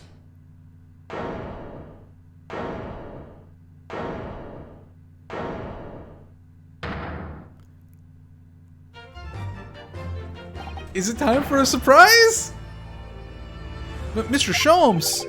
This is no place for amateur detection, Mr. Sholmes. May I remind you that these proceedings are closed to the general public. You will leave the courtroom at once. Objection! Mr. Sholmes was instrumental in the apprehension of Seishiro Jikagu before he fled from Europe. The court should hear what he has to say. Lord Mail Strongheart, it's imperative that you refrain from bringing this trial to an end at this stage. Is it really? And why would that be? You need only recall your own words from the opening of trial to answer that question, if I may. We will stop at nothing to uncover the whole truth behind these disturbing findings. Surely it can't be that the shock of being accused of being the Reaper yourself has erased that from your memory, can it? The whole truth, sir, has already been uncovered. It would seem that we have a great many important members of the judiciary present here today. I put it to you, my dear fellows, should the trial end at this juncture? After all, why have you been invited to attend? To nod along to the prevarications of your superiors? Oh, damn. Damn. Sholmes the people's man. He's coming out. Order! Order in the court! It seems to me that we stand before a door that leads to a new era of legal practices, a door that is ajar. Let us emerge from the shadows of the Reaper's decade-long ascendancy. For you and you alone, my dear fellows, have the power to push this door open now. The auditors in the gallery have no right to express an opinion on court proceedings. Silence! He's right. Judge has absolute authority here. Yes, if he calls the trial to an end, it must end. But will that really do? I said dark things occurring behind the scenes. Dark things indeed.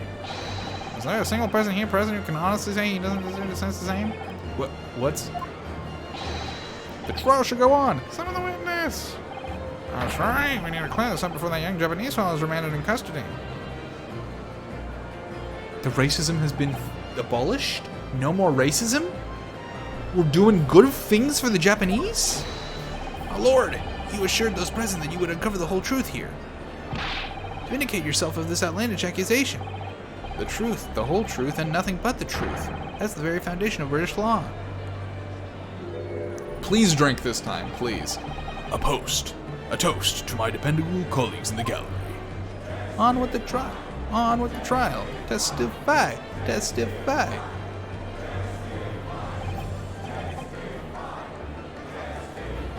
Well, my lord, you heard the voices of British justice, I take it. I think we'll find it will be rather awkward to silence.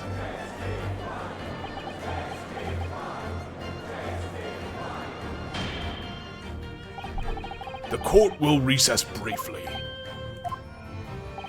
I have no intention of shrinking from these allegations. Bailiff, arrange for the subpoena of the witness at once. As soon as the gentleman arrives at the courthouse, we shall reconvene. A recess won't be necessary, my lord. Pardon? Mikotaba is a close friend of mine. He accompanied me today and is waiting in the antechamber as we speak. I do believe he's been enjoying a little trip down memory lane, in fact. What? Professor Mikotaba is here in the courthouse? Mr. Sholmes, you didn't know this would happen, did you? My dear fellow, no one is in a better position to answer that question than you, surely. I wasn't just asking for the fun of it, you know. Well, I must thank you for your assistance in this matter, Mr. Sholmes. However, you are of no further use here. Kindly leave the courtroom at once. But of course, in truth, I find myself rather busy now as a result of these developments. Mr. Naruhodo. Yeah? What up? I trust you have Iris's little lucky charm with you. Absolutely. It's still in my pocket. She sends her regards and a reminder. If you find yourself at a dead end, the ears are at your disposal. Just one tug, if you please. Oh, of course. In that case, the trial will continue without delay. Bailiff, show the witness to the stand. So it's Lord Strongheart. He's the Reaper of the Bailey. Where exactly is this trial going to take me, I wonder? Just how deep am I about to be plunged into the blackness of the abyss? Well, I'm ready. I'm ready to head into the heart of this maelstrom. Maelstrom heart. Confront whatever horrors it tries to drown me under.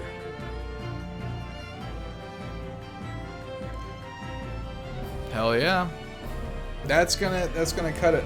We finish off this game and this series next week, most likely. Save your progress.